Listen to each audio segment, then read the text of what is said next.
ದಾಲ್ ಚಟಿ madam madam start ಆಗಿದೆ recording. Start ಮಾಡು. Okay.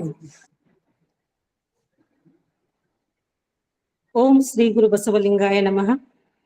ಪ್ರಥಮದಲ್ಲಿ ಬಸವಾದಿ ಪ್ರಮತ್ತರನ್ನ ಹಾಗೂ ಜಗತ್ತಿನ ಎಲ್ಲ ದಾರ್ಶನಿಕರನ್ನ ಮನದಲ್ಲಿ ಸ್ಮರಿಸಿಕೊಳ್ಳುತ್ತಾ ತಮ್ಮೆಲ್ಲರಿಗೂ ಸಂಜೆಯ ಶರಣು ಶರಣಾರ್ಥಿಗಳು. ಲೋಕದಂತೆ ಬಾರರು ಲೋಕದಂತೆ ಇರರು, ಹುಣ್ಣದಂತೆ ಬಪ್ಪರು ಜ್ಞಾನದಂತೆ ಇಪ್ಪರು, ಮುಕ್ತಿಯಂತೆ ಮೋಹರು ನೋಡಯ್ಯ ಉರಿಲಿಂಗ ದೇವ ನಿಮ್ಮ ಶರಣರ ಉಪಮಾತೀತರಾಗಿ ಉಪಮಿಸಬಾರದು. ವಚನ ಅಧ್ಯಯನ ವೇದಿಕೆ, ಬಸವಾದಿ ಶರಣರ ಚಿಂತನಕೂಟ ಹಾಗೂ ಅಕ್ಕನ ಅರಿವು ಸಂಘಟನೆಗಳಿಂದ ಶರಣೆ ಸಹೋದರಿ ಬಸಮ್ಮ ಭರಮಶೆಟ್ಟಿಯವರ ತಾಯಿಯವರಾದ ಸುಭದ್ರಮ್ಮ ಉಪ್ಪಿನವರ ಸ್ಮರಣಾರ್ಥವಾಗಿ 368ನೇ ವಿಶೇಷ ದತ್ತಿ ಉಪನ್ಯಾಸ ಮಾಲಿಕೆಯನ್ನ ಪ್ರಾರಂಭಿಸೋಣ.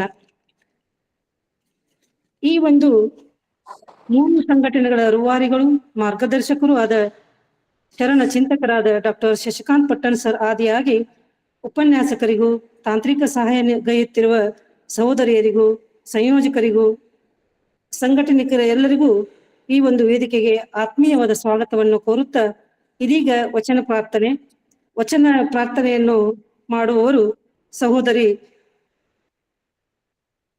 ಸುಗುಣಾ ಮಲ್ಲೇಶ್ ಅವರು. ಎಲ್ಲರಿಗೂ ಶರಣು ಶರಣಾರ್ಥಿಗಳು.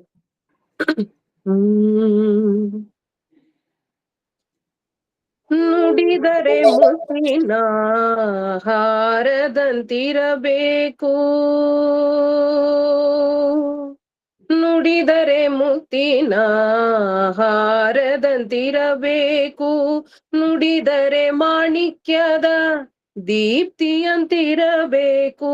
ನುಡಿದರೆ ಮುತ್ತಿನ ಹಾರದಂತಿರಬೇಕು, ನುಡಿದರೆ ಮಾಣಿಕ್ಯದ ದೀಪ್ತಿಯಂತಿರಬೇಕು, ನುಡಿದರೆ ಸ್ಫಟಿಕದ ಶಲಾಕೆಯಂತಿರಬೇಕು, ನುಡಿದರೆ ಸ್ಫಟಿಕದ ಶಲಾಕೆಯಂತಿರಬೇಕು, ನುಡಿದರೆ ಲಿಂಗ ಮೆಚ್ಚಿ ಅಹುದಹುದೆನಬೇಕು, ನುಡಿದರೆ ಲಿಂಗ ಮೆಚ್ಚಿ ಅಹುದಹುದೆನಬೇಕು, ನುಡಿದರೆ ಮುತ್ತಿನ ಹಾರದಂತಿರಬೇಕು, ನುಡಿದರೆ ಮುತ್ತಿನ ಹಾರದಂತಿರಬೇಕು, ನುಡಿದರೆ ಮಾಣಿಕ್ಯದ ದೀಪ್ತಿಯಂತಿರಬೇಕು, ನುಡಿದರೆ ಸ್ಫಟಿಕದ ಶಲಾಕೆಯಂತಿರಬೇಕು, ನುಡಿದರೆ ಲಿಂಗ ಮೆಚ್ಚಿ ಅಹುದಹುದೆನಬೇಕು, ನುಡಿಯೊಳಗಾಗಿ ನಡೆಯಾದಿದ್ದಡೆ, ನುಡಿಯೊಳಗಾಗಿ ನಡೆಯಾದಿದ್ದಡೆ ಕೂಡಲ ಸಂಗಮ ದೇವನಂತ ನೊಲಿವನಯ್ಯ, ನುಡಿಯೊಳಗಾಗಿ ನಡೆಯಾದಿದ್ದಡೆ, ನುಡಿಯೊಳಗಾಗಿ ನಡೆಯಾದಿದ್ದಡೆ ಕೂಡಲ ಸಂಗಮ ದೇವನಂತ ನೊಲಿವನಯ್ಯ, ನುಡಿದರೆ ಮುತ್ತಿನ ಹಾರದಂತಿರಬೇಕು, ನುಡಿದರೆ ಮುತ್ತಿನ ಹಾರದಂತಿರಬೇಕು. ಎಲ್ಲರಿಗೂ ಶರಣ ಶರಣಾರ್ಥಿಗಳು. ಅತ್ಯಂತ ಸುಮಧುರವಾಗಿ ಭಕ್ತಿ ಭಾವವನ್ನು ತುಂಬಿ ವಚನ ಪ್ರಾರ್ಥನೆಯನ್ನು ಮಾಡಿದ ಸಹೋದರಿ ಸುಗುಣಾ ಮಲ್ಲೇಶ್ ಅವರಿಗೆ ಶರಣು ಶರಣಾರ್ಥಿಗಳು. ಈಗ ಸ್ವಾಗತ ಪರಿಚಯ ಹಾಗೂ ಪರಿಚಯವನ್ನು ಮಾಡಿಕೊಡಲಿದ್ದಾರೆ ಸಹೋದರಿ ಡಾಕ್ಟರ್ ಶೈಲಜಾ ಪವಾರ್ ಶೆಟ್ಟಿ ಮೇಡಮ್ ಅವರು. ಎಲ್ಲರಿಗೂ ಶರಣ ಶರಣಾರ್ಥಿ. ಶ್ರೀ ಗುರುವೇ ಸತ್ಕ್ರಿಯೆಯ ಆಗರವೇ, ಸುಜ್ಞಾನ ಸಾಗರವೇ, ಎನ್ನ ಮತಿಗೆ ಮಂಗಳವಿತ್ತು ರಾಗದಿಂಬೇಗ ಕೃಪೆಯಾಗು. ವಚನ ಅಧ್ಯಯನ ವೇದಿಕೆ, ಶರಣ ಚಿಂತನ ಕೂಟ, ಅಕ್ಕನ ಅರಿವು ಸಂಘಟನೆ ಎಲ್ಲರಿಗೂ ಶರಣು ಶರಣಾರ್ಥಿಗಳನ್ನು ತಿಳಿಸುತ್ತಾ ಈ 368ನೆಯ ಉಪನ್ಯಾಸ ಮಾಲಿಕೆ ಅವಿರತವಾಗಿ ನಡ್ಕೊಂಡು ಬಂದಿರತಕ್ಕಂಥದ್ದು ತುಂಬ ಶ್ಲಾಘನೀಯ ವಿಷಯ. ಇವತ್ತು ಸ್ವಾಗತವನ್ನು ಕೋರೋದಕ್ಕೆ ನನಗೆ ಅವಕಾಶ ಕೊಟ್ಟಿದ್ದಕ್ಕಾಗಿ ಎಲ್ಲರಿಗೂ ನಮಸ್ಕರಿಸುತ್ತಾ ಇವತ್ತಿನ ವಿಶೇಷ ಕಾರ್ಯಕ್ರಮ ಆಗಿರ್ತಕ್ಕಂತಹ ದತ್ತಿ ಉಪನ್ಯಾಸಕ್ಕೆ ಕಾರಣೀಭೂತರಾಗಿರ್ತಕ್ಕಂತಹ ದತ್ತಿ ದಾಸೋಹಿಗಳಾದಂತಹ ಬಸಮ್ಮ ಭರಮಶೆಟ್ಟಿ ಅವರನ್ನು ಈ ಕಾರ್ಯಕ್ರಮಕ್ಕೆ ಸ್ವಾಗತ ಕೋರುತ್ತೇನೆ. ಮತ್ತು ಈ ಕಾರ್ಯಕ್ರಮದ ವಚನವನ್ನು ಪ್ರಾರ್ಥನೆಗೈದಂತಹ ಸುಗುಣ ಮಲ್ಲೇಶ್ ಅವರನ್ನು ಕೂಡ ನಾನು ಕಾರ್ಯಕ್ರಮಕ್ಕೆ ಸ್ವಾಗತ ಕೋರುತ್ತೇನೆ. ವಿಶೇಷ ಉಪನ್ಯಾಸ ನೀಡಲಿರುವಂತಹ ಡಾಕ್ಟರ್ ಕೆ ರವೀಂದ್ರನಾಥ್ ಸರ್, ನಿವೃತ್ತ ಪ್ರಾಧ್ಯಾಪಕರಾಗಿರ್ತಕ್ಕಂತಹ ರವೀಂದ್ರನಾಥ್ ಸರ್, ಹಂಪಿ ವಿಶ್ವವಿದ್ಯಾಲಯದ ನಿವೃತ್ತ ಪ್ರಾಧ್ಯಾಪಕರಾಗಿರ್ತಕ್ಕಂಥ ಡಾಕ್ಟರ್ ರವೀಂದ್ರನಾಥ್ ಸರ್ ಅನ್ನು ಕೂಡ ನಾನು ಕಾರ್ಯಕ್ರಮಕ್ಕೆ ಮನದುಂಬಿ ಸ್ವಾಗತ ಕೋರುತ್ತೇನೆ. ಮತ್ತು ಶರಣ ಸಮರ್ಪಣೆ ಮಾಡಲಿರುವಂತಹ ರೇಖಾ ಬಿರಾದಾರ್ ಅವರಿಗೂ ಕೂಡ ಸ್ವಾಗತವನ್ನು ಕೋರುತ್ತೇನೆ. ವಚನ ಮಂಗಳಗೈಯಲ್ಲಿರುವಂತಹ ಶರಣೆ ಮಂಗಳಾ ಪಾಟೀಲ್ ಅವರನ್ನು, ಕಾರ್ಯಕ್ರಮದ ನಿರ್ವಹಣೆಯನ್ನು ನಿರ್ವಹಿಸುತ್ತಿರುವಂತಹ ಡಾಕ್ಟರ್ ಗೀತಾ ದಾನಶೆಟ್ಟಿ ಅವರನ್ನು ಮತ್ತು ತಾಂತ್ರಿಕ ಸಹಾಯವನ್ನು ನೀಡುತ್ತಿರುವಂತಹ ಡಾಕ್ಟರ್ ದಾನಮ್ಮ ಝಳಕಿ ಹಾಗೂ ಡಾಕ್ಟರ್ ಜಯಶ್ರೀ ಪಟ್ಟಣ್ ಅವರನ್ನು ಕೂಡ ನಾನು ಕಾರ್ಯಕ್ರಮಕ್ಕೆ ಸ್ವಾಗತ ಕೋರುತ್ತೇನೆ. ಇನ್ನು ಹಿರಿಯ ಸಂಯೋಜಕರಾಗಿರ್ತಕ್ಕಂತಹ ಗುರುಲಿಂಗಪ್ಪ ಸರಶೆಟ್ಟಿ ಮತ್ತು ಸಾವಿತ್ರಿ ಹಂಗರಗಿ, ಶರಣೆ ಗಂಗಕ್ಕ ಸಜ್ಜನ್, ಶರಣೆ ಸಂಗಮ್ಮ ಪಾಟೀಲ್, ಶರಣೆ ಗಂಗಮ್ಮ ಕಟ್ಟಿಮನಿ, ಶರಣ ಸಿದ್ದಪ್ಪ ಮನಸುಂಗಿ, ಇವರನ್ನು ಕೂಡ ನಾನು ಕಾರ್ಯಕ್ರಮಕ್ಕೆ ಸ್ವಾಗತ ಕೋರುತ್ತೇನೆ.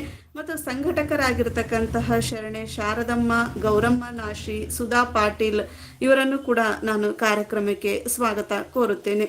ಮತ್ತು ಅಲ್ಲದೆ ಇನ್ನೂ ಹೆಚ್ಚಿನ ಸಂಖ್ಯೆಯಲ್ಲಿ ಭಾಗಿಯಾಗಿರ್ತಕ್ಕಂತಹ ಮತ್ತು ಈ ಕಾರ್ಯಕ್ರಮದ ಕೇಂದ್ರ ವ್ಯಕ್ತಿಯಾಗಿರ್ತಕ್ಕಂತಹ ಡಾಕ್ಟರ್ ಶಶಿಕಾಂತ್ ಪಟ್ಟಣ್ ಸರ್ ಮತ್ತು ಎಲ್ಲ ಕೇಳುಗರಿಗೂ ಕೂಡ ನಾನು ಸ್ವಾಗತವನ್ನ ಕೋರುತ್ತೇನೆ.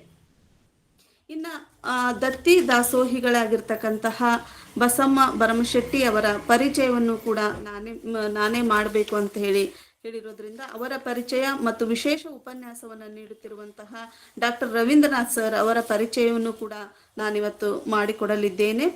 ಮೊದಲಿಗೆ ದತ್ತಿ ದಾಸೋಹಿಗಳಾಗಿರ್ತಕ್ಕಂತಹ ಬಸಮ್ಮ ಭರಮಶೆಟ್ಟಿ ಅವರು. ಇವರು ಈ ಸಂಘಟನೆಯ ಹಿರಿಯ ಆಜೀವ ಸದಸ್ಯರು. ಇವರ ತಾಯಿ ಸುಭದ್ರಮ್ಮ ಮತ್ತು ಪತಿಯಾದಂತಹ ವೀರಣ್ಣ ಭರಮಶೆಟ್ಟಿ ಅವರ ಹೆಸರಿನಲ್ಲಿ ದತ್ತಿ ದಾಸೋಹವನ್ನ ಮಾಡಿದ್ದಾರೆ. ಈ ವಯಸ್ಸಿನಲ್ಲೂ ತುಂಬಾ ನಯ ವಿನಯದಿಂದ ಅಧ್ಯಯನಶೀಲತೆಯಲ್ಲಿ ತೊಡಗಿಕೊಂಡವರು, ಸಾಕಷ್ಟು ಸಾಹಿತ್ಯ ಸೇವೆ ಗೈದವರು ಬಸಮ್ಮ ಭರಮಶೆಟ್ಟಿ.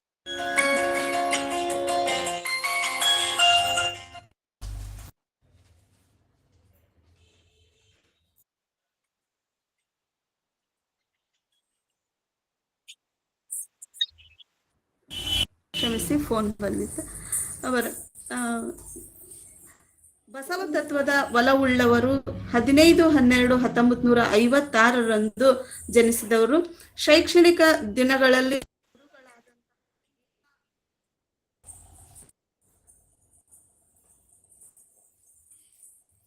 ತಮ್ಮ ಗುರುಗಳಾದಂತಹ ಗೀತಾ ನಾಗಭೂಷಣ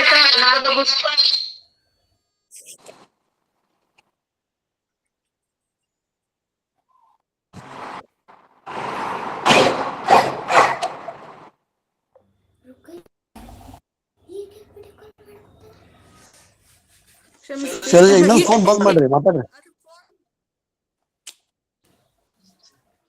ಹಲೋ ಹಲೋ, ಆಮೇಲೆ ಮಾಡ್ತೇನೆ, ಸುಮ್ಮನೆ ಇರ್ಬೇಕು.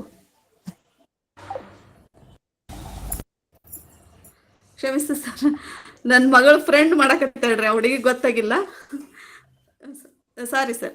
15/12/1956 ಜನಿಸಿದರು. ಶೈಕ್ಷಣಿಕ ದಿನಗಳಲ್ಲಿ ತಮ್ಮ ಗುರುಗಳಾದಂತಹ ಗೀತಾ ನಾಗಭೂಷಣರನ್ನ ಸ್ಮರಿಸುತ್ತಾ PVC ಓದಿನ ಜೊತೆಗೆ ಟೈಪಿಂಗ್ ಕೂಡ ಕಲಿತಿದ್ದಾರೆ.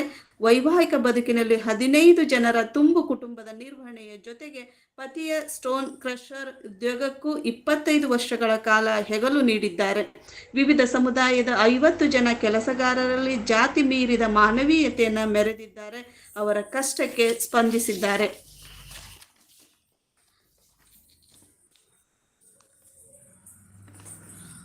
ಬಾಡದಿರಲಿ ಸ್ನೇಹ, ಆವಿಯಾಯಿತು ಭಾವ, ಬದುಕು ಕಲಿಸಿದ ಮರದ ಪೆಟ್ಟಿಗೆ, ಇತರ ಕಥೆಗಳು, ತಾಯಿ ಇದ್ದರೆ ತವರ್ ಹೆಚ್ಚು ಅನ್ನುವಂತಹ ಲೇಖನಗಳನ್ನು ಕೂಡ ಇವರು ರಚಿಸಿದ್ದಾರೆ. ಇದರ ಜೊತೆಗೆ ಕಾರ್ಯದ ಜೊತೆಗೆ ಸಾಹಿತ್ಯಿಕ ಕೃಷಿಯನ್ನು ಕೂಡ ಮಾಡಿರ್ತಕ್ಕಂಥವ್ರು. ಬಸಮ್ಮ ಭರಮಶೆಟ್ಟಿಯವರು. ಇನ್ನು ವಚನ ಸಿರಿ, ಸಾಹಿತ್ಯ ಸಿರಿ ಪ್ರಶಸ್ತಿಗಳು ಕೂಡ ಇವರ ಕಾರ್ಯ ಮತ್ತು ಸಾಹಿತ್ಯವನ್ನ ಹುಡುಕಿಕೊಂಡು ಬಂದು ಅವರಿಗೆ ಸಂದಿರ್ತಕ್ಕಂತಹ ಗೌರವಗಳಾಗಿವೆ. ಇವರು ತಮ್ಮ ಕುಟುಂಬದಲ್ಲಿ 2 ಮಕ್ಕಳು, ಒಬ್ಬ ಮಗ ಮತ್ತು ಒಬ್ಬ ಮಗಳನ್ನು ಹೊಂದಿದ್ದಾರೆ. ಅದರ ಜೊತೆಗೆ 2 ಮೊಮ್ಮಕ್ಕಳನ್ನು ಕೂಡ ಇವರು ಹೊಂದಿದ್ದಾರೆ. ಸಮಾಜ ಸೇವೆ ಇವರಿಗೆ ತಂದೆ ತಾಯಿಯ ರಕ್ತದಿಂದಲೇ ಬಂದಿರತಕ್ಕಂಥದ್ದು. ಕ್ಯಾನ್ಸರ್ ಆಸ್ಪತ್ರೆ, ಕರುಣಾಶ್ರಮ ಆಸ್ಪತ್ರೆಗೆ ಬೆಡ್ ಮತ್ತು ವೀಲ್ ಚೇರ್ಗಳನ್ನು ಕೊಟ್ಟಿದ್ದಾರೆ. ಭಕ್ತರಿಗೆ ಊಟ ವ್ಯವಸ್ಥೆ ಮಾಡಿರ್ತಕ್ಕಂತಹ ಸಾಕಷ್ಟು ಅವಿರತವಾದಂತಹ ನಿಸ್ವಾರ್ಥದ ಸೇವೆ, ಸಮಾಜ ಸೇವೆಯನ್ನು ಮಾಡಿರತಕ್ಕಂತಹ ಇವರು ಇವತ್ತು ಈ ಸಾಹಿತ್ಯ ಕೂಟದಲ್ಲಿ, ಈ ವೇದಿಕೆಯಲ್ಲಿ ನಾನಿರುವುದೇ ಹೆಚ್ಚು ನನ್ನ ಸೌಭಾಗ್ಯ ಅನ್ನುವಂತಹ ಒಂದು ಖುಷಿಯನ್ನು ಕೂಡ ಹಂಚಿಕೊಂಡಿದ್ದಾರೆ. ಇನ್ನೊಬ್ಬ ವಿಶೇಷ ಉಪನ್ಯಾಸಕಾರರಾಗಿರ್ತಕ್ಕಂತಹ ಡಾಕ್ಟರ್ ರವೀಂದ್ರನಾಥ್ ಸರ್ ಅವರನ್ನು ಕೂಡ ನಾನಿಲ್ಲಿ ಪರಿಚಯಿಸೋದಕ್ಕೆ ಬಯಸ್ತೇನೆ. ಇಬ್ಬರದು ಕೂಡ ತುಂಬಾ ಮಾಹಿತಿಯನ್ನು ಹೊಂದಿರತಕ್ಕಂತಹ ವಿಷಯ ಇದೆ. ಆದರೆ ಸಮಯದ ಮಿತಿಯಲ್ಲಿ ನಾನು ಹೇಳಬೇಕಾಗಿರೋದ್ರಿಂದ ತುಂಬ ಸಂಕ್ಷಿಪ್ತಗೊಳಿಸಿ ನಾನು ಅವರ ಪರಿಚಯವನ್ನು ಮಾಡಿಕೊಡ್ತಾ ಇದ್ದೀನಿ. ಅದಕ್ಕಾಗಿ ಕ್ಷಮೆ ಇರಲಿ. ಅವರ ಸಾಹಿತ್ಯಿಕ ಕೊಡುಗೆ ಆಗಿರಲಿ, ಇಬ್ಬರದು ರವೀಂದ್ರನಾಥ್ ಸರ್ ಆಗಿರಬಹುದು ಮತ್ತು ಬಸಮ್ಮ ಭರಮಶೆಟ್ಟಿ ಅವರದ್ದಾಗಿರಬಹುದು, ಸಾಹಿತ್ಯಿಕ ಸೇವೆ ಆಗಿರಬಹುದು, ಅವರ ಸಾಮಾಜಿಕ ಸೇವೆ ಆಗಿರಬಹುದು, ಸಾಕಷ್ಟು ಇದೆ. ಹಾಗಾಗಿ ನಾನೀಗ ಸಂಕ್ಷಿಪ್ತಗೊಳಿಸಿ ಕಡಿಮೆ ಇದರಲ್ಲಿ ನಾನು ಅದನ್ನು ಹಂಚಿಕೊಳ್ಳೋದಕ್ಕೆ ಬಯಸ್ತಾ ಇದ್ದೀನಿ. ಇನ್ನು ರವೀಂದ್ರನಾಥ್ ಸರ್ ಅವರು ಕೂಡ ವಿಜಯನಗರ ಜಿಲ್ಲೆ ಕೊಟ್ಟೂರು ತಾಲೂಕಿನ ಸಣ್ಣ ಹಳ್ಳಿಯಾಗಿರ್ತಕ್ಕಂತಹ ಅಂಬಳಿಕೆಯಲ್ಲಿ ಕೃಷಿಯ ಕುಟುಂಬದಲ್ಲಿ ಜನಿಸಿರ್ತಕ್ಕಂಥವರು. ಅಂಬಳಿಕೆ, ಕೊಟ್ಟೂರು, ಹೊಸಪೇಟೆ, ಗುಲ್ಬರ್ಗದಲ್ಲಿ ಶಿಕ್ಷಣವನ್ನು ಪಡೆದರು. ಉನ್ನತ ಶಿಕ್ಷಣವನ್ನು ಪಡೆದು 3 ಚಿನ್ನದ ಪದಕದೊಂದಿಗೆ ಪ್ರಥಮ ರ್ಯಾಂಕ್ನಲ್ಲಿ ಉತ್ತೀರ್ಣರಾದಂಥವರು ಡಾಕ್ಟರ್ ರವೀಂದ್ರನಾಥ್ ಸರ್ ಅವರು. ಕನ್ನಡ ಸಾಹಿತ್ಯಕ್ಕೆ ಮಠಮಾನ್ಯಗಳ ಕೊಡುಗೆ ಎನ್ನುವಂತಹ ವಿಷಯದಲ್ಲಿ 1996ರಲ್ಲಿ ಡಾಕ್ಟರೇಟನ್ನು ಪಡೆದಂಥವರು. ಪ್ರಾಧ್ಯಾಪಕ, ಸಹ ಪ್ರಾಧ್ಯಾಪಕರಾಗಿ, ಮುಖ್ಯಸ್ಥರಾಗಿ 25 ವರ್ಷಗಳ ಕಾಲ ಸೇವೆಯನ್ನು ಸಲ್ಲಿಸಿದ್ದಾರೆ.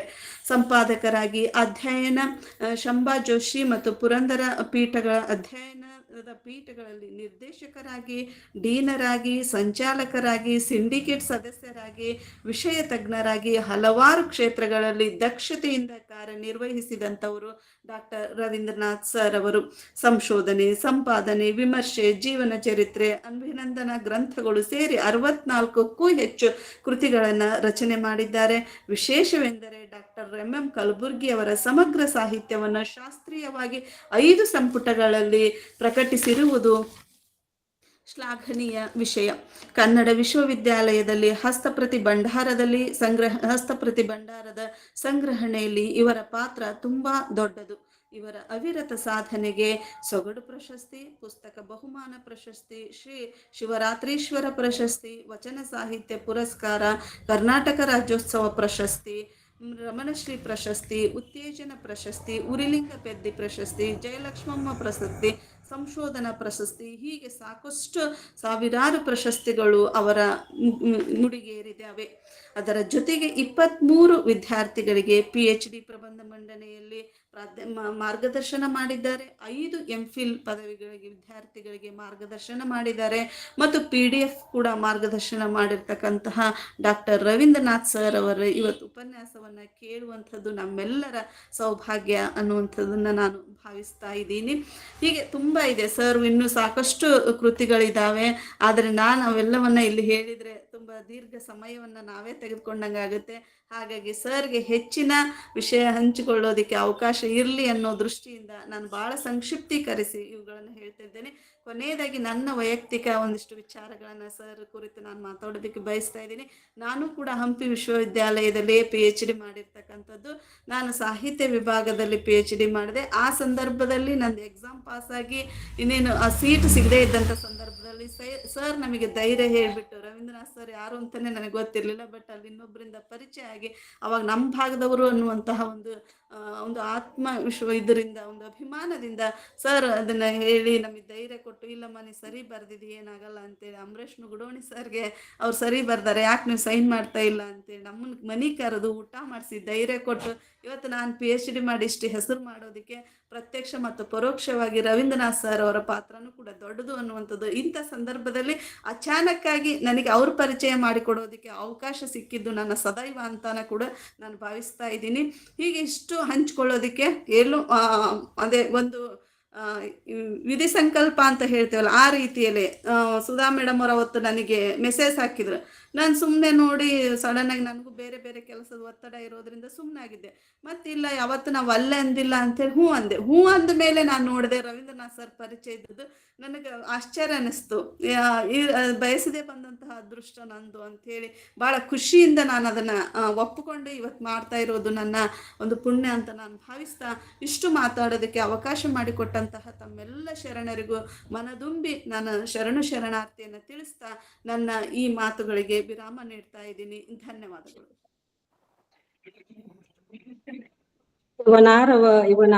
ಇವನಾರವ ಎಂದೆನಿಸದಿರಯ್ಯ ಅನ್ನುವಂತೆ ಅವರೆಲ್ಲರೂ ನಮ್ಮೂರು ಅನ್ನುವಂತೆ ಅತ್ಯಂತ ಆತ್ಮೀಯವಾಗಿ ಸ್ವಾಗತಿಸಿ ಪರಿಚಯಿಸಿ ಪ್ರಾಸ್ತಾವಿಕ ನುಡಿಗಳನ್ನಾಡಿದ ಸಹೋದರಿ ಡಾಕ್ಟರ್ ಶೈಲಜಾ ಪವಾರ್ ಶೆಟ್ಟರ್ ಮೇಡಮ್ ಅವರಿಗೆ ಅನಂತ ಶರಣಾರ್ಥಿಗಳು. ಇದೀಗ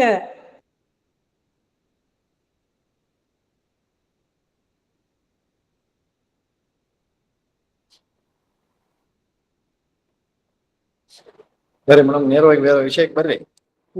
ನೀವು ಸ್ಟಾರ್ಟ್ ಮಾಡ್ರಿ ಸರ್, ನೀವು ಸ್ಟಾರ್ಟ್ ಮಾಡ್ಬಿಡಿ. ಸ್ಟಾರ್ಟ್ ಮಾಡ್ರಿ ಸರ್. ಇದೀಗ ವಿಶೇಷ ಉಪನ್ಯಾಸ ಡಾಕ್ಟರ್ ರವೀಂದ್ರ ಸರ್ ಮಾಡ್ಬೇಕು ಅಂತ ವಿನಂತಿಸ್ಕೊಳ್ತಾ ಇದ್ದೀನಿ ಸರ್, ಪ್ಲೀಸ್. ವಚನ ಅಧ್ಯಯನ ವೇದಿಕೆ ಶರಣರ ಎಲ್ಲರಿಗೆ ಕೇಳಿಸ್ತದೆಯಾ? Yes sir, yes sir, clear. Okay. ವಚನ ಅಧ್ಯಯನ ವೇದಿಕೆ, ಬಸವಾದಿ ಶರಣರ ಚಿಂತನಾ ಕೂಟ ಹಾಗೂ ಅಕ್ಕನ ಅರಿವು ಈ ಮೂರೂ ಸಂಘಟನೆಗಳ ಸಹಯೋಗದಲ್ಲಿ ಶರಣೆ ಬಸಮ್ಮ ಭರಮಶೆಟ್ಟಿ ಅವರ ತಾಯಿಯವರಾದ ಸುಭದ್ರಮ್ಮ ಉಪ್ಪಿನ ಸ್ಮರಣಾರ್ಥವಾಗಿ 368ನೆಯ ವಿಶೇಷ ದತ್ತಿ ಉಪನ್ಯಾಸವನ್ನ ತಾವು ಏರ್ಪಡಿಸಿದ್ದೀರಿ. ಇದಕ್ಕೆಲ್ಲ ಕಾರಣರಾಗಿರುವಂಥ ನಮ್ಮ ಶಶಿಕಾಂತ್ ಪಟ್ಟಣ್ ಸರ್ ಅವರಿಗೂ, ಉಳಿದಂತೆ ಇದುವರೆಗೆ ವಚನ ಪ್ರಾರ್ಥನೆ ಮಾಡಿ ಈ ಕಾರ್ಯಕ್ರಮಕ್ಕೆ ಒಂದು ಅರ್ಥಪೂರ್ಣವಾದ ಚಾಲನೆ ಕೊಟ್ಟಂತ ಶರಣೆ ಸುಗುಣ ಮಲ್ಲೇಶ್ ಅವರಿಗೂ, ನನ್ನ ಪ್ರೀತಿಯ ವಿದ್ಯಾರ್ಥಿನಿ ಮತ್ತು ಹಡಗಲಿ ತಾಲೂಕಿನ ಕದಳಿ ವೇದಿಕೆ, ಶರಣ ಸಾಹಿತ್ಯ ಪರಿಷತ್ತಿನ ಕದಳಿ ವೇದಿಕೆಯ ಅಧ್ಯಕ್ಷರೂ ಆದಂಥ ಡಾಕ್ಟರ್ ಶೈಲಜಾ ಪವಾರ್ ಶೆಟ್ಟಿ ಅವರಿಗೂ, ರೇಖಾ ಬಿರಾದಾರ್ ಮೇಡಮ್ ಅವರಿಗೂ, ಗೀತಾ ದಾನಶೆಟ್ಟಿ ಅವರಿಗೂ, ಹಾಗೆಯೇ ನಮ್ಮ ದಾನಮ್ಮನವರಿಗೂ, ಜಯಶ್ರೀ ಪಟ್ಟಣ ಮೇಡಮ್ ಅವರಿಗೂ, ಉಳಿದಂತೆ ಸಂಘಟನಾ ಸದಸ್ಯರಿಗೂ ಮತ್ತು ಸಂಯೋಜನಾ ಸದಸ್ಯರಿಗೂ ನನ್ನ ಸಂಜೆಯ ಶರಣಾರ್ಥಿಗಳನ್ನ ತಿಳಿಸಿ ಬಹಳ ಮಹತ್ವದ ವಿಷಯವನ್ನ ಕುರಿತು ಚರ್ಚಿಸಲಿಕ್ಕೆ ನನ್ನನ್ನ ತಾವು ಆಹ್ವಾನಿಸಿದ್ದೀರಿ. ನಿಮ್ಮ ಪ್ರೀತಿ ದೊಡ್ಡದು. ಹೀಗಾಗಿ ಈ ಕಾರ್ಯಕ್ರಮದಲ್ಲಿ ಸರಿಸುಮಾರು 52 ಜನ ಶರಣರು, ವಚನ ಸಾಹಿತ್ಯಾಸಕ್ತರು ಇಲ್ಲಿ ಸೇರಿದ್ದೀರಿ. ತಮ್ಮೆಲ್ಲರ ಅಂತರಾತ್ಮಕ್ಕೆ ಶರಣಾರ್ಥಿಗಳನ್ನು ಹೇಳಿ, ಆಗ ನೋಡಿದ್ರೆ ಇವತ್ತು ನಾನು ತುಂಬಾ ಒತ್ತಡದಲ್ಲಿದ್ದೇನೆ. ಆದ್ರೆ ಇದು ನಮ್ಮ ಪಟ್ಟಣ್ಣವರ ಆದೇಶ. ಆ ಆದೇಶವನ್ನ ತಿರಸ್ಕಾರ ಮಾಡಕ್ ಆಗೋದಿಲ್ಲ ಸರ್. ಪ್ರೀತಿ ಸರ್, ಪ್ರೀತಿ ಗೌರವ. ಯಾಕಂದ್ರೆ ಜಾಗತಿಕ ಲಿಂಗಾಯತ ಮಹಾಸಭೆ ವಿಜಯನಗರ ಜಿಲ್ಲೆ ಮತ್ತು ಬಸವ ಮೀಡಿಯಾ ಇವುಗಳ ಸಹಯೋಗದಲ್ಲಿ ಇವತ್ತು ನಾವು ಒಂದು ಕಾರ್ಯಾಗಾರವನ್ನು ಇಟ್ಕೊಂಡಿದ್ದೇವೆ. ಬೆಳಗಿನಿಂದ ನಡೆದು ಈಗ ಇನ್ನೂ ಆ ಚರ್ಚೆ ನಡೀತಿದೆ. ನಾನು ಇನ್ನೊಂದು ಕ್ಲಾಸ್ ರೂಮ್ನಲ್ಲಿ, ನಮ್ಮ ಪ್ರೌಢದೇವರಾಯ ಇಂಜಿನಿಯರಿಂಗ್ ಕಾಲೇಜಿನಲ್ಲಿ ಬೇರೆ ಕ್ಲಾಸ್ ರೂಮ್ನಲ್ಲಿ ನಾನು ಕುಂತಿದ್ದೇನೆ. ಇರ್ಲಿ, ಈಗ ತಮ್ಮ ಪ್ರೀತಿಗೆ ಕೃತಜ್ಞತೆಗಳು. ನನಗೆ ಕೊಟ್ಟಂತ ವಿಷಯ ವಚನ ಸಂಪಾದನೆಯ ಘಟ್ಟಗಳು ಅಂತ ಹೇಳಿ. ಇದು ಬಹಳ ಸಂಕೀರ್ಣವಾದಂಥ ವಿಷಯ. ಮತ್ತು ವ್ಯಾಪಕವಾದಂಥ ವಿಷಯ ಮತ್ತು ಅಷ್ಟೇ ಕುತೂಹಲಕಾರಿಯಾದಂಥ ವಿಷಯವೂ ಹೌದು. ಯಾಕಂದ್ರೆ 12ನೇ ಶತಮಾನದಲ್ಲಿ ಏನು ವಚನ ಸಾಹಿತ್ಯ ಹುಟ್ಟಿತು, ವಚನ ಸಾಹಿತ್ಯದ ಹಸ್ತಪ್ರತಿಗಳ ಹುಡುಕಾಟ, ಅವುಗಳ ಪರಿಷ್ಕರಣೆ, ಅವುಗಳ ಸಂಪಾದನೆ, ಇದೊಂದು ಕರ್ನಾಟಕದಲ್ಲಿ, ಅದರಲ್ಲೂ ಉತ್ತರ ಕರ್ನಾಟಕದಲ್ಲಿ ಒಂದು ಪರಂಪರೆಯಾಗಿ ಬೆಳೆದು ಬಂದಿದೆ ಅನ್ನುವಂಥದ್ದು ನಮಗೆ ಸಹಜವಾಗಿಯೇ ಗೊತ್ತಿರುವಂಥ ವಿಷಯ.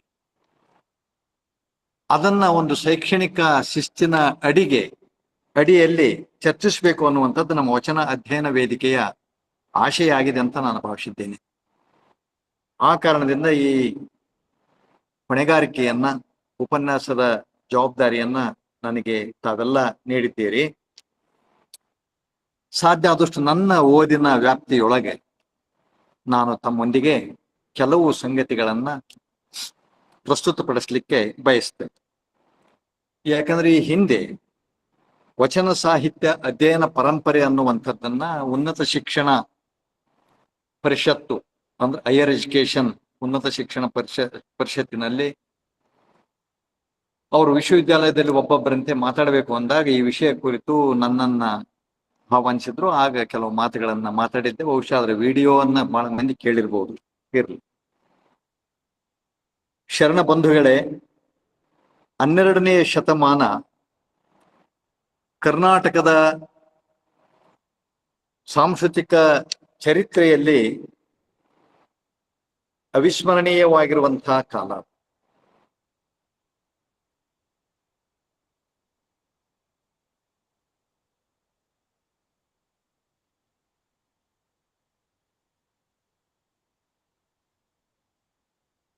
ವಾಯ್ಸ್ ಮ್ಯೂಟ್ ಆಗಿದೆ ನೋಡ್ರಿ ಸರ್. ಸರ್ ವಾಯ್ಸ್ ಮ್ಯೂಟ್ ಭಾರ ಹಾಕಿದಂತ ಕಾಲ. ಇವರಿಂದ ರಚಿತವಾಗಿರುವಂತ ವಚನ ಸಾಹಿತ್ಯ ಅದು ಕನ್ನಡದ ಅಪೂರ್ವ ಸಾಹಿತ್ಯ ಪ್ರಕಾರವಾಗಿ ಇದೆ ಅನ್ನುವಂಥದ್ದು ನಮಗೆಲ್ಲ ಗೊತ್ತಿರುವಂತ ಸಂಗತಿ. ಮೂಲತಃ ವಚನ ಸಾಹಿತ್ಯ ಸಾಹಿತ್ಯೇತರ ಉದ್ದೇಶದಿಂದ ರಚನೆಯಾಗಿರುವಂತಹ ಸಾಹಿತ್ಯ ಅಂತಲೂ ಕೂಡ ವಿದ್ವಾಂಸರು ಅದನ್ನ ಪರಿಗಣಿಸಿದ್ದಾರೆ. ಆದ್ರೆ ಯಾಕಂದ್ರೆ ಅದು ವಚನ ಸಾಹಿತ್ಯ ಶಿವಶರಣರ ಸಮಾಜೋಧಾರ್ಮಿಕ ಚಳುವಳಿಯ ಮಾಧ್ಯಮವಾದದ್ದು ಕೂಡ ಒಂದು ವಿಶೇಷ. ಹೀಗಾಗಿ ಅದು ವಚನ ಅನ್ನೋದು ಒಂದು ಸಾಹಿತ್ಯ ಪ್ರಕಾರ ಅಲ್ಲ, ಸಾಮಾಜಿಕ ಧಾರ್ಮಿಕ ಚಳುವಳಿಯ ಮಾಧ್ಯಮವಾಗಿದ್ರ ಜೊತೆಗೆ ಅದು ನಮ್ಮ ಕನ್ನಡಿಗರ ಆತ್ಮಸಾಕ್ಷಿಯ ನುಡಿಯಾಗಿ ಅರ್ಥ, ಭಾವ, ನಡೆ, ನುಡಿ, ಸಾಮಾಜಿಕ ಹೊಣೆಗಾರಿಕೆ, ಅಭಿವ್ಯಕ್ತಿ ಸ್ವಾತಂತ್ರ್ಯ, ಸಾಮಾಜಿಕ ಬದುಕಿನ ಸಾಕ್ಷಿ ಪ್ರಜ್ಞೆಯಾಗಿ ನಮ್ಮ ವಚನಗಳು ಹುಟ್ಟಿರುವು ಅನ್ನುವಂಥದ್ದು ನಮಗೆ ಗೊತ್ತು. ಇಂಥ ಮಹತ್ವಪೂರ್ಣವಾದಂಥ ವಚನ ಸಾಹಿತ್ಯದ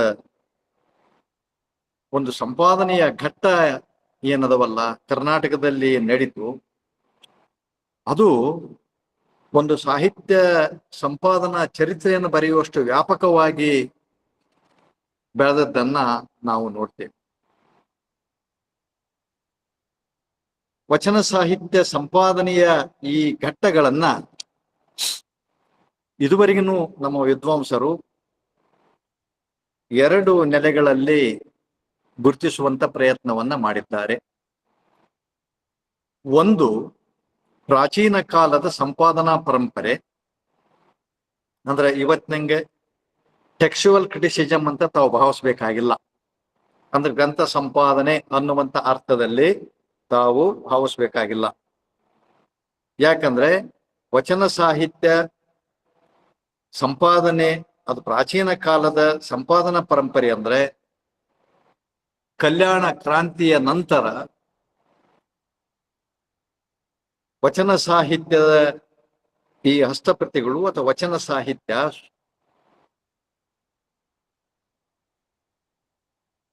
ಅಲ್ಲಲ್ಲೇ ಚದುರಿ ಹೋದಾಗ ಅವುಗಳನ್ನ ಸಂಗ್ರಹಿಸುವಂತ ಕೆಲಸ, ಅವುಗಳನ್ನ ಜೋಡಿಸುವಂತ ಕೆಲಸ, ಅವುಗಳನ್ನಿಟ್ಕೊಂಡು ಮತ್ತೆ ಶೂನ್ಯ ಸಂಪಾದನೆಗಳಂಥ ಕೃತಿಗಳನ್ನ ರಚನೆ ಮಾಡುವಂತ ಕೆಲಸ ಏನ್ ನಡೀತಲ್ಲ, ಇದನ್ನೂ ಕೂಡ ನಾವು ಒಂದು ಅರ್ಥದೊಳಗೆ ಅದನ್ನ ಸಂಪಾದನೆಯ ಘಟ್ಟ ಅಂತ ಭಾವಿಸಿಕೊಂಡು ಪ್ರಾಚೀನ ಕಾಲದ ಸಂಪಾದನಾ ಪರಂಪರೆಯನ್ನು ಗುರುತಿಸುವಂಥದ್ದು ನಮ್ಮಲ್ಲಿ ಇದೆ. ಅದು ಬಹಳ ಮುಖ್ಯ. ಅದು ಕೂಡ ಅದ್ರ ಜೊತೆಗೆ ನಮ್ಮ ಕಾಲದ ಆಧುನಿಕ ಕಾಲದ ಸಂಪಾದನಾ ಪರಂಪರೆ ಅನ್ನುವಂಥದ್ದು ಇನ್ನೊಂದೇ ಇದೆ. ಬಹುಶಃ ಆಧುನಿಕ ಕಾಲದ ಸಂಪಾದನಾ ಪರಂಪರೆ ಅಂತಂದ್ರೆ ನಮ್ಮ ಕ್ರೈಸ್ತ ಮಿಷನರಿಗಳು ಏನು ಬಂದು ಶಿಕ್ಷಣ ಕ್ಷೇತ್ರದಲ್ಲಿ, ಸಾಹಿತ್ಯ ಕ್ಷೇತ್ರದಲ್ಲಿ ಏನು ಬದಲಾವಣೆಯನ್ನ ತಂದ್ರು, ಪರಿವರ್ತನೆಯನ್ನ ತಂದ್ರು, ಆ ಸಂದರ್ಭದಿಂದ ಹಿಡಿದು ನಮ್ಮ ಕಾಲದವರೆಗೆ, ಈಗಿನವರೆಗೆ ವಚನ ಸಾಹಿತ್ಯ ಏನು ಸಂಪಾದನೆ ಪರಿಷ್ಕರಣಗೊಳಿತಲ್ಲ, ಅದರ ಒಂದು ಪರಂಪರೆಯು ಕೂಡ ನಮ್ಮಲ್ಲಿ ಇದೆ. ಹೀಗಾಗಿ ಪ್ರಾಚೀನ ಸಂಪಾದನಾ ಘಟ್ಟಗಳನ್ನ ಎರಡು ಹಂತಗಳಲ್ಲಿ ನಾವು ನೋಡ್ಬೋದು. ಆಧುನಿಕ ಸಂಪಾದನಾ ಘಟ್ಟಗಳನ್ನ ಒಂದು 4 ಹಂತಗಳಲ್ಲಿ ನಾವು ಗುರುತಿಸಬಹುದು. ಇದು ಸ್ಥೂಲವಾಗಿ, ಇದೇ ಕರಾರುವಕ್ಕಾಗಿ ಅಂತ ಏನೂ ಅಲ್ಲ. ಆ ಕಾರಣದಿಂದ ಕೆಲವು ಮಾತುಗಳನ್ನ ನಾನು ಇಲ್ಲಿ ಹೇಳಲಿಕ್ಕೆ ಇಷ್ಟಪಡ್ತೇನೆ. ಬಹುಶಃ ಮೊದಲನೆಯ ಪ್ರಾಚೀನ ಪರಂಪರೆಯನ್ನ ಕುರಿತು ಈಗಾಗಲೇ ನಿಮ್ಮ ಈ ಮಾಧ್ಯಮದಲ್ಲೇ ಬೇಕಾದಷ್ಟು ನಾನು ಮಾತಾಡಿದ್ದೇನೆ. ಪ್ರೌಢದೇವರಾಯನ ಕಾಲದ ವಚನ ಸಾಹಿತ್ಯ ಸ್ವರೂಪ ಅನ್ನುವಂಥದ್ದನ್ನ ಕಳೆದ 1-2-3 ತಿಂಗಳಿಂದಲೇ ನಾನು ಮಾತಾಡಿದ್ದೆ. ಇನ್ನು ಬೇರೆ ಬೇರೆ ಸಂದರ್ಭದಲ್ಲಿ ನಾನು ಮಾತಾಡಿದ್ದೇನೆ. ಇರ್ಲಿ, ಆ ಪ್ರಾಚೀನ ಸಂಪಾದನಾ ಪರಂಪರೆಯಲ್ಲಿ ಮುಖ್ಯವಾಗಿ ನಮ್ಮ ಪ್ರೌಢದೇವರಾಯನ ಕಾಲದ ಒಂದು ಸಂಪಾದನಾ ಘಟ್ಟ, ತದಾದ ನಂತರ ತೋಂಟದ ಸಿದ್ಧಲಿಂಗಯತಿಗಳ ಸಂಪಾದನಾ ಘಟ್ಟ ಅಂತ ಗುರುತಿಸ್ತಾರೆ. ಇದು ಅಷ್ಟೇ ಸ್ವಾರಸ್ಯಕರವಾಗಿರುವಂತಹ ಸಂಗತಿ ಅಂತಂದ್ರೆ, ಇಲ್ಲಿ ಶರಣರ ವಚನಗಳನ್ನ ಬೇರೆ ಬೇರೆ ದೃಷ್ಟಿಯಿಂದ ಸಂಗ್ರಹಿಸುವಂತ, ಸಂಪಾದಿಸುವಂತ ಕೆಲಸ ಆದದ್ದನ್ನ ನಾವು ಮರಿಬಾರದು. ಅಂದ್ರೆ ವಚನ ಸಾಹಿತ್ಯ ಈ ಸಂಪಾದನೆಯನ್ನ, ಸಾಮಾನ್ಯವಾಗಿ ಸಂಪಾದನೆ ಅಂತ ನಾನು ಕರೆಯೋದಿಲ್ಲ ಅಂತ ಮೊದಲೇ ಹೇಳಿದೆ. ಈ ಕಾಲಘಟ್ಟವನ್ನ ಅದನ್ನ ಆದಷ್ಟು ಸಂಗ್ರಹ, ಸಂಕಲನ ಮತ್ತು ಕೊನೆಗೆ ನಮ್ಮ ಶೂನ್ಯ ಸಂಪಾದನ ಅಂತ ನಾವು ಗುರುತಿಸ್ತೀವಿ. ಅಂದ್ರೆ ವಚನ ಸಾಹಿತ್ಯವನ್ನ ಶಿಸ್ತುಬದ್ಧವಾಗಿ ಸಂಗ್ರಹಿಸುವಂತ ಕಾರ್ಯ 12ನೇ ಶತಮಾನದ ನಂತರ 15ನೇ ಶತಮಾನದಲ್ಲಿ ನೆರವೇರಿದ್ದು ನಮಗೆ ಗೊತ್ತಿದೆ. ಅಂದ್ರೆ ಈ 15ನೇ ಶತಮಾನದಲ್ಲಿ ಇವರು ಯಾವುದೇ ಒಂದು ತಾತ್ವಿಕ ಉದ್ದೇಶವಿಲ್ಲದೆ ಸಿಕ್ಕ ವಚನಗಳನ್ನು ಒಬ್ಬೊಬ್ಬ ವಚನಕಾರರ ಹೆಸರಿನಲ್ಲಿ ಅಥವಾ ಎಲ್ಲ ಪುರಾತನರ ಹೆಸರಿನಲ್ಲಿ ಸಂಗ್ರಹಿಸುವಂತ ಕೆಲಸ ತೀವ್ರವಾಗಿ ನಡೆದಿರುವಂತದ್ದನ್ನ ನಾವು ನೋಡ್ತೀವಿ. ಇದು ಒಂದು ಅರ್ಥದಲ್ಲಿ ಸಂಪಾದನೆಯೇ. ಯಾಕಂತಂದ್ರೆ ಇದನ್ನ ನಾನು ಹೇಳಿದ್ನಲ್ಲ, ಟೆಕ್ಸ್ಚುವಲ್ ಕ್ರಿಟಿಸಿಸಮ್ ಅನ್ನುವಂತ ಅರ್ಥದಲ್ಲಿ ಇವತ್ತು ನಮ್ಮ ಶೈಕ್ಷಣಿಕವಾಗಿ ಏನು ನಾವು ಇವತ್ತು 10 ಹಸ್ತಪ್ರತಿಗಳನ್ನು ಇಟ್ಕೊಂಡು ಒಂದು ಸಂಪಾದನೆ ಮಾಡ್ತೀವಲ್ಲ, ಆ ಅರ್ಥದಲ್ಲಿ ಅಲ್ಲ. ಕಲ್ಯಾಣ ಕ್ರಾಂತಿಯಿಂದ ನೆಲದ ಮರೆಯ ನಿಧಾನದಂತೆ ಮರೆಯಾಗಿದ್ದಂತ ವಚನ ಸಾಹಿತ್ಯವನ್ನ ಬಹಳ ಮುಖ್ಯವಾಗಿ ಸಂಗ್ರಹಿಸುವಂತ ಕೆಲಸ ಆಯ್ತು. ಇದನ್ನ ವಚನ ಸಾಹಿತ್ಯ ಸಂಗ್ರಹ ಘಟ್ಟ, ಸಂಪಾದನೆಯಲ್ಲಿ ಒಂದು ಸಂಗ್ರಹ ಮಾಡಿದಂತ ಘಟ್ಟ ಅಂತ ಹೇಳ್ಬೋದು. ಬಹುಶಃ ನಮಗೆಲ್ಲ ಗೊತ್ತಿದೆ. ಇಲ್ಲಿ ಈ ಸಂಗ್ರಹಗಳು, ವಚನ ಸಂಗ್ರಹಗಳಲ್ಲಿ 3 ಟೆಕ್ಸ್ಟ್ಗಳು ನಮಗೆ ಬಹಳ ಮಹತ್ವದ್ದು. ಈಗಾಗಲೇ ಅದು ಅಳಕಟ್ಟಿ ಆದಿಯಾಗಿ ನಮ್ಮ ಸುತ್ತೂರಿನ ಶಿವರಾತ್ರೀಶ್ವರ ಸ್ವಾಮಿಗಳ ಆದಿಯಾಗಿ ಮೊದಲುಗೊಂಡು ಅವುಗಳನ್ನ ಪ್ರಕಟ ಮಾಡಿದ್ದಾರೆ. ಅಂದ್ರೆ 87 ವಚನಕಾರರ 1000 ವಚನಗಳನ್ನ ಸಂಗ್ರಹಿಸುವಂತ ಕೆಲಸ ಈ ಸಂಗ್ರಹಕಾರರಿಗೆ ಅವತ್ತು ಸಂಪಾದನೆ ಮಾಡಿಕೊಡುವಂತ ಒಂದು ಮಹತ್ವಪೂರ್ಣವಾದಂತ ಕೆಲಸವನ್ನ ಆ ಕಾಲದ ಸಂಗ್ರಹಕಾರರು ಮಾಡಿದರು. ಅವು ಯಾರು ಹೆಸರಿಲ್ಲ, ಅವು ಹೆಸರಿಲ್ಲದೆ ಅವರು ಮಾಡಿರುವಂತ ಕೆಲಸ. ಆ 3 ಕಟ್ಟುಗಳು ಯಾವುವು ಅಂತಂದ್ರೆ, ಈ ಗೊಗ್ಗವ್ಯೆಯ ವಚನದಿಂದ ಆರಂಭವಾಗುವಂಥದ್ದು ಒಂದು ಕಟ್ಟು. ಪ್ರಾರಂಭದಲ್ಲಿ ಆ ಹಸ್ತಪ್ರತಿಯನ್ನು ಬಿಚ್ಚಿದ್ರೆ ಸಾಕು, ಅಲ್ಲಿ ಗೊಗ್ಗವ್ಯ ವಚನದಿಂದಲೇ ಆರಂಭವಾಗುವಂತ ಒಂದು ವಚನ ಕಟ್ಟು ಸಿಗ್ತದೆ. ಅದರಲ್ಲಿ 125 ವಚನಕಾರರ 1600 ವಚನಗಳು ನಮಗೆ ದೊರೆತವು, ಸಂಗ್ರಹಗೊಂಡಿದ್ವು. ಅದಾದ ನಂತರ ಕೋಲಶಾಂತಯ್ಯನ ವಚನಕಾಲದಿಂದ ಆರಂಭವಾಗುವಂತ ಒಂದು ಕಟ್ಟು ಸಿಕ್ತು. ಅಲ್ಲಿ 40 ಜನ ವಚನಕಾರರು 3293 ವಚನಗಳನ್ನ ಸಂಗ್ರಹಿಸಿರುವಂಥದ್ದು ಕಂಡು ಬಂತು. ಅದೇ ರೀತಿ ಪ್ರತ್ಯೇಕವಾಗಿ ನಮ್ಮ ಬಸವಣ್ಣವರ ವಚನಗಳ ಅಂದ್ರೆ ಬಸವಣ್ಣವರ ಹೆಸರಿನಿಂದ ಪ್ರಾರಂಭವಾಗಿರುವಂತಹ ಒಂದು ಕಟ್ಟಿನಲ್ಲಿ 87 ವಚನಕಾರರು 1000 ವಚನಗಳು ಕೂಡ ಅಲ್ಲಿ ದೊರೆತು. ಹೀಗೆ ಬಿಡಿಯಾಗಿರುವಂತ ಅಕ್ಕ ಮಹಾದೇವಿಯ ವಚನಗಳು, ಸಿದ್ದರಾಮನ ವಚನಗಳು, ಹೀಗೆ ಬಿಡಿಯಾಗಿನೂ ಕೂಡ ಸಿಕ್ತು. ಅಂದ್ರೆ ಇವತ್ತು ಗ್ರಂಥ ಸಂಪಾದನೆಯನ್ನ ಮಾಡ್ಲಿಕ್ಕೆ ನಾವು ಏನು ಆಕರಗಳನ್ನ ಬೇರೆ ಬೇರೆ ಮೂಲದ ಹಸ್ತಪ್ರತಿಗಳನ್ನೇನು ಸಂಗ್ರಹಿಸ್ತೀವಲ್ಲ, ಆ ರೀತಿ ಪರಿಶ್ರಮ ಮತ್ತು ಪ್ರಯತ್ನದಿಂದ ಈ ವಚನ ಸಂಗ್ರಹ ಕಾರ್ಯವನ್ನ ಆ ಕಾಲಕ್ಕೆ ಮಾಡಿದ್ರು. ಪ್ರೌಢದೇವರಾಯನ ಕಾಲಕ್ಕೆ ಮುಗಿಯಿತು, ಇಷ್ಟಕ್ಕೆ ಬಿಟ್ಬಿಡೋಣ. ಯಾಕಂದ್ರೆ ಆಧುನಿಕನೇ ಹೆಚ್ಚು ನಾವು ಫೋಕಸ್ ಈ ಸಂದರ್ಭದಲ್ಲಿ ಕೊಡೋಣ. ಎರಡನೇದು ಅಂತಂದ್ರೆ, ಇದೇ ಕಾಲಘಟ್ಟದೊಳಗೆ ಅಂದ್ರೆ ಪ್ರೌಢದೇವರಾಯನ ಕಾಲಘಟ್ಟದಲ್ಲಿ ಕೇವಲ ಅವ್ರು ಸಂಗ್ರಹ ಮಾಡಲಿಲ್ಲ, ಆ ಸಂಗ್ರಹ ಮಾಡಿದಂತ ವಚನಗಳನ್ನ ಇಟ್ಕೊಂಡು ಅಧ್ಯಯನ ಮಾಡಿದ್ರು. ಅವ್ರು ಅಧ್ಯಯನ ಮಾಡಿದ್ರು. ಇವತ್ತು ಒಂದು ಅಧ್ಯಯನ ಅಂತೀವಲ್ಲ, ಹಾಗೆ ಅವರು ವಚನ ಸಾಹಿತ್ಯ ಒಂದು ಸಂಕಲನವನ್ನ ಮಾಡಿದ್ರು. ಸಂಕಲನ ಅಂದ್ರೆ ಕೇವಲ ಸಂಗ್ರಹ ಅಥವಾ ಕೂಡಿಸುವುದು ಅನ್ನೋ ಅರ್ಥ ಅಲ್ಲ. ನೋಡ್ರಿ, ಪರಿಭಾಷೆಗಳು ಎಷ್ಟು ವ್ಯತ್ಯಾಸ ಆಗ್ತವೆ. ವಚನ ಸಾಹಿತ್ಯ ನಮಗೆಲ್ಲ ಎಂತೆಂಥ ಒಂದು ನಾಲೆಡ್ಜ್ ಕೊಡ್ತದೆ ಅನ್ನುವಂಥದ್ದು ಇವೆಲ್ಲ ಉದಾಹರಣೆಗಳು. ಸಂಕಲನ ಅಂದ್ರೆ ಕೂಡಿಸೋದು ಮಾತ್ರ ಅಲ್ಲ, ಸಂಗ್ರಹಗೊಂಡಂತ ಲಕ್ಷಾನುಗಟ್ಟಲೆ ವಚನಗಳ ಆಯ್ಕೆ ಮಾಡಿಕೊಂಡು ವಿಷಯಕ್ಕನುಗುಣವಾಗಿ ಜೋಡಿಸುವುದು ಅಂತ ಅರ್ಥ. ಪ್ರೌಢದೇವರನ ಕಾಲಕ್ಕೆ ಇದು ನಡೀತು.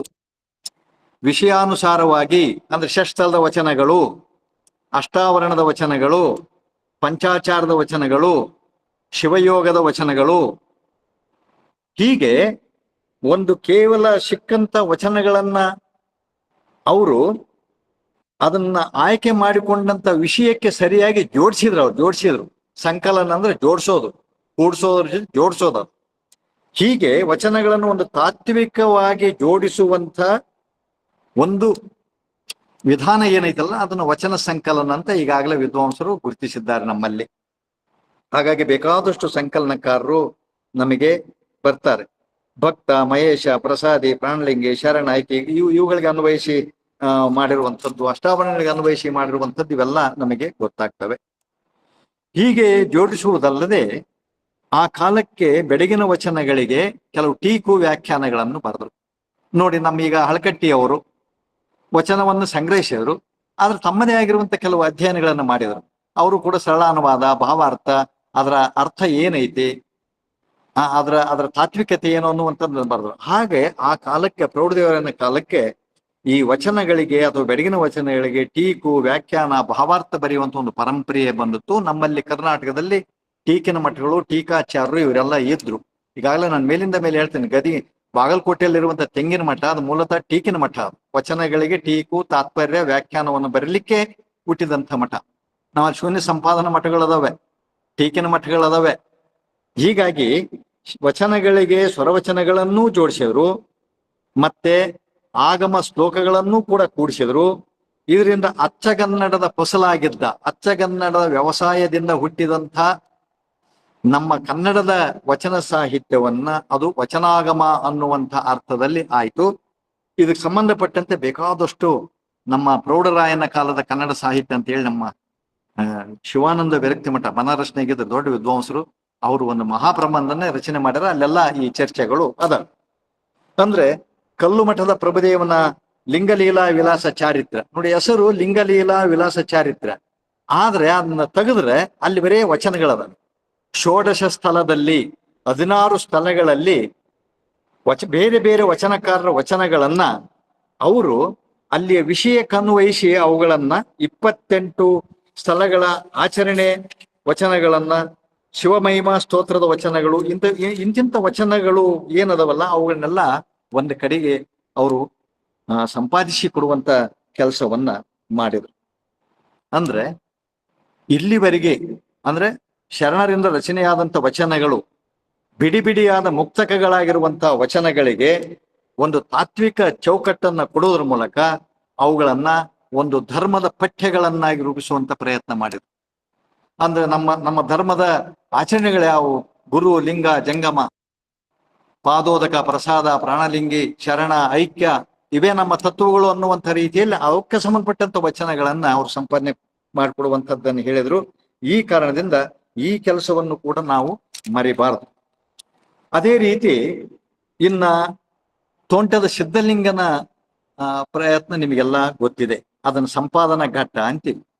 ಅಂದ್ರೆ ಒಂದು ಕಡೆಗೆ ಸಂಗ್ರಹಿಸಿದ್ರು, ಒಂದು ಕಡೆ ಸಂಕಲನ ಮಾಡಿದ್ರು, ಆಮೇಲೆ ಇದಕ್ಕೆ ಒಂದು ದೃಶ್ಯ ಶ್ರವ್ಯ ರೀತಿಯಲ್ಲಿ ಒಂದು ನಾಟಕೀಯ ಸ್ವರೂಪವನ್ನು ಕೊಡೋದ್ರ ಮೂಲಕ ಶೂನ್ಯ ಸಂಪಾದನೆಗಳನ್ನ ರಚನೆ ಮಾಡಿದ್ರು. ಅಂದ್ರೆ ವಚನಗಳಿಗೆ ಅಥವಾ ವಚನಗಳನ್ನ ಸಂವಾದಕ್ಕೆ ಒಳಪಡಿಸುವಂತ ಕೆಲಸವನ್ನ ಈ ಸಂಪಾದನಕಾರರು ಮಾಡಿದರು.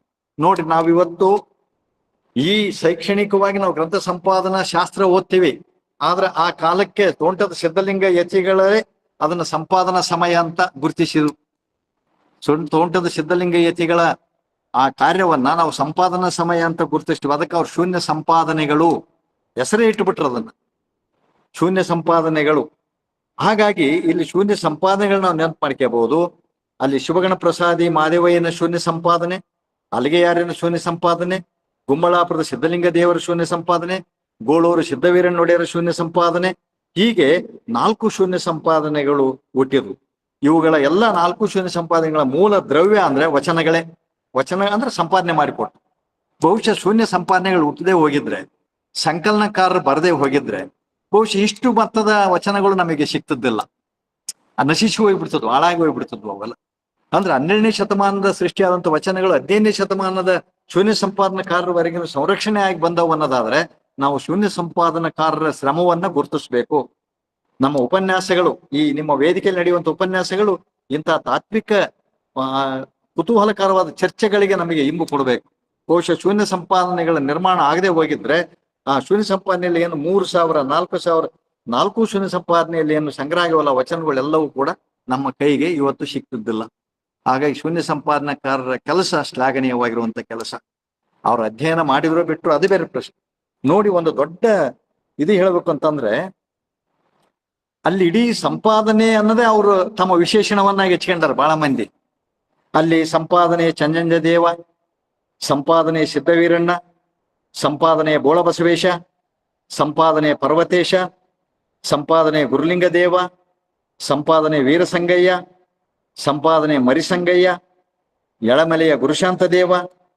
ಎಷ್ಟು ಮಂದಿರಿ ತೋಂಟದ ಸಿದ್ಧಲಿಂಗಯತಿಗಳ ಶಿಷ್ಯ ಪ್ರಶಿಷ್ಯ ಪರಂಪರೆ, ಒಂದು ಸಂಪಾದನಾ ಪರಂಪರೆ ಕನ್ನಡದಲ್ಲಿ ಬಂದದ್ದು ಅದು ವಚನ ಸಾಹಿತ್ಯದ ಮೂಲಕ. ನಾವೆಲ್ಲ ಆಸಕ್ತಿಯಿಂದ ಇವುಗಳನ್ನ ನಾವು ತಿಳ್ಕೊಳ್ಳಕ್ ಪ್ರಯತ್ನ ಮಾಡಬೇಕು. ಆ ದೃಷ್ಟಿಯಿಂದ ನೋಡಿ, ಅದಕ್ಕೆ ನಮ್ಮ ಆರ್ಸಿ ಹಿರೇಮಠರು ಒಂದು ಕಡೆಗೆ ಹೇಳ್ತಾರೆ, ಅವರು ಈ ಪ್ರಾಚೀನ ಗ್ರೀಕ್ ಮತ್ತು ರೋಮನ್ ತತ್ವಶಾಸ್ತ್ರ ಮತ್ತು ಸಾಹಿತ್ಯ ಮತ್ತು ವೈಜ್ಞಾನಿಕ ಬರಹಗಳನ್ನ ಸಂಗ್ರಹಿಸಿದಂತ ಬಿಜಾಂಟಿಯಂ ನಗರ ಇತ್ತಲ್ಲ, ಬಿಜಾಂಟಿಯಂ ನಗರದ ಈ ಶಿಷ್ಯ ಪ್ರಶಿಷ್ಯ ಕ್ರೈಸ್ತ ಮಠಗಳ ಶಿಷ್ಯ ಪ್ರಶಿಷ್ಯರ ರೀತಿಯಲ್ಲಿ ಈ ನಮ್ಮ ತೋಂಟದ ಸಿದ್ಧಲಿಂಗ ಯತಿಗಳ ಶಿಷ್ಯ ಪ್ರಶಿಷ್ಯರು ಇದ್ರು ಅನ್ನುವಂಥದ್ದನ್ನ ಅವರಲ್ಲಿ ಪ್ರಕಟ ಮಾಡ್ತಾರೆ. ಯಾರು? ನಮ್ಮ ಆರ್ಸಿ ಹಿರೇಮಠರು. ಅಂದ್ರೆ ಈಜಿಪ್ತಿನ ಕೆಲವು ಅನೇಕ ಶಿಷ್ಯ ಪರಂಪರೆ ಬರ್ತೈತಿ. ಜೇನೋಡೋಟಸ್ ಅಂತ ಬರ್ತಾನ, ಅರಿಸ್ಟೋಫೆನಿಸ್ ಅಂತ ಬರ್ತಾನ, ಅರಿಸ್ಟಾಪಸ್ ಅಂತ ಬರ್ತಾನ. ಈ ಶಿಷ್ಯ ಪರಂಪರೆಯವರು ಏನು ತಮ್ಮ ಕ್ರೈಸ್ತ ಸಾಹಿತ್ಯವನ್ನ ಸಂರಕ್ಷಣೆ ಮಾಡಿದ್ರು, ಆ ರೀತಿ ಇಲ್ಲಿ ತೋಂಟದ ಸಿದ್ಧಲಿಂಗ ಯತಿಗಳ ಶಿಷ್ಯ ಪರಂಪರೆಯವರು 12ನೇ ಶತಮಾನದ ಸ್ವತಂತ್ರ ವಚನ ಬರೆಯೋದಿರ್ಲಿ, ಸ್ವತಂತ್ರ ವಚನಗಳ ರಚನೆಯ ಜೊತೆಗೆ 12ನೇ ಶತಮಾನದಲ್ಲಿ ಕಲ್ಯಾಣ ಕ್ರಾಂತಿಯಿಂದ ಆ ಕಡೆ ಈ ಕಡೆ ಊರು ಸುಟ್ಟು ಆರಿಗಾರು ಇಲ್ಲ ಅನ್ನೋ ಸಂದರ್ಭದಲ್ಲಿ ನೆಲದ ಮರಿಯ ನಿಧಾನದಂತೆ ಇರುವಂತಹ ಈ ಸಂಪತ್ತನ್ನ ಸಂಪಾದನೆ ಮಾಡಿಕೊಟ್ಟಂತಹ ಅನೇಕ 4 ಸಂಪಾದನಾ ಕೃತಿಗಳು, ಬಿಡಿ ಬಿಡಿಯಾಗಿರುವಂತಹ ಸಂಪಾದನಾ ಕೃತಿಗಳು ಇವು ನಮಗೆ ಆಶ್ಚರ್ಯವನ್ನ ಒದಗಿಸ್ತವೆ. ಹೀಗಾಗಿ ಒಂದು ಸಂಪಾದನಾ ರೂಪದ ಅಧ್ಯಯನಕ್ಕೆ ನಮ್ಮ ಶೂನ್ಯ ಸಂಪಾದನಕಾರರು ಕಾರಣರಾದ್ರು. ಅಲ್ಲಿ ಪಾಂಡಿತ್ಯ ಇದೆ, ಪ್ರತಿಭೆ ಇದೆ, ಪರಿಶ್ರಮ ಇದೆ. ಇಡೀ ವಚನ ರಾಶಿಯನ್ನ ತಮ್ಮ ಮುಂದೆ ಇಟ್ಟುಕೊಂಡು ಯಾವ ವಚನಗಳನ್ನ ಯಾವ್ಯಾವ ಸಂದರ್ಭದಲ್ಲಿ ಶರಣರು ಹೇಳಿರ್ಬೋದು ಅನ್ನುವಂತ ಒಂದು ಸಂದರ್ಭ ಸಾಹಿತ್ಯವನ್ನ ಕನ್ನಡ ಸಾಹಿತ್ಯಕ್ಕೆ ನೀಡಿದಂತ ಒಂದು ಕೊಡುಗೆ ನಮ್ಮ ಶೂನ್ಯ ಸಂಪಾದನಕಾರರಿಗೆ ಸಲ್ತದೆ. ಅಂದ್ರೆ ಹೀಗೆ ಒಟ್ಟಾರೆ ಪ್ರೌಢದೇವರಾಯ ಮತ್ತು ತೋಂಟದ ಸಿದ್ಧಲಿಂಗ ಯತಿಗಳ ಕಾಲದ ಪ್ರಾಚೀನ ವಚನ ಸಾಹಿತ್ಯದ ಅಧ್ಯಯನ ಕ್ರಮವನ್ನ ನಾವು ವಚನ ಸಂಗ್ರಹ ಅಂತ ಕರೆದ್ರು ಕೂಡ, ವಚನ ಸಂಕಲನ ಅಂತ ಕರೆದ್ರು ಕೂಡ, ವಚನ ಸಂಪಾದನೆ ಅಂತ ಕರೆದ್ರು ಕೂಡ ಅವು ಸಂಪಾದನೆಯ ಲೆಕ್ಕದಲ್ಲಿ ಅಂದ್ರೆ ಒಂದು ಆಕರಮುಖಿ ಶೋಧ, ಆಕರ ವಿವರಣಾಮುಖಿ ಶೋಧ ಮತ್ತು ಆಕರ ವಿವೇಚನಾಮುಖಿ ಶೋಧ ಅಂತಂದೇಳಿ ನಮ್ಮ ಗುರುಗಳಾದಂಥ ಕಲಬುರ್ಗಿಯವರು ಅವರ ಕೆಲಸವನ್ನ ಶ್ಲಾಘನೆ ಮಾಡ್ತಾರೆ. ಇದು ಪ್ರಾಚೀನ ಸಂಪಾದನಾ ಪರಂಪರೆಯ ಒಂದು ಸ್ಥೂಲವಾದಂತ ನೋಟ. ಇದರದೇ ಪ್ರತ್ಯೇಕವಾದಂಥ ಉಪನ್ಯಾಸ ಅಥವಾ ಒಂದು ಸ್ವತಂತ್ರ ಪುಸ್ತಕ ಬರೆಯುವಷ್ಟು ಬೇಕಾದಷ್ಟು ಮಾಹಿತಿಗಳು ಇವೆ. ಇರ್ಲಿ, ಈಗ ಆಧುನಿಕ ಸಂಪಾದನಾ ಪರಂಪರೆಯ ಕೆಲವು ಹೆಜ್ಜೆ ಗುರುತುಗಳನ್ನ ನಾವು ನೋಡೋಣ. ಯಾಕಂದ್ರೆ ಇಲ್ಲಿ ಇದು ನೋಡಿ ದಕ್ಷಿಣ ಸುಮ್ಮನೆ ನಾನು ಸುಮ್ಮನೆ ಸರಳವಾಗಿ ಮಾತಾಡ್ಲಿಕ್ಕೆ ಪ್ರಯತ್ನ ಮಾಡ್ತೇನೆ. ದಕ್ಷಿಣ ಕರ್ನಾಟಕದ ಯಾವೊಬ್ಬ ವಿದ್ವಾಂಸರು ಕೂಡ ಈ ರೀತಿ ಗಮನ ಕೊಡ್ಲಿಲ್ಲ. ಅಂದ್ರೆ ವಚನ ಸಾಹಿತ್ಯ ಓದ್ಕೊಂಡ್ರು, ಹೌದು, ವಿದ್ಯಾಶಂಕರ್ ಅವರು ವಚನ ಸಾಹಿತ್ಯ ಓದ್ಕೊಂಡ್ರು, ಚಿದಾನಂದಮೂರ್ತಿ ಅವರು ವಚನ ಸಾಹಿತ್ಯ ಓದ್ಕೊಂಡ್ರು. ವಚನ ಸಾಹಿತ್ಯದಲ್ಲಿ ಬೇರೆ ಬೇರೆ ತಳ ಸಮುದಾಯದ ಏನು ಚಿಂತನೆಗಳದವು ಅನ್ನುವಂಥದ್ದನ್ನು ಬಹಳ ಕರಾರುವಕ್ಕಾಗಿ ಮಂಡಿಸಿದ್ರು. ಮತ್ತೆ ಎಲ್ ಬಸವರಾಜ್ ಅವರು ಮಂಡಿಸಿದ್ರು. ಶಿವದಾಸ ಗೀತಾಂಜಲಿ ಅನ್ನುವಂಥ ಒಂದು ಕೃತಿಯನ್ನು ಬರೆದ್ರು ಕರೆವು. ಆದ್ರೆ ವಚನ ಸಾಹಿತ್ಯ ಸಂಪಾದನೆಯ ಒಂದು ಪರಂಪರೆ ಇದೆ ಅನ್ನುವಂಥದ್ದನ್ನ ಒಂದು ದೂರದೃಷ್ಟಿ ಇಟ್ಕೊಂಡು ಒಂದು ವಿಚಾರ ಸಂಕಿರಣ ಮಾಡೋದ್ರ ಮೂಲಕ ಒಂದು ಪುಸ್ತಕ ಪ್ರಕಟಣೆ ಮಾಡುವಂತ ಕೆಲಸವನ್ನ ಯಾರು ಮಾಡಲ್ಲ. ಆದ್ರೆ ಅದು ಮಾಡಿದ್ದು ಡಾಕ್ಟರ್ ಕಲಬುರ್ಗಿ ಅಂತವರು ಮತ್ತು ಆರ್ ಸಿ ಹಿರೇಮಠನಂತ ಈ ನಮ್ಮ ಭಾಗದ ವಿದ್ವಾಂಸರದ ದೊಡ್ಡ ಕೆಲಸ ಇದೆ. ಅವರು ಒಂದು ಗದಗಿನ ಮಠದಿಂದ ಒಂದು ಸಣ್ಣ ವಿಚಾರ ಸಂಕಿರಣ ಆಗ್ತದೆ. ವಚನ ಸಾಹಿತ್ಯ ಪ್ರಕಟಣಾ ಇತಿಹಾಸ ತಮಗೆ ಗೊತ್ತಿರಬೇಕು. ವಚನ ಸಾಹಿತ್ಯ ಪ್ರಕಟಣಾ ಇತಿಹಾಸ, ಪ್ರಕಟಣಾ ಇತಿಹಾಸ ಅಂದ್ರು ಅಷ್ಟೇ, ಪರಿಷ್ಕರಣಾ ಇತಿಹಾಸ ಅಂದ್ರು ಅದೇ, ಸಂಪಾದನಾ ಘಟ್ಟ ಅಂದ್ರು ಅದೇ. ಯಾಕಂದ್ರೆ ಅವು ಪ್ರಕಟಣೆ ಅಂದಾಗ ಅಲ್ಲಿ ಮೊದಲು ಅಷ್ಟಪ್ರತಿಯಲ್ಲಿ ಇರುವಂತಹ ಪ್ರಕಟ ಆದ್ರೂ ಸಾಕು ಅನ್ನುವಂಥ ಕಾರಣದಿಂದ ಅವ್ರು ನೇರವಾಗಿ ಪ್ರಕಟ ಮಾಡಿರಬಹುದು. ಒಂದು ಅಷ್ಟಪ್ರತಿಗಿಂತಲೂ ಬಸವಣ್ಣದ ವಚನಕ್ಕೆ ಸಂಬಂಧಪಟ್ಟಂತೆ ಒಂದು 4 ವಚನಗಳು, ವಚನ ಕಟ್ಟುಗಳು ಸಿಕ್ಕಾಗ ಯಾವುದು ಸರಿಯಾದ ಪಾಠ ಅದನ್ನ ನಾವು ಕೊಡಬೇಕು ಅನ್ನುವಂಥ ಒಂದು ಸಂಪಾದನಾ ವಿಧಾನದಿಂದ ಪ್ರಕಟ ಮಾಡಿರ್ಬೋದು. ಅದರಲ್ಲಿ ಕೆಲವು ದೋಷಗಳು ಆಗಿರ್ಬೋದು, ಕೆಲವು ಮಿತಿಗಳು ಆಗಿರ್ಬೋದು. ಅವುಗಳನ್ನು ಸರಿಪಡಿಸುವಂತ ಬಹುದೊಡ್ಡ ಜವಾಬ್ದಾರಿ ಮುಂದಿನ ತಲೆಮಾರಿಗೆ ಇದೆ ಅನ್ನುವಂಥದ್ದು ಕೂಡ ನಮಗೆಲ್ಲ ಗೊತ್ತಿದೆ. ಅದು ಏನೇ ಇದ್ರೂ ಕೂಡ ಗದಗಿನ ತೋಂಟದಾರ ಮಠದಿಂದ ಇಂಥದ್ದೊಂದು ವಿಚಾರ ಸಂಕಿರಣ ನಡೀತು. ಆ ವಿಚಾರ ಸಂಕಿರಣದ ಒಟ್ಟಾರೆ ಅಧ್ಯಕ್ಷತೆಯನ್ನು ವಹಿಸಿದಂಥವ್ರು ಡಾಕ್ಟರ್ ಕಲಬುರ್ಗಿ ಅವರು. ಅಲ್ಲಿ ಬಿ ವಿ ಮಲ್ಲಾಪುರ ಅವ್ರು ಮಾತಾಡ್ತಾರೆ, ಬಿ ಆರ್ ಹಿರೇಮಠರು ಮಾತಾಡ್ತಾರೆ, ಬೇರೆ ಬೇರೆ ಎಲ್ಲರೂ ಮಾತಾಡ್ಕೊಂತ ಬರ್ತಾರೆ. ಏನ್ ಮಾತಾಡ್ತಾರೆ ಅಂದ್ರೆ, ಈ ವಿಜಯಪುರದ ಶಿವಾನುಭವ ಗ್ರಂಥಮಾಲೆ ಬರೋದಕ್ಕಿಂತ ಪೂರ್ವದಲ್ಲಿ ವಚನ ಸಾಹಿತ್ಯದ ಕೆಲಸ ಏನ್ ನಡೆದತ್ತು, ಕ್ರೈಸ್ತ ಮಿಷನರಿಗಳ ಕಾಲದಲ್ಲಿ ಏನ್ ನಡೆದತ್ತು, ವಿಜಯಪುರದ ಶಿವಾನುಭವ ಗ್ರಂಥಮಾಲೆ ಆಳ್ಕಟ್ಟಿಯವರ ಪ್ರಯತ್ನಗಳು ಏನ್ ನಡೆದವು, ಇದಾದ್ಮೇಲೆ ಕರ್ನಾಟಕ ವಿಶ್ವವಿದ್ಯಾಲಯದ ಕನ್ನಡ ಅಧ್ಯಯನ ಸಂಸ್ಥೆಯಲ್ಲಿ ಆರ್ ಸಿ ಹಿರೇಮಠರ ನೇತೃತ್ವದಲ್ಲಿ ಏನ್ ನಡೀತು, ಇದು ಆದ್ಮೇಲೆ ಗದಗಿನ ತೋಂಟದಾರ ಮಠದ ವೀರಶೈವ ಅಥವಾ ಲಿಂಗಾಯತ ಇವತ್ತಿನ ಎಂ ಕಲಬುರ್ಗಿ ಅಧ್ಯಯನ ಸಂಸ್ಥೆಯಲ್ಲಿ ಏನ್ ನಡೀತು, ಇವುಗಳನ್ನೆಲ್ಲ ಅವರು ಚರ್ಚೆ ಮಾಡ್ತಾರೆ. ಯಾಕಂದ್ರೆ ಆ ಕಾಲಕ್ಕೆ ಇನ್ನೂ ಜನಪ್ರಿಯ ವಚನ ಸಂಪುಟಗಳು ಬಂದದ್ದಿಲ್ಲ. ಕಲಬುರ್ಗಿ ಅವರ ಕನ್ನಡ ಮತ್ತು ಸಂಸ್ಕೃತಿ ಇಲಾಖೆ ಜನಪ್ರಿಯ ಸಂಪುಟಗಳು ಬಂದದ್ದಿಲ್ಲ, ಇಲ್ಲದ್ರ ಅದನ್ನು ದಾಖಲೆ ಮಾಡ್ತಿದ್ರು ಅವರು. ಇರ್ಲಿ, ಹೀಗೆ ಅಲ್ಲಿ ಅಧ್ಯಕ್ಷೀಯ ಭಾಷಣದಲ್ಲಿ ಕಲಬುರ್ಗಿ ಅವರು ಒಂದು ಸೂತ್ರಪ್ರಾಯವಾದ ಒಂದು ಮಾತು ಹೇಳ್ತಾರೆ.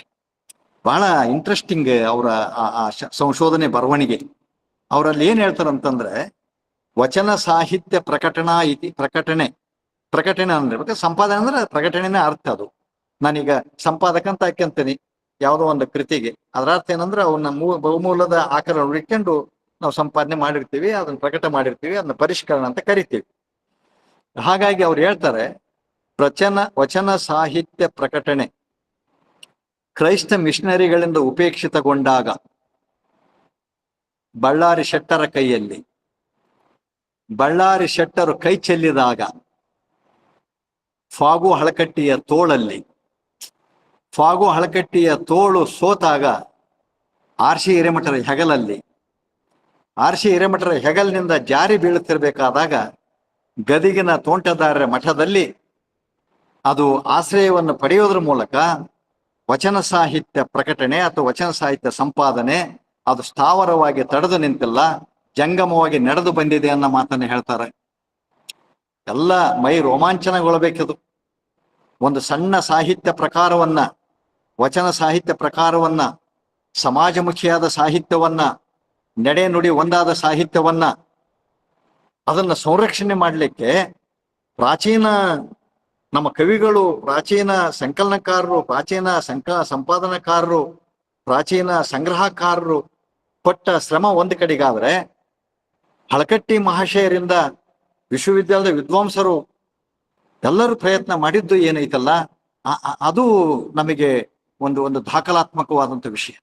ಅದಕ್ಕೆ ಹ್ಯಾಂಡ್ಸ್ ಅಪ್ ನಮ್ಮ ವಚನ ಏನು ನಮ್ಮ ಈ ವಚನ ಅಧ್ಯಯನ ವೇದಿಕೆಗೆ ನಾನು ಥ್ಯಾಂಕ್ಸ್ ಹೇಳ್ಬೇಕು. ನಾನು ಎಷ್ಟೇ ಬಿಜಿ ಇದ್ರು ಕೂಡ ಸ್ವಲ್ಪ ನನ್ನ ಆಸಕ್ತಿ ವಿಷಯವನ್ನು ಮಾತಾಡ್ಲಿಕ್ಕೆ ಆಗಾಗ್ಗೆ ತಾವು ಅವಕಾಶ ಕೊಡ್ತಿರಲ್ಲ, ಅದು ಮುಖ್ಯ ನಮಗೆ. ಇದು ಕಮ್ಯುನಿಕೇಶನ್ ಆಗ್ಬೇಕಷ್ಟೇ, ಇಲ್ಲಿ ಎಲ್ಲರಿಗೂ ಗೊತ್ತಿರುವಂತಹದ್ದೇ ಈ ವಿಷಯಗಳೆಲ್ಲ. ಹಾಗಾಗಿ ಈ ಆಧುನಿಕ ಕಾಲದ ಸಂಪಾದನಾ ಘಟ್ಟಗಳದವಲ್ಲ, ಅವು 4 ಘಟ್ಟಗಳಲ್ಲಿ ಬೆಳೆದು ಬರ್ತವೆ. ಅದನ್ನ ನಮ್ಮ ಆಧುನಿಕ ಈ ಘಟ್ಟಗಳನ್ನ ನಾವು ಸ್ವಲ್ಪ ಅಧ್ಯಯನದ ದೃಷ್ಟಿಯಿಂದ ಮತ್ತೆ ಸರಳವಾಗಿ ಅರ್ಥ ಆಗ್ಬೇಕು ಅನ್ನುವಂಥ ದೃಷ್ಟಿಯಿಂದ ಮತ್ತೆ ಯಾರ್ಯಾರು ಎಲ್ಲೆಲ್ಲಿ ಪ್ರಯತ್ನ ಮಾಡಿದ್ರು ಅನ್ನುವಂಥ ದೃಷ್ಟಿಯಿಂದ ಇದನ್ನ 3 ಕಾಲಘಟ್ಟದೊಳಗೆ ಇನ್ನು ವರ್ಗೀಕರಿಸ್ತ. ಒಂದು ವಚನ ಪಿತಾಮಹ ಫಾಗು ಹಳಕಟ್ಟಿಯ ಪೂರ್ವ ಕಾಲ, ಅಂದ್ರೆ ಹಳಕಟ್ಟಿಯವರೇ ಇದಕ್ಕೆ ಕಾರಣರಲ್ಲ. ವಚನ ಪಿತಾಮಹ ಫಾಗು ಹಳಕಟ್ಟಿಯವರ ಪೂರ್ವಕಾಲ. ಎರಡನೇದು ಫಾಗು ಹಳಕಟ್ಟಿಯವರ ಕಾಲ. ಮೂರನೇದು ಫಾಗು ಹಳಕಟ್ಟಿಯವರ ನಂತರದ ಕಾಲ, ಇತ್ತೀಚಿನ ಕಾಲ. ಈ 3 ಘಟ್ಟಗಳನ್ನ ಅವರು ಗುರುತಿಸ್ತಾರೆ. ಹಾಗಾಗಿ ಫಾಗು ಹಳಕಟ್ಟಿಯವರ ಪೂರ್ವಕಾಲ ಏನಿತ್ತು ಅಂದ್ರೆ, ನಮ್ಮಲ್ಲಿ ಮುದ್ರಣ ಯಂತ್ರ ಭಾರತೀಯ ಇತಿಹಾಸದಲ್ಲಿ ಒಂದು ಮಹತ್ವಪೂರ್ಣವಾದ ಪ್ರವೇಶವನ್ನ ಕೊಡಿತು. ಕೈ ಬರಹದಲ್ಲಿ ಇದ್ದಂಥ ಹಸ್ತಪ್ರತಿಗಳು ಮುದ್ರಿತ ಪ್ರತಿಗಳಾಗಿ ರೂಪಾಂತರಗೊಳ್ಳಿಕ್ಕೆ ಈ ಮುದ್ರಣ ಯಂತ್ರ ಭಾರತೀಯರ ಇತಿಹಾಸದಲ್ಲಿ ಒಂದು ಮಹತ್ವಪೂರ್ಣ ಪ್ರವೇಶವನ್ನ ಮಾಡಿಕೊಡ್ತು. ಈ ಪ್ರವೇಶದಿಂದ ಏನಾಯ್ತು ಅಂದ್ರೆ, ಹಸ್ತಪ್ರತಿ ನಿರ್ಮಾಣದ ಮಂದಗತಿಯ ಬದಲಾಗಿ ಯಂತ್ರ ಪ್ರತಿ ತೀವ್ರವಾಗಿ ಪ್ರಕಟಗೊಳ್ಳಕಚ್ಚಿದು. ಒಂದೊಂದು ಪ್ರತಿಗಳು 1000 ಪ್ರತಿಗಳಾಗಕಚ್ಚಿದು. ಈ ಕಾರಣದಿಂದ ನಮ್ಮ ಸಾಹಿತ್ಯದಲ್ಲಿ ಒಂದು ವೇಗ, ಸಂಪಾದನೆಯ ವೇಗ ವಿಸ್ತಾರಗೊಂಡದ್ದನ್ನು ನಾವು ನೋಡ್ತೀವಿ. ಯಾಕಂದ್ರೆ ಕೇವಲ ನಕಲು, ಪ್ರತಿನಕಲು, ಬಳಿ ನಕಲು ರೂಪದಲ್ಲಿ ಮುಂದುವರಿಯುತ್ತಿದ್ದಂಥ ಈ ಪ್ರಾಚೀನ ಕಾವ್ಯಗಳನ್ನ ನಾವು ಏನ್ ಮಾಡಿದೀವಿ ಅಂತಂದ್ರೆ, ಒಂದು ಮುದ್ರಣದ ಸೌಲಭ್ಯದಿಂದ ಇದನ್ನ ನಾವು ಪ್ರಾಚೀನ ಕೃತಿಗಳ ಪ್ರಕಟಣಾ ಒಂದು ಕಾರ್ಯವನ್ನ ಬಹಳ ತೀವ್ರವಾಗಿ ಹೊಂದಿ. ಇದಕ್ಕೆ ಎಲ್ಲ ಕಾರಣ ಗೊತ್ತಿದೆ. ಮತ್ತೆ ಕ್ರೈಸ್ತ ಮಿಷನರಿಗಳೇ ಇದಕ್ಕೆಲ್ಲ ಕಾರಣ. ನನ್ನ ಕೈಯಲ್ಲಿ ಈ ವರ್ಷ ಒಂದು PhD ಅವಾರ್ಡ್ ಆಯ್ತು, ಕನ್ನಡ ಕಲ್ಲಚ್ಚಿನ ಪ್ರತಿಗಳು ಅಂತಂದೇಳಿ. ಕನ್ನಡ ಕಲ್ಲಚ್ಚಿನ ಪ್ರತಿಗಳು ಅಂತ ಒಬ್ಬ ಡಾಕ್ಟರ್ ಸತೀಶ್ ಪಾಟೀಲ್ ಅಂತ ಗೌಡ ಮಾಡಿದ. ಅಲ್ಲಿ ಅದು ಒಂದು 100 ವರ್ಷದ ಇತಿಹಾಸ. 1828ರಿಂದ 1928 ಕ್ಲೋಸ್. 1828ರಲ್ಲಿ ಬಂಗಾಲದ ಶ್ರೀರಾಮ್ಪುರ ಮತ್ತು ತಮಿಳುನಾಡಿನ ಮಡ್ರಾಸ್ಗಳಲ್ಲಿ ಕನ್ನಡ ಮುದ್ರಣ ಯಂತ್ರ ಮೊದಲು ಅಸ್ತಿತ್ವಕ್ಕೆ ಬಂತು. ಹಾಗಾಗಿ 1827-28ರಲ್ಲಿ ಅಲ್ಲಿ ಬಳ್ಳಾರಿಯಲ್ಲಿ ಜಾನ್ ಹ್ಯಾಂಡ್ಸ್ ಸ್ಥಾಪಿಸಿದ ಕರ್ನಾಟಕದ ಪ್ರಥಮ ಮುದ್ರಣ ಯಂತ್ರ ನಮ್ಮ ಕರ್ನಾಟಕಕ್ಕೆ ಬಂದ್ರೆ ಬಳ್ಳಾರಿಯಲ್ಲೇ ಪ್ರಥಮ ಮುದ್ರಣ ಯಂತ್ರ ಬಂತು. ಅದರ ತರುವಾಯ ಕರ್ನಾಟಕದಲ್ಲಿ ಮುದ್ರಣ ಕಾರ್ಯದ ಜೊತೆಗೆ ಆಧುನಿಕ ಶಿಕ್ಷಣದ ಪ್ರಸಾರ ಕ್ರಮೇಣ ವಿಸ್ತಾರಗೊಳ್ಳುತ್ತಾ ಇವತ್ತು ಏನಾಗಿದೆ ಅಂದ್ರೆ, ಮುದ್ರಣದ ಒಂದು ಕ್ರಾಂತಿಯನ್ನೇ ನಾವು ಮುದ್ರಣ ಕಾಲದಲ್ಲಿ ಕ್ರಾಂತಿಯನ್ನೇ ಒಂದು ಮಾಡಿದ್ದೇವೆ. ಆ ಕಾರಣದಿಂದ ಜೈನರು ಈ ಕೆಲಸಕ್ಕೆ ಕೈ ಹಾಕಿದ್ರು. ಕ್ರೈಸ್ತ ಮಿಷನರಿಗಳು ಕನ್ನಡ ಸಾಹಿತ್ಯ ಕುರಿತಾಗಿ ಅಧ್ಯಯನ ಆರಂಭಿಸಿದಂತ ಕಾಲದೊಳಗೆ ಅಲ್ಲಿ ಬಂಗಾಲದ ಶ್ರೀರಾಮ್ಪುರದಿಂದ ನಮ್ಮ ಕಲ್ಲಚ್ಚಿನ ಪ್ರತಿಗಳನ್ನ ಹೇಗೆ ಮಾಡಬೇಕು ಅನ್ನುವಂಥ ಒಂದು ಶೋಧ ನಡೆದು ನಮಗೆ ಮುದ್ರಣದ ಆವಿಷ್ಕಾರ ಆಯ್ತು. ಆದ್ರೆ ಒಂದು ಗಮನಿಸ್ಬೇಕು, ಈ ಕ್ರೈಸ್ತ ಮಿಷನರಿಗಳು ಜೈನ ಸಾಹಿತ್ಯವನ್ನ ಪ್ರಕಟ ಮಾಡಿದ್ರು, ಲಿಂಗಾಯತ ಸಾಹಿತ್ಯವನ್ನು ಪ್ರಕಟ ಮಾಡಿದ್ರು, ವೈದಿಕ ಮತಕ್ಕೆ ಸಂಬಂಧಪಟ್ಟಂತ ಕಾವ್ಯಗಳನ್ನಷ್ಟೇ ಪ್ರಕಟ ಮಾಡಿದರ ಹೊರತಾಗಿ ಇವರು ವಚನವನ್ನ ತಪ್ಪಿಯೂ ಪ್ರಕಟ ಮಾಡಲಿಲ್ಲ. ಯಾಕಂದ್ರೆ ಬಸವಪುರಾಣ ಮಾಡಿದ್ರು ಅಥವಾ ಇನ್ನೊಂದು ಏನೋ ಮಾಡಿದ್ರು, ಆದ್ರೆ ಈ ವಚನಗಳನ್ನ ಬಿಡಿ ಬಿಡಿಯಾಗಿರುವಂತ ವಚನಗಳನ್ನ ಅವರು ಪ್ರಕಟ ಮಾಡಲಿಲ್ಲ. ಇಂಥ ಸಂದರ್ಭದಲ್ಲಿ, ಯಾಕಂದ್ರೆ ಅದಕ್ಕೆಲ್ಲ ಕಾರಣ ಗೊತ್ತಿದೆ, ಅದನ್ನ ಮತ್ತೆ ರಿಪೀಟ್ ಮಾಡಕ್ ಹೋಗೋದಿಲ್ಲ. ಹಳಕಟ್ಟಿಯವರು ವಚನ ಶಾಸ್ತ್ರ ಸಾರ ಭಾಗ 1 ಒಂದು ಕಟ್ಟನ್ನ ಮತ್ತೆ 500 ರೂಪಾಯಿಯನ್ನ ಮಂಗಳೂರಿಗೆ ಕಳಿಸ್ತಾರೆ. ಅವ್ರು ಅದನ್ನ ಓದ್ತಾರೆ. ಇದು ಕ್ರಿಸ್ತನ ತಾತ್ವಿಕ ವಿಚಾರಗಳು ಮತ್ತು ನಿಮ್ಮ ಬಸವಣ್ಣವರ ತಾತ್ವಿಕ ವಿಚಾರಗಳು ಒಂದಾಗಿದ್ದಾಗ ಅದೇ ರೀತಿ ಇರೋದ್ರಿಂದ ಅಹಿಂಸೆ, ಸಮಾನತೆ, ಒಂದು ಪ್ರೀತಿ, ವಾತ್ಸಲ್ಯ ಇದು ಇರೋದ್ರಿಂದ ಈಗ ನಾವೇನಾದ್ರೂ ಪ್ರಕಟ ಮಾಡಿದ್ರೆ ನಮ್ಮ ಧರ್ಮ ಪ್ರಚಾರಕ್ಕೆ ಇದು ಅಡ್ಡಿ ಆಗ್ತದೆ ಅನ್ನುವಂಥ ಮಾತನ್ನ ಹೇಳಿ ಅವ್ರು ವಾಪಸ್ ಕಳಿಸ್ತಾರೆ. ಅದಕ್ಕೇನೆ ಕಲಬುರ್ಗಿ ಅವ್ರು ಹೇಳೋದನ್ನ, ವಚನ ಸಾಹಿತ್ಯದ ಪ್ರಕಟಣೆ ಕ್ರೈಸ್ತ ಮಿಷನರಿಗಳಿಂದ ಉಪೇಕ್ಷಿತಗೊಂಡಾಗ ಬಳ್ಳಾರಿ ಶೆಟ್ಟರ ಕೈಯಲ್ಲಿ ವ್ಯಾಪಾರಕ್ಕಾಗಿನೇ ಕೆಲವರು ಶೆಟ್ರು ಈ ಕಲ್ಲಚ್ಚಿನ ಪ್ರತಿಗಳನ್ನ ಮಾಡಿದ್ರು. ಅಂಥ ಸಂದರ್ಭದಲ್ಲಿ 1883 ಶಿಖಾರತ್ನ ಪ್ರಕಾಶನ ಹೆಸರಿನಿಂದ ಒಂದು ಅಪ್ರಮಾಣ ಕೂಡಲ ಸಂಗಮದೇವ ಅಂಕಿತದ ವಚನ ಕೃತಿ ಪ್ರಕಟವಾಯಿತು. ಮೊದಲನೇದಿದು, ಅಳಕಟ್ಟಿಗಿಂತ ಮೊದಲು. ಇಲ್ಲಿಂದ ವಚನ ಸಾಹಿತ್ಯ ಸಂಪಾದನೆ ಆರಂಭವಾಯಿತು ಅಂತ ಹೇಳ್ಬೋದು ಆಧುನಿಕ ಘಟ್ಟದಲ್ಲಿ. ಅಂದ್ರೆ ಪ್ರಕಟಣೆ ಅಥವಾ ಪರಿಷ್ಕರಣೆ ಪ್ರಕಟ ಆಯಿತು ಅಂತ. ಆ ತದನಂತರದಲ್ಲಿ ವ್ಯಾಪಾರಿ ಮನೋಭಾವದಿಂದ ನಮ್ಮ ಬಳ್ಳಾರಿ ಶೆಟ್ರು 1883ರಿಂದ 1914ರವರೆಗೆ ಅವರು ಬಸವಣ್ಣ, ಅಂಬಿಗರ ಚೌಡಯ್ಯ, ಜೇವರ್ಗಿ ಷಣ್ಮುಖ ಶಿವಯೋಗಿಗಳ ವಚನಗಳನ್ನು ಒಳಗೊಂಡಂತೆ 10 ವಚನ ಕೃತಿಗಳನ್ನ ಪ್ರಕಟ ಮಾಡಿದ್ರು. ಹಳಕಟ್ಟಿಯ ಪೂರ್ವದಲ್ಲಿ, ಹಳಕಟ್ಟಿಯವರಿಗಿಂತಲೂ ಪೂರ್ವದಲ್ಲಿ. ಇದು ಪ್ರಾರಂಭದ ಪ್ರಯತ್ನ. ಇದು ವಚನ ಸಂಪಾದನಾ ಘಟ್ಟದಲ್ಲಿ ಪ್ರಾರಂಭದ ಘಟ್ಟ ಇದು. ಇದಾದ ನಂತರ ನಮ್ಮ ಆರ್ ನರಸಿಂಹಾಚಾರ್ಯರು 3 ಕವಿಚರಿತೆಗಳನ್ನು ಬರೀತಾರೆ. ಕವಿಚರಿತೆ ಸಂಪುಟ 1, ಕವಿಚರಿತೆ ಸಂಪುಟ 2, ಕವಿಚರಿತೆ ಸಂಪುಟ 3. ಈ ಸಂಪುಟ 1 ಮತ್ತು 2ರಲ್ಲಿ ಆರ್ ನರಸಿಂಹಾಚಾರ್ಯ ಏನ್ ಮಾಡ್ತಾರೆ, ತಮಗೆ ದೊರೆತಂತ ಅಷ್ಟಪದಿಗಳನ್ನು ಇಟ್ಕೊಂಡು 60 ಜನ ವಚನಕಾರರ ಮಾಹಿತಿಯನ್ನ ಮತ್ತು ಆ ವಚನಗಳ ಶೋಧದ ಮೂಲಕ ನಮ್ಮ ಕನ್ನಡಿಗರಿಗೆ ಪರಿಚಯ ಮಾಡಿಸ್ಕೊಡ್ತಾರೆ. ಈ ಸಂಪುಟಗಳನ್ನು ತೆಗೆದು ನೋಡಿದ್ರೆ ಅಲ್ಲಿದೆ 1 ಮತ್ತು 2ರಲ್ಲಿ 60 ಜನ ವಚನಕಾರರ ಒಂದು ಮಾಹಿತಿ ಅಲ್ಲಿ ಸಿಗ್ತದೆ ಮತ್ತು ವಚನಗಳನ್ನು ಅಲ್ಲೆಲ್ಲ ಉದಾಹರಣೆಯಾಗಿ ಅವರು ತಗೊಳ್ತಾರೆ. ಇದು ಹಳಕಟ್ಟಿ ಪೂರ್ವದ ಕಾಲದಲ್ಲಿ ನಡೆದಂತ ಪ್ರಾರಂಭದ ಪ್ರಯತ್ನ ಅಂತ ಹೇಳ್ಬೋದು. ಅದಕ್ಕೆ ಬೇಕಾದಷ್ಟು ಉದಾಹರಣೆಗಳು, ಪ್ರಾರಂಭದ ಪ್ರಯತ್ನದಲ್ಲಿ ಬೇಕಾದಷ್ಟು ಉದಾಹರಣೆಗಳದಾವೆ. ಬಹುಶಃ 19ನೇ ಶತಮಾನದ 2ನೇ ಪಾದದೊಳಗೆ ಈ ವಚನ ಸಂಪಾದನೆಯ ಪ್ರಾರಂಭ ಆಯಿತು. ಅಖಂಡೇಶ್ವರ ವಚನ ಸಟೀಕ ಇರ್ಬೋದು, ಮೌನೇಶ್ವರರ ವಚನ ಶಾಸ್ತ್ರ ಇರ್ಬೋದು, ಯಾಕಂದ್ರೆ ಅದು ಕರ್ನಾಟಕ ಬುಕ್ ಡಿಪೋ ಧಾರವಾಡದವ್ರು ಮಾಡ್ತಾರೆ. ಶಾಬದಿ ಇದು ಯಾವುದು PC ಶಾಬದಿ ಮಠ ಗದಿಗ್ನವ್ರು ಮಾಡ್ತಾರೆ.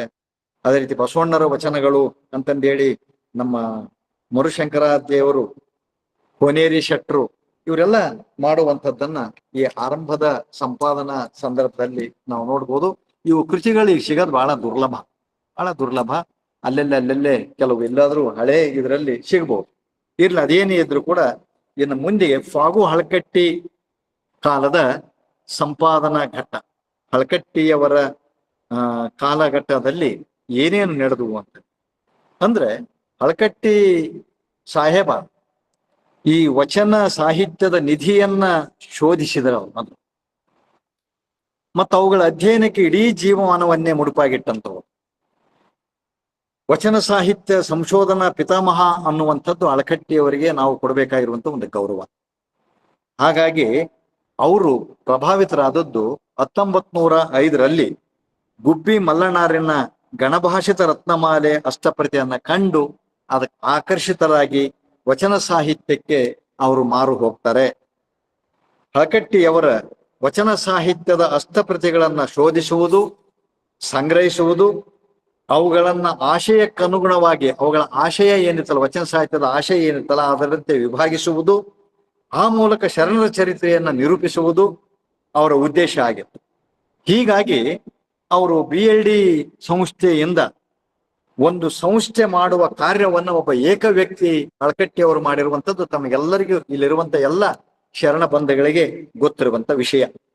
ಮತ್ತೆ ಇದೇ ಕಾಲದೊಳಗೆ ಈ ವಚನ ಸಾಹಿತ್ಯ ಸಂಪಾದನೆಯಲ್ಲಿ ಕೈ ಜೋಡಿಸಿದಂಥವರು ನಮ್ಮ ಹರ್ಡೇಕರ್ ಮಂಜಪ್ಪನವರು, ಶಿರಾಳಕೊಪ್ಪದ ಚನ್ನಮಲ್ಲಿಕಾರ್ಜುನ ಮಾಸ್ಟರ್ ಅವ್ರ ಬಗ್ಗೆ ಒಂದು PhD ಬಂದಿದೆ, ನಮ್ಮ ಪಟ್ಟಣ ಸರ್ಗೆ ಗೊತ್ತಿದೆ. ಅವನು ಸಂಗಮೇಶ್ ಮಗ ವೀರೇಶ್ ಹಂಡಿಗೆ ಅವರು ಆ ಕುರಿತು PhD ಮಾಡ್ಯಾರ. ನಮ್ಮ ಮಠದಿಂದ ಅದನ್ನ ಪ್ರಕಟನೂ ಕೂಡ ಮಾಡೀವಿ ನಾವು. ಬಹಳ ಸಣ್ಣ ಸಣ್ಣ ಉಪೇಕ್ಷೆಗೊಳಗಾದಂತ ಶರಣರ ವಚನಗಳನ್ನ ನಮ್ಮ ಶಿರಾಳಕೊಪ್ಪದ ಚನ್ನಮಲ್ಲಿಕಾರ್ಜುನರು ಶೋಧಿಸಿರುವಂತದ್ದನ್ನ ನಾವು ನೋಡ್ಬೋದು, ಸಂಪಾದನೆ ಮಾಡಿರುವಂತದ್ದನ್ನ ನಾವು ನೋಡ್ಬೋದು. ಇವತ್ತು ನಮಗೆ ಸಮಗ್ರ ವಚನ ಸಂಪುಟಗಳು ಸಿಗ್ತವೆ, ಜನಪ್ರಿಯ ವಚನಗಳ ಸಂಪುಟಗಳು ಸಿಗ್ತವೆ. ಅವು ಬೇರೆ ಬೇರೆ ಆವೃತ್ತಿಯಲ್ಲಿ 2ನೇ ಆವೃತ್ತಿ 3ನೇ ಆವೃತ್ತಿ ಬೈಬಲ್ ಆವೃತ್ತಿಯಲ್ಲಿ ಸಿಗ್ತವೆ. ಇದು ಈಗ ದೊಡ್ಡದಲ್ಲ. ಆದ್ರೆ ಆರಂಭದ ಈ ಪ್ರಯತ್ನ ಇತ್ತಲ್ಲ, ಯಾವುದೇ ಸೌಲಭ್ಯ ಇಲ್ಲದಾಗ ಹಸ್ತಪ್ರತಿಗಳ ಹುಡುಕಾಟ ಇರ್ಬೋದು, ಅವುಗಳ ಸಂಗ್ರಹ ಇರ್ಬೋದು, ಅವುಗಳ ಮಾಹಿತಿಯನ್ನು ಕೊಡುವಂತ ಸೌಲಭ್ಯ ಇಲ್ಲದಾಗ ಅದನ್ನು ಓದ್ಲಿಕ್ಕೆ ಸರಿಯಾಗಿ ಗಾಳಿ ಬೆಳಕು ಇಲ್ಲದಂತ ಸಂದರ್ಭದಲ್ಲಿ ಈ ಪುಣ್ಯಾತ್ಮರು ಮಾಡಿದ್ರಲ್ಲ ಕೆಲಸ, ಅದು ನಮಗೆ ಬಹಳ ಮುಖ್ಯ. ಇದೇ ಕಾಲಘಟ್ಟದೊಳಗೆ ಹರ್ಡೇಕರ್ ಮಂಜಪ್ಪನವರು, ಶಿರಾಳಕೊಪ್ಪ ಚನ್ನಮಲ್ಲಿಕಾರ್ಜುನರು, ಇವರ ಮುಂತಾದ ಇವರ ಕೆಲಸವನ್ನ ನಾವು ನೋಡ್ಬೋದು. ಬಹಳ ಅದ್ಭುತವಾಗಿರುವಂತ ಕೆಲಸಗಳನ್ನ ಈ ಕಾಲದ ವಿದ್ವಾಂಸರು ಮಾಡ್ತಾರೆ. ಹಾಗಾಗಿ ಇವರ ಕಾಲಘಟ್ಟದೊಳಗೆ ಕೆಲವು ಕೃತಿಗಳು ಸಂಪಾದನೆಗೊಂಡಿರುವಂತದ್ದನ್ನ ನಾವು ನೋಡ್ತೀವಿ. ಅದರಲ್ಲೂ ಹಳಕಟ್ಟಿಯವರು ಶಿವಾನುಭವ ಶಬ್ದಕೋಶ ಸಿದ್ಧಪಡಿಸ್ಯಾರ ಅನ್ನೋದಾದ್ರೆ ಬಹುಶಃ ಅದರ ಅರ್ಥ ಆಗಾಗಲೇ ವಚನ ಸಾಹಿತ್ಯ ಸಂಪಾದನೆ ಅವರ ಕಾಲಕ್ಕೆ ಹೇರಳವಾಗಿ ಆಗಿತ್ತು. 1000 ವಚನ ಕಟ್ಟುಗಳು, ಅಷ್ಟಪತಿ ಕಟ್ಟುಗಳನ್ನ ಅವರು ಸಂಗ್ರಹಿಸಿದ್ರು. ಮತ್ತೆ ಅಷ್ಟಪ್ರತಿ ಶೋಧದೊಂದಿಗೆ ಅವರು ಒಂದು ಸಂಶೋಧನೆಯ ಕಾರ್ಯವನ್ನು ಕೂಡ ಅವರು ಮಾಡಿದ್ರು ಅನ್ನುವಂಥದ್ದನ್ನ ಗಮನಿಸ್ಬೇಕು. ಶಿವಾನುಭವ ಗ್ರಂಥಮಾಲೆ ಸ್ಥಾಪಿತ ಆಗಿ ಬಹುಶಃ ಅದನ್ನ ನಮ್ಮ ಆಧುನಿಕ ಸಂಪಾದನಾ ಘಟ್ಟದಲ್ಲಿ ಬಹಳ ನಾವು ಒಂದು ಸ್ಮರಣೀಯವಾಗಿ ನಾವು ನೆನಪು ಮಾಡಿಕೊಳ್ಳೋದಾದ್ರೆ ಬಹುಶಃ ಬಿಜಾಪುರದ ಶಿವಾನುಭವ ಗ್ರಂಥಮಾಲೆಯ ಒಂದು ಕಾಲಘಟ್ಟ ಇದು ಇತಿಹಾಸ. ಅಂದ್ರೆ ಇದರ ನಿರ್ವಹಣೆಗಾಗಿನೇ ಅವರು ಸಾವಿರಾರು ಹಸ್ತಪ್ರತಿಗಳನ್ನ ಸಂಗ್ರಹಿಸಿರುವಂತದ್ದನ್ನ ನಾವು ನೋಡ್ತೀವಿ. ಹಾಗಾಗಿ ಹಳಕಟ್ಟಿಯವರ ವಚನ ಸಂಪಾದನೆಯನ್ನ ವಿದ್ವಾಂಸರು ಆದಂತಹ ಡಾಕ್ಟರ್ ಕಲಬುರ್ಗಿ ಅವರು 2 ದೃಷ್ಟಿಯಿಂದ ಅವನ್ನ ವಿಂಗಡಿಸ್ತಾರೆ. 1 ವಚನಶಾಸ್ತ್ರ ಸಾರದ 3 ಸಂಪುಟಗಳು, 2 ವಚನಗಳ ಬಿಡಿ ಸಂಪುಟಗಳು ಅಂತ ಹೇಳಿ ಅವರು ಒಂದ್ ದೃಷ್ಟಿಯಿಂದ ಅವುಗಳನ್ನ ವರ್ಗೀಕರಣ ಮಾಡ್ತಾರೆ. ಹಾಗಾಗಿ ವಚನಶಾಸ್ತ್ರ ಭಾಗ 1 1923ರಲ್ಲಿ ಪ್ರಕಟ ಆಯ್ತು. ವಚನಶಾಸ್ತ್ರ ಭಾಗ 1 ದ್ವಿತೀಯ ಆವೃತ್ತಿ 1931ರಲ್ಲಿ ಅದು ಪ್ರಕಟ ಆಗ್ತದೆ. ವಚನಶಾಸ್ತ್ರ ಭಾಗ 2 1938ರಲ್ಲಿ ಪ್ರಕಟ ಆಗ್ತದೆ. ವಚನಶಾಸ್ತ್ರ ಭಾಗ 3 ಅದರ ಪೂರ್ವಾರ್ಧ 1939ರಲ್ಲಿ ಮತ್ತೆ ಪ್ರಕಟ ಆಗಿದೆ. ಹೀಗೆ 3 ಭಾಗಗಳಲ್ಲಿ ವಿನ್ಯಾಸಗೊಳ್ಳುವಂತ ರೀತಿಯಲ್ಲಿ ಅವರು ಅದರಲ್ಲಿ ಗಮನಿಸ್ಬೇಕು. ಅಲ್ಲಿ ಯಾವುದೇ ಸಂಪಾದನೆ ವೈಧಾನಿಕತೆಯನ್ನ ಅವತ್ತು ಯಾವುದೂ ವಿಧಾನಗಳು ಇದ್ದಿಲ್ಲ ನಮ್ಮಲ್ಲಿ. ಗ್ರಂಥ ಸಂಪಾದನೆ ಹೆಂಗ್ ಮಾಡ್ಬೇಕು, ವಚನ ಸಂಪಾದನೆ ಹೆಂಗ್ ಮಾಡ್ಬೇಕು ಅನ್ನುವಂತ ಯಾವುದೇ ವಿಧಾನ ಇದ್ದಿಲ್ಲ. ಅಂತ ಸಂದರ್ಭದಲ್ಲಿ ಹಳಕಟ್ಟಿಯವರು ತಮ್ಮ ಸಿಕ್ಕಂತ ವಚನಗಳು ಮುದ್ರಣಗೊಂಡು ಪ್ರಕಟಗೊಂಡು ನಮ್ಮ ಜನರಿಗೆ ಕೈ ಸೇರಿದ್ರೆ ಸಾಕು, ನಶಿಸಿ ಹೋಗುವಂತ ಒಂದು ಸಾಹಿತ್ಯ ಸಂಪತ್ತು ಉಳಿದ್ರೆ ಸಾಕು ಅನ್ನುವಂತ ಕಾರಣದಿಂದ ಅವರು ಪ್ರಯತ್ನ ಮಾಡಿದರು. ಆ ದೃಷ್ಟಿಯಿಂದ ವಚನಶಾಸ್ತ್ರ ಭಾಗ 2 ಅದರ ಸೃಷ್ಟಿಯ ರಚನೆ, ಕರ್ಣಹಸಿಗೆ, ಕ್ರಿಯೆಗಳು, ಸಕೀಲಗಳು, ಷಷ್ಠಲಗಳು, ಏಕೋತ್ತರ ಷತ್ಸಲ ಈ 5 ಭಾಗಗಳಲ್ಲಿ ಅವ್ರ ವಚನಗಳನ್ನ ವಿಂಗಡಿಸಿ ನೋಡ್ತಾರೆ. ವಚನಶಾಸ್ತ್ರ ಸಾರ ಭಾಗ 3ರಲ್ಲಿ ಕ್ರಿಯೆ, ಆಚಾರ ಭೇದಗಳು, ಅಷ್ಟಾವರಣಗಳು, ಶಿವಯೋಗ, ಈಗ 4 ವಿಭಾಗಗಳಲ್ಲಿ ಅವ್ರು ನೋಡ್ತಾರೆ. ಇವೆಲ್ಲವುಗಳಲ್ಲದೆ ಹಳಕಟ್ಟಿಯವರು ಬಸವಣ್ಣ, ಚನ್ನಬಸಣ್ಣ, ಮಾದೇವಿ ಅಕ್ಕ, ಗಣದಾಸಿ ವೀರಣ್ಣ, ಘನಲಿಂಗ ದೇವ, ಸಕಲೇಶ ಮಾದ್ರಸ ಮೊದಲಾದ ವಚನಗಳ ಬಿಡಿ ಸಂಕಲನಗಳನ್ನು ಕೂಡ ಪ್ರಕಟ ಮಾಡ್ತಾರೆ. ನೋಡಿ ಅದಿಲ್ಲದ್ರೆ 15 ಸಂಪುಟಗಳು ಇವತ್ತು ಹಳಕಟ್ಟಿಯವರ 15 ಸಂಪುಟಗಳಷ್ಟು ವ್ಯಾಪ್ತಿ ನಮ್ಗೆ ಎಲ್ಲಿ ಸಿಗ್ತದೆ.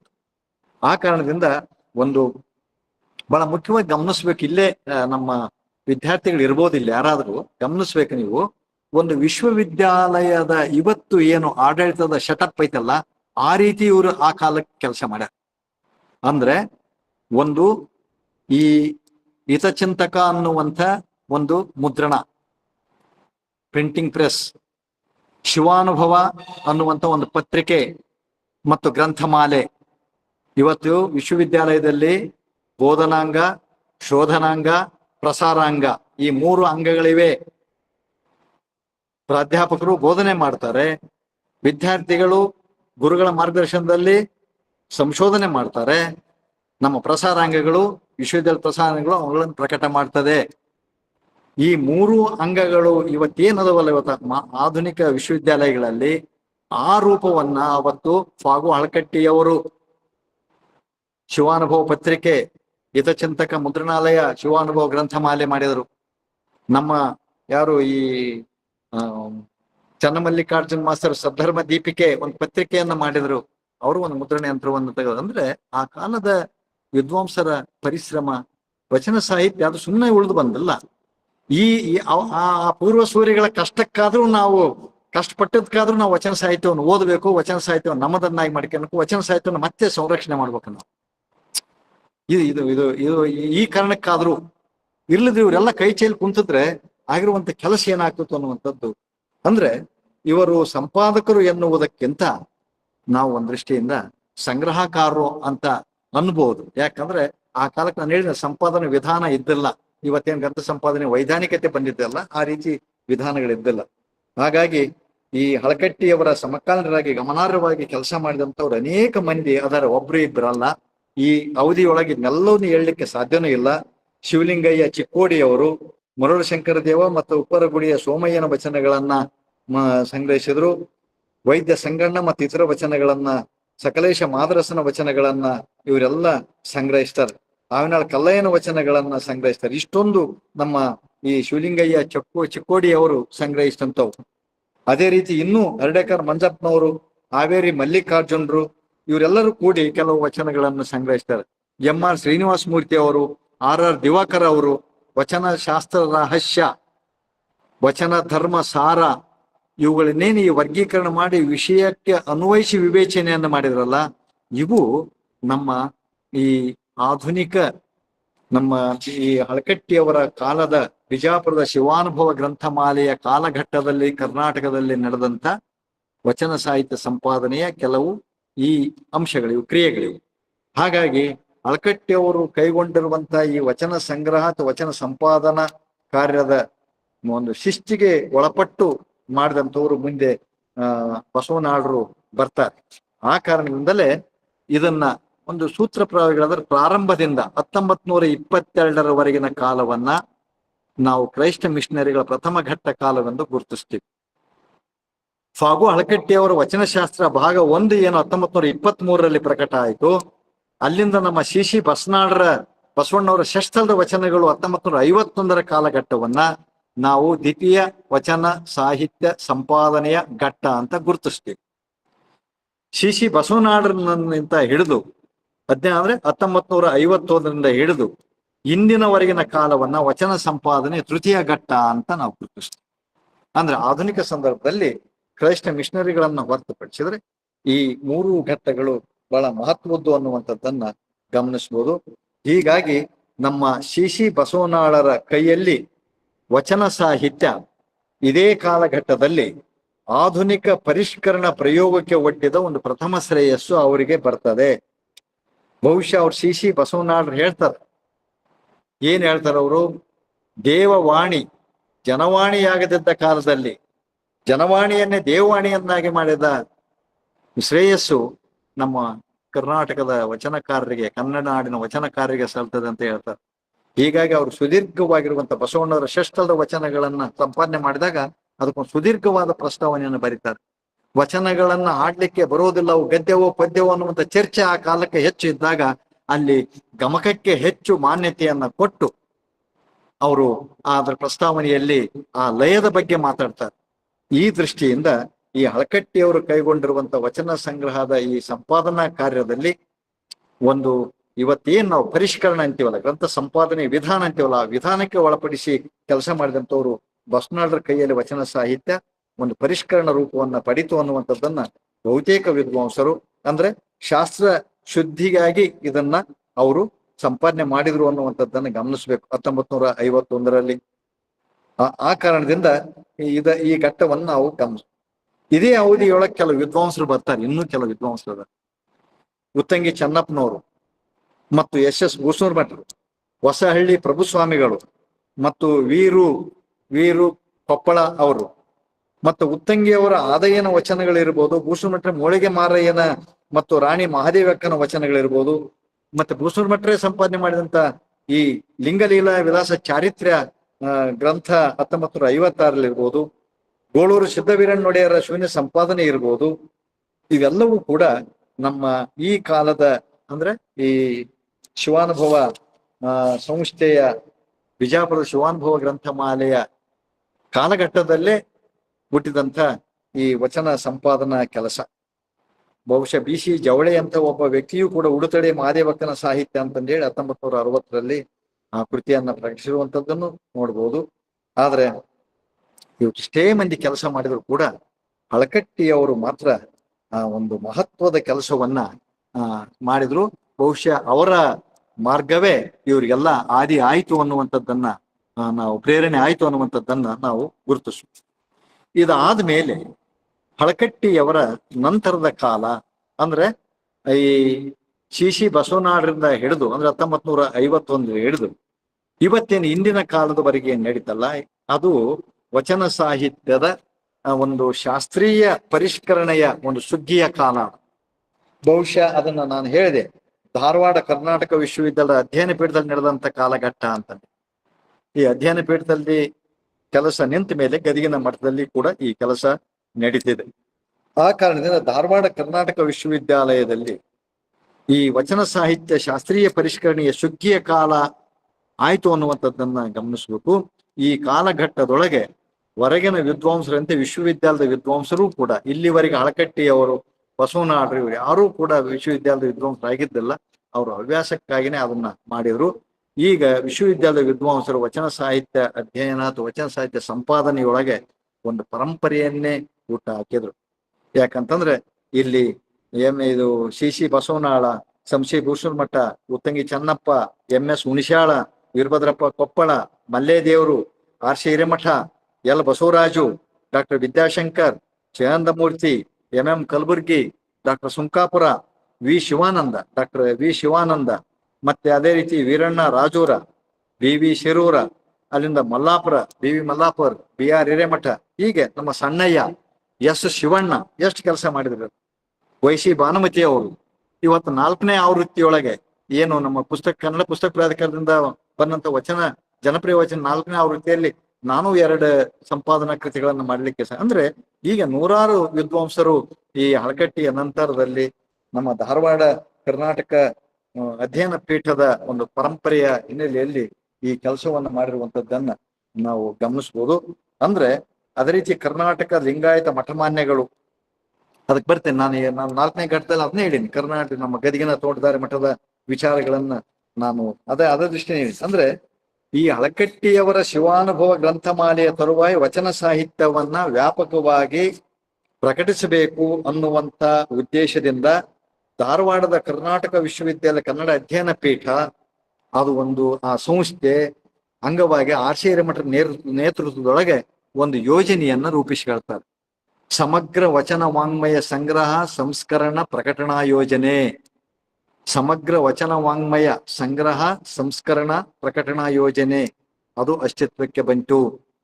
ಈ ಯೋಜನೆಯ ಈ ನೇತೃತ್ವ ವಹಿಸಿಕೊಂಡಂತವ್ರು ಡಾಕ್ಟರ್ RC ಹಿರೇಮಠರು 1967ರಲ್ಲಿ. ಸಂಖ್ಯೆಯಿಂದ ಸಿದ್ಧಿ ಸಂಖ್ಯೆ ಇವುಗಳ ದೃಷ್ಟಿಯಿಂದ ಅಪೂರ್ವ ಕಾರ್ಯವೊಂದು ಅವತ್ತು ಕೈಗೊಂಡಿತು. ಬಹುಶಃ ವಿಶ್ವವಿದ್ಯಾಲಯಗಳಂದ್ರೆ ಹೀಗಿರಬೇಕು, ವಿಶ್ವವಿದ್ಯಾಲಯಗಳ ಯೋಜನೆಗಳು ಈ ರೀತಿ ಬರಬೇಕು ಅನ್ನುವಂಥ ರೀತಿಯಲ್ಲಿ ಮಾಡಿದ್ರು. ಅದೇ ಕಾಲಕ್ಕೆ ಮೈಸೂರು ವಿಶ್ವವಿದ್ಯಾಲಯದೊಳಗೆ ಕೀರ್ತನ ಸಾಹಿತ್ಯದ ಪ್ರಕಟಣಾ ಯೋಜನೆ ಅದೇ ಕಾಲಕ್ಕೆ ಬಂತು. ಯಾಕಂದ್ರೆ ಆ ಕಾಲಕ್ಕೆ ಅಲ್ಲೆಲ್ಲ ಕೀರ್ತನ ಸಾಹಿತ್ಯವನ್ನ ಸಂಪಾದನೆ ಮಾಡುವಂತಹ ವಿದ್ವಾಂಸರು ಕೂಡ ಅಲ್ಲಿ ಇದ್ರು, ಮತ್ತೆ ಅಲ್ಲಿ ಅಷ್ಟಪತಿಗಳು ಅವರಿಗೆ ಸಿಕ್ಕವು. ಈ ಕಾರಣದಿಂದ ಈ ಯೋಜನೆಯನ್ನ ಅಸ್ತಿತ್ವಕ್ಕೆ ತಂದ್ರು. ಈ ಯೋಜನೆಯ ಪ್ರಮುಖ ಉದ್ದೇಶ ಏನು ಅಂದ್ರೆ ವಚನದ ಹಸ್ತಪ್ರತಿಗಳನ್ನೊಳಗೊಂಡಂತೆ ಸುಮಾರು 4,000 ಕಟ್ಟುಗಳನ್ನ ಸಂಗ್ರಹಿಸಿ ಒಂದು ಅಷ್ಟಪತಿ ಭಂಡಾರವನ್ನು ಹುಟ್ಟು ಹಾಕಿದ್ರು. ಆರ್ ಸಿ ಹಿರೇಮಠರ ನೇತೃತ್ವದೊಳಗೆ. ಅಂದ್ರೆ ತಾವು ಪಾಠ ಮಾಡೋದ್ರ ಮೂಲಕ, ಬೋಧನೆ ಮಾಡೋದ್ರ ಮೂಲಕ, ವಿದ್ಯಾರ್ಥಿಗಳಿಗೆ PhD ಮಾರ್ಗದರ್ಶನ ಮಾಡೋದ್ರ ಜೊತೆಗೆ ಇಷ್ಟೆಲ್ಲ ಕೆಲಸವನ್ನ ಅವ್ರು ಮಾಡ್ತಾರೆ. ಇದ್ರ ಬಗ್ಗೆ ಒಂದು ಎಲ್ಲಾ ವಿದ್ವಾಂಸರ ಒಂದು ಅಭಿಪ್ರಾಯ ಇದೆ. ಡಾಕ್ಟರ್ ಆರ್ ಸಿ ಹಿರೇಮಠರ ಈ ವಚನ ಸಾಹಿತ್ಯ ಸಂಪಾದನೆಯ ಯೋಜನೆ ಹೇಗಿತ್ತು ಅಂತಂದ್ರೆ, ಪುಣೆಯ ಭಂಡಾರ್ಕರ್ ಸಂಸ್ಥೆಯಲ್ಲಿ ಕೈಗೊಂಡಿದ್ದಂತ ಮಹಾಭಾರತ ಪರಿಷ್ಕರಣ ಯೋಜನೆ ಅಂತ ಇದು ಇತ್ತು ಅಂತ ಹೇಳಿ ಬಹಳ ಮಂದಿ ವಿದ್ವಾಂಸರು ಅದಕ್ಕೆ ಟ್ಯಾಲಿ ಮಾಡಿ, ಅದಕ್ಕೆ ಸಮೀಕರಿಸಿ ಈ ಮಾತನ್ನ ಹೇಳ್ತಾರೆ. ಯಾಕಂದ್ರೆ ಮಹಾಭಾರತದ ಪರಿಷ್ಕರಣ ಯೋಜನೆಗೆ ಭಂಡಾರ್ಕರ್ ಅವರು ಹಾಕಿರುವಂತ ಶ್ರಮ ಬಹಳ ದೊಡ್ಡದು. ಇಡೀ ಭಾರತದಾದ್ಯಂತ ಸಿಗುವಂತ ಮಹಾಭಾರತದ ಎಲ್ಲ ಪ್ರತಿಗಳನ್ನ ತರಿಸ್ಕೊಂತಾರೆ ಅವರು. ಕಾಶ್ಮೀರಿ ಪ್ರತಿಯನ್ನ ತರಿಸ್ಕೊಂತಾರೆ, ಮಡ್ರಾಸ್ ಪ್ರತಿಯನ್ನ ತರಿಸ್ಕೊಂತಾರೆ, ಗುಜರಾತಿ ಪ್ರತಿಯನ್ನ ತರಿಸ್ಕೊಂತಾರೆ. ಆ ಎಲ್ಲ ಪ್ರತಿಗಳನ್ನ ತರಿಸಿಕೊಂಡು ಪರಿಷ್ಕರಿಸಿ ಅದ ಮಹಾಭಾರತದ ಒಂದು ಮಹಾಕಾವ್ಯವನ್ನ ಸಂಪಾದನೆ ಮಾಡ್ಲಿಕ್ಕೆ ಏನು ಶ್ರಮವನ್ನ ಹಾಕಿದ್ರು, ಅದೇ ರೀತಿ ಡಾಕ್ಟರ್ ಆರ್ ಸಿ ಹಿರೇಮಠರು ತಮ್ಮ ಶಿಷ್ಯ ಪ್ರಶಿಷ್ಯರನ್ನ ಒಂದು ಕ್ಷೇತ್ರ ಕಾರ್ಯಕ್ಕೆ ಕಳಿಸಿ ಅಷ್ಟಪತಿ ವಚನ ಸಂಬಂಧಿ ಅಷ್ಟಪತಿಗಳನ್ನ ಸಂಗ್ರಹಿಸಿ ಅವುಗಳನ್ನ ಪರಿಷ್ಕರಿಸುವಂತ ಕೆಲಸ ಮಾಡಿದ್ರು. ಬಹುಶಃ ಅವರ ಪರಿಶ್ರಮ ಮತ್ತು ಈ ವಿದ್ವತ್ ಐತಲ್ಲ, ಒಂದು ಸ್ವಲ್ಪ ಹೊತ್ತಿನಲ್ಲಿ ಅಲ್ಪಾವಧಿಯಲ್ಲಿಯೇ ಒಂದರ ಮೇಲೊಂದಂತೆ ವಚನ ಕಟ್ಟುಗಳು ಬಂದ್ಬಿಟ್ವು. ಬಹುಶಃ ಚನ್ನಬಸವಣ್ಣವರ ವಚನಗಳು 1965ರಲ್ಲಿ ಪ್ರಕಟ ಆಯ್ತು. ಬಸವಣ್ಣರ ವಚನಗಳು 1968ರಲ್ಲಿ ಪ್ರಕಟ ಆಯ್ತು. ಸಿದ್ದರಾಮೇಶ್ವರ ವಚನಗಳು 1968ರಲ್ಲಿ ಪ್ರಕಟ ಆಯ್ತು. ಶಿವಶರಣರ ವಚನಗಳು ಸಮಗ್ರ ಸಂಪುಟ 1968ರಲ್ಲಿ ಪ್ರಕಟ ಆಯ್ತು. ಅಲ್ಲಮ ಪ್ರಭುದೇವರ ವಚನಗಳು 1976ರಲ್ಲಿ ಸುಂಕಾಪುರ ಅವ್ರ ಜೊತೆಗೆ ಸೇರಿ ಮಾಡಿದ್ರು. ಇವೆಲ್ಲ ಸ್ವತಂತ್ರ ಕೃತಿಗಳ ಜೊತೆಗೆ ಪ್ರಸಾದಿ ಮಾದೇವಯ್ಯಗಳ ಶೂನ್ಯ ಸಂಪಾದನೆ ಬಂತು, ಗುಮ್ಮಳಾಪುರದ ಸಿದ್ಧಲಿಂಗ ದೇವರ ಶೂನ್ಯ ಸಂಪಾದನೆ ಬಂತು, ವೀರಶೈವ ಚಿಂತಾಮಣಿ ಅನ್ನುವಂಥದ್ದು ಬಂತು, ಮುಕ್ತಿ ಕಂಠಾಭರಣ ಅನ್ನುವಂಥದ್ದು ಬಂತು. ಇವೆಲ್ಲ ವಚನ ಸಂಕಲನಗಳು. ಇವೆಲ್ಲ ವೀರಶೈವ ಚಿಂತ ಎಲ್ಲ ವಚನಗಳೇ ಆದ ಒಳಗಡೆಗೆ ಹೆಸರುಗಳು ಬೇರೆ ಇದ್ವು. ಯಾಕಂದ್ರೆ ಇವು ಸಂಕಲನ ಕೃತಿಗಳಾದವು. ಸಂಕಲನಕಾರರಿಂದ ಪ್ರೌಢದೇವರನ ಕಾಲಕ್ಕೆ ಸಂಕಲನಕಾರನ ನಿರ್ಮಿತವಾಗಿರುವಂತ ಕೃತಿಗಳಿವು. ಇವುಗಳನ್ನ ಸಂಪಾದನೆಯನ್ನ ಮಾಡಿದಂಥವ್ರು ನಮ್ಮ ಧಾರವಾಡದ ಕನ್ನಡ ಅಧ್ಯಯನ ಸಂಸ್ಥೆಯ ಆರ್ ಸಿ ಹಿರೇಮಠರ ಕಾಲಘಟ್ಟದೊಳಗೆ. ಹಾಗಾಗಿ ಇವುಗಳಲ್ಲಿ ಕೆಲವು ಕೃತಿಗಳು ಪರಿಷ್ಕರಣದ ಹೊಸ ತಂತ್ರದಿಂದ ಕೂಡ್ಯವೆ. ಚನ್ನಬಸವಣ್ಣವ್ರು ಎಲ್ಲ 1504 ವಚನಗಳ ಅಡಿಯಲ್ಲಿ ಪಾಠಾಂತರಗಳನ್ನು ಗುರುತಿಸುವಂತ ಕೆಲಸವನ್ನ ಮಾಡಿದ್ರು. ಒಂದು ಸುದೀರ್ಘವಾದ ಅರ್ಥಪೂರ್ಣವಾದ ಪ್ರಸ್ತಾವನೆಯನ್ನ ಅವರು ಬರೆದಾರೆ. ಆಮೇಲೆ ಬಸವಣ್ಣ ಮತ್ತು ಸಿದ್ದರಾಮಾದಿ ವಚನ ಕೃತಿಗಳೇ ಈ ಎರಡೂ ಉಪಕ್ರಮಗಳನ್ನ ಸಮೀಕರಿಸಿಕೊಂಡು ಚನ್ನಬಸವಣ್ಣರ ವಚನಗಳಿಗೆ 80 ಪ್ರತಿಗಳನ್ನು ಇಟ್ಟುಕೊಂಡು ಅವರು ಸಂಪಾದನೆ ಮಾಡ್ತಾರೆ. ಚನ್ನಬಸವಣ್ಣರ ವಚನ ಮಹಾಸಂಪುಟವನ್ನ 80 ಅಷ್ಟಪ್ರತಿಗಳಿಂದ ಪರಿಷ್ಕರಿಸ್ತಾರೆ. ಇವತ್ತು ವಚನ ಸಾಹಿತ್ಯ ಅಥವಾ ಕೀರ್ತನ ಸಾಹಿತ್ಯದಂತ ಬಿಡಿ ಬಿಡಿಯಾಗಿರುವಂತಹ ಸಾಹಿತ್ಯಗಳನ್ನ ಇಷ್ಟು ಅಷ್ಟಪ್ರತಿಗಳು ಇಟ್ಕೊಂಡು ಪರಿಷ್ಕರಿಸಬಾರದು ಅಂತ ಇವತ್ತು ನಾವು ಮಾತಾಡ್ತೀವಿ. ಕಲಬುರ್ಗಿ ಅವರೇ ಮಾತಾಡ್ತಾರೆ. ಅಂದ್ರೆ ಈ ಮಾರ್ಗ ಸಾಹಿತ್ಯಕ್ಕೆ ಹೆಚ್ಚು ಅಷ್ಟಪ್ರತಿಗಳನ್ನ ಬಳಸ್ಕೋಬೇಕು, ವಚನ ಸಾಹಿತ್ಯ ಅಂತ ದೇಶಿ ಸಾಹಿತ್ಯಕ್ಕೆ ಹೆಚ್ಚು ಅಷ್ಟಪ್ರತಿಗಳನ್ನ ಬಳಸ್ಕೋಬಾರದು. ಒಂದು ಪ್ರಾಚೀನವಾಗಿರುವಂತ ಶುದ್ಧವಾಗಿರುವಂತ 1-2 ಪ್ರತಿ ಇಟ್ಕೊಂಡು ಸಂಪಾದನೆ ಮಾಡ್ಬೇಕಂತ ಅವರೆಲ್ಲ ಹೇಳ್ತಾರೆ. ಇರ್ಲಿ, ಅದು ಇತ್ತೀಚಿನ ನಮ್ಮ ಅಧ್ಯಯನದ ಶಿಸ್ತು. ಆದ್ರೆ ಆರ್ ಸಿ ಹಿರೇಮಠರು ಆ ಕಾಲಕ್ಕೆ ಮಾಡಿದ್ದು ಸಿದ್ದರಾಮನ ವಚನಗಳಿಗೆ 132 ಪ್ರತಿಗಳನ್ನ ಬಳಸ್ಕೊಂತಾರೆ. ಅಷ್ಟಪತಿಗಳು 132 ಅಷ್ಟಪತಿಗಳು. ಇವತ್ತು ನಾವು 1 ಪ್ರತಿ ಸಿಕ್ಕರೆ ಸಾಕು ಸಂಪಾದನೆ ಮಾಡಿ ಹೋಗೋದು ಬಿಡ್ತೀವಿ. ಹಾಗಾಗಿ ಬಸವಣ್ಣವರ ವಚನಗಳಿಗೆ 174 ಪ್ರತಿಗಳನ್ನ ಅವ್ರು ಬಳಸ್ಕೊಳ್ತಾರೆ. ಇದು ಸಾಹಸ, ಇದು ಬೆರಗುಗೊಳಿಸುವಂತಹದ್ದು. ನಾವ್ ಇವತ್ತು ರೆಡಿಮೇಡ್ ಆದಂತ ಜನಪ್ರಿಯ ವಚನ ಸಂಪುಟಗಳನ್ನ ಓದಿಕೊಂಡು ಅದರಲ್ಲಿರುವಂತ ತಪ್ಪುಗಳನ್ನ ದೋಷಗಳನ್ನ ನಾವು ತಿದ್ದಬೇಕು ಅಂತಂದೇಳಿ ನಾವು ಅಧ್ಯಯನ ಮಾಡ್ತೀವಿ. ಅದೆಲ್ಲ ಸಹಜ. ಆದ್ರೆ ಈ ಪೂರ್ವ ಸೂರಿಗಳು, ಈ ವಿದ್ವಾಂಸರು ಇಷ್ಟೊಂದು ಅಷ್ಟಪತಿಗಳನ್ನ ಸಂಗ್ರಹಿಸಿ 132 ಸಿದ್ದರಾಮನ ವಚನ ಕಟ್ಟೆಗಳನ್ನ ಸಂಗ್ರಹಿಸೋದು, 174 ಬಸವಣ್ಣರ ವಚನಗಳನ್ನ ಸಂಗ್ರಹಿಸೋದು, 80 ಅಷ್ಟಪ್ರತಿಗಳನ್ನ ಚನ್ನಬಸವಣ್ಣರ ವಚನಗಳಿಗೆ ಬಳಸಿಕೊಳ್ಳೋದು, ಇದೊಂದು ಸಾಹಸದ ಕೆಲಸ. ಆ ಪ್ರತಿ ಏನ್ ಹೇಳ್ತೈತಿ, ಈ ಪ್ರತಿಯಲ್ಲಿ ಏನಿದೆ, ಈ ಪ್ರತಿಯಲ್ಲಿ ಏನಿದೆ, ನಿಜವಾದ ಕವಿ ಪಾಠ ಯಾವುದು, ನಿಜವಾದ ವಚನಕಾರರ ಪಾಠ ಯಾವುದು, ಇದನ್ನು ಗುರುತಿಸ್ತಾರೆ. ಬಹುಶಃ ಈಗಾಗಲೇ ನಾನು ನೋಡಿದ್ದೆ. ನಾನು ಕೆಲವು ಉದಾಹರಣೆಗಳನ್ನು ಅವರೇ ಉದಾಹರಣೆ ಕೊಟ್ಟಾರೆ ಜನಪ್ರಿಯ ವಚನ ಸಂಪುಟಗಳಲ್ಲಿ, ಎಲ್ಲಿ ನಾವು ಪಾಠಾಂತರಗಳನ್ನು ಹೇಗೆ ಹಾಕ್ಬೋದು ಅನ್ನುವಂಥದ್ದನ್ನು. ಆ ಕಾರಣದಿಂದ ಡಾಕ್ಟರ್ ಆರ್ ಸಿ ಹಿರೇಮಠರ ಈ ಅವಧಿ ಐತಲ್ಲ, ಇದು ವಚನ ಸಾಹಿತ್ಯ ಸಂಪಾದನೆಯ ಒಂದು ಸುಗ್ಗಿಯ ಕಾಲ. ಹಳಕಟ್ಟಿಯವರ ಪರಂಪರೆಯನ್ನ ಮುಂದುವರಿಸಿದಂತ ಒಂದು ಸುಗ್ಗಿಯ ಕಾಲ.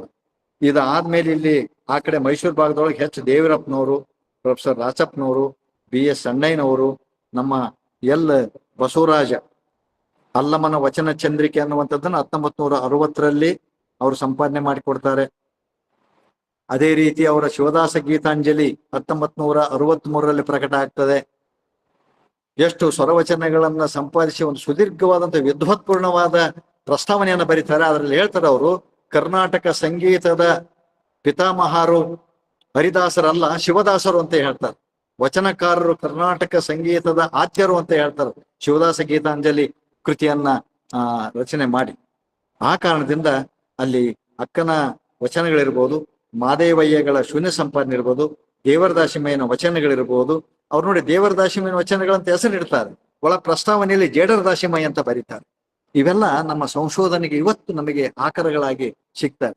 ಇವತ್ತೇನ್ ದೇವರದಾಸಿಮಯ್ಯ ಜೇಡರದಾಸಿಮಯ್ಯ ಎಲ್ಲ ಒಂದ ಅಂತಾರಲ್ಲ, ಇಂಥವ್ರಿಗೆ ಇವರ ಪ್ರಸ್ತಾವನೆಗಳನ್ನು ಓದ್ಲಿಕ್ಕೆ ಹೇಳ್ಬೇಕು. 1970ರಲ್ಲಿ ಇವರ ಪರಿಶ್ರಮ ಪಾಂಡಿತ್ಯ ಅಂದ್ರೆ ಎಲ್ ಬಸವರಾಜ ಅವರ ಪರಿಶ್ರಮ ಪಾಂಡಿತ್ಯ ಈ ಕೃತಿಗಳಲ್ಲಿ ನಾವು ಎದ್ದು ಕಾಣುವಂಥದ್ದನ್ನ ನಾವು ನೋಡ್ತೀವಿ.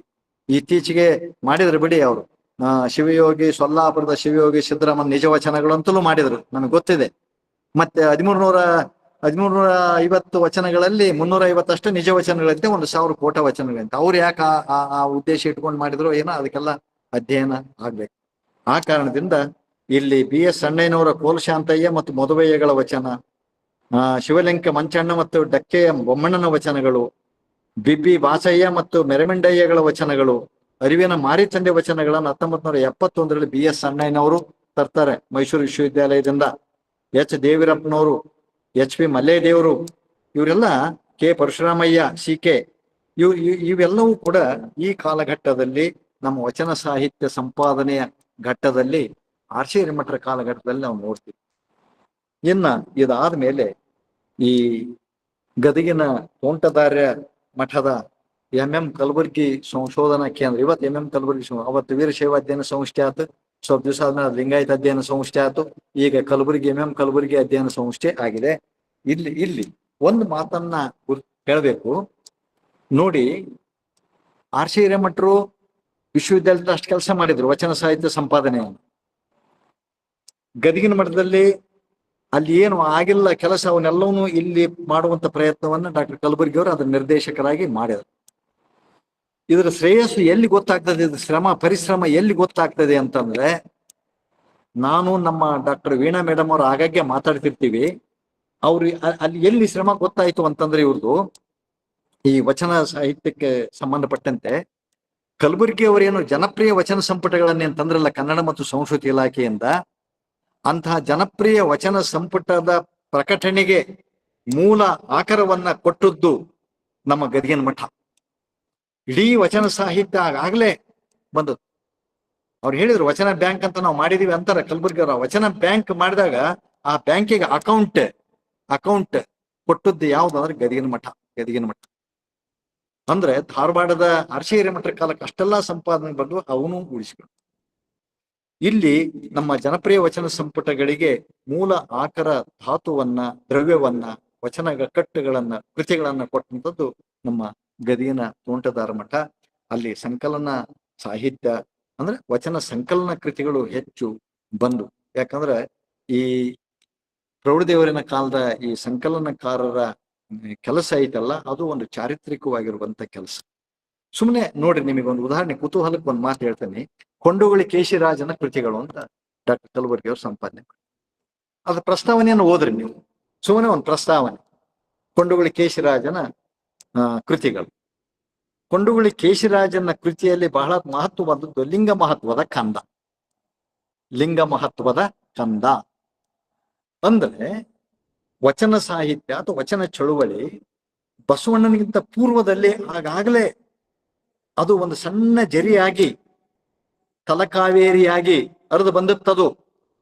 ಅಲ್ಲಿ ಕೊಂಡುಗುಳಿ ಕೇಶಿರಾಜ ದಂಡಾಧಿಪತಿ, 6ನೇ ವಿಕ್ರಮಾದಿತ್ಯ ಅರಸ, ಇಲ್ಲಿ ಬಿಜ್ಜಳ ಅರಸ ಬಸವಣ್ಣ ದಂಡಾಧಿಪತಿ ಅಂದ್ರೆ ಹಣಕಾಸು ಮಂತ್ರಿ. ಒಂದು ಸಾಮ್ಯತೆ ಐತಿ ನಮ್ಮಲ್ಲಿ.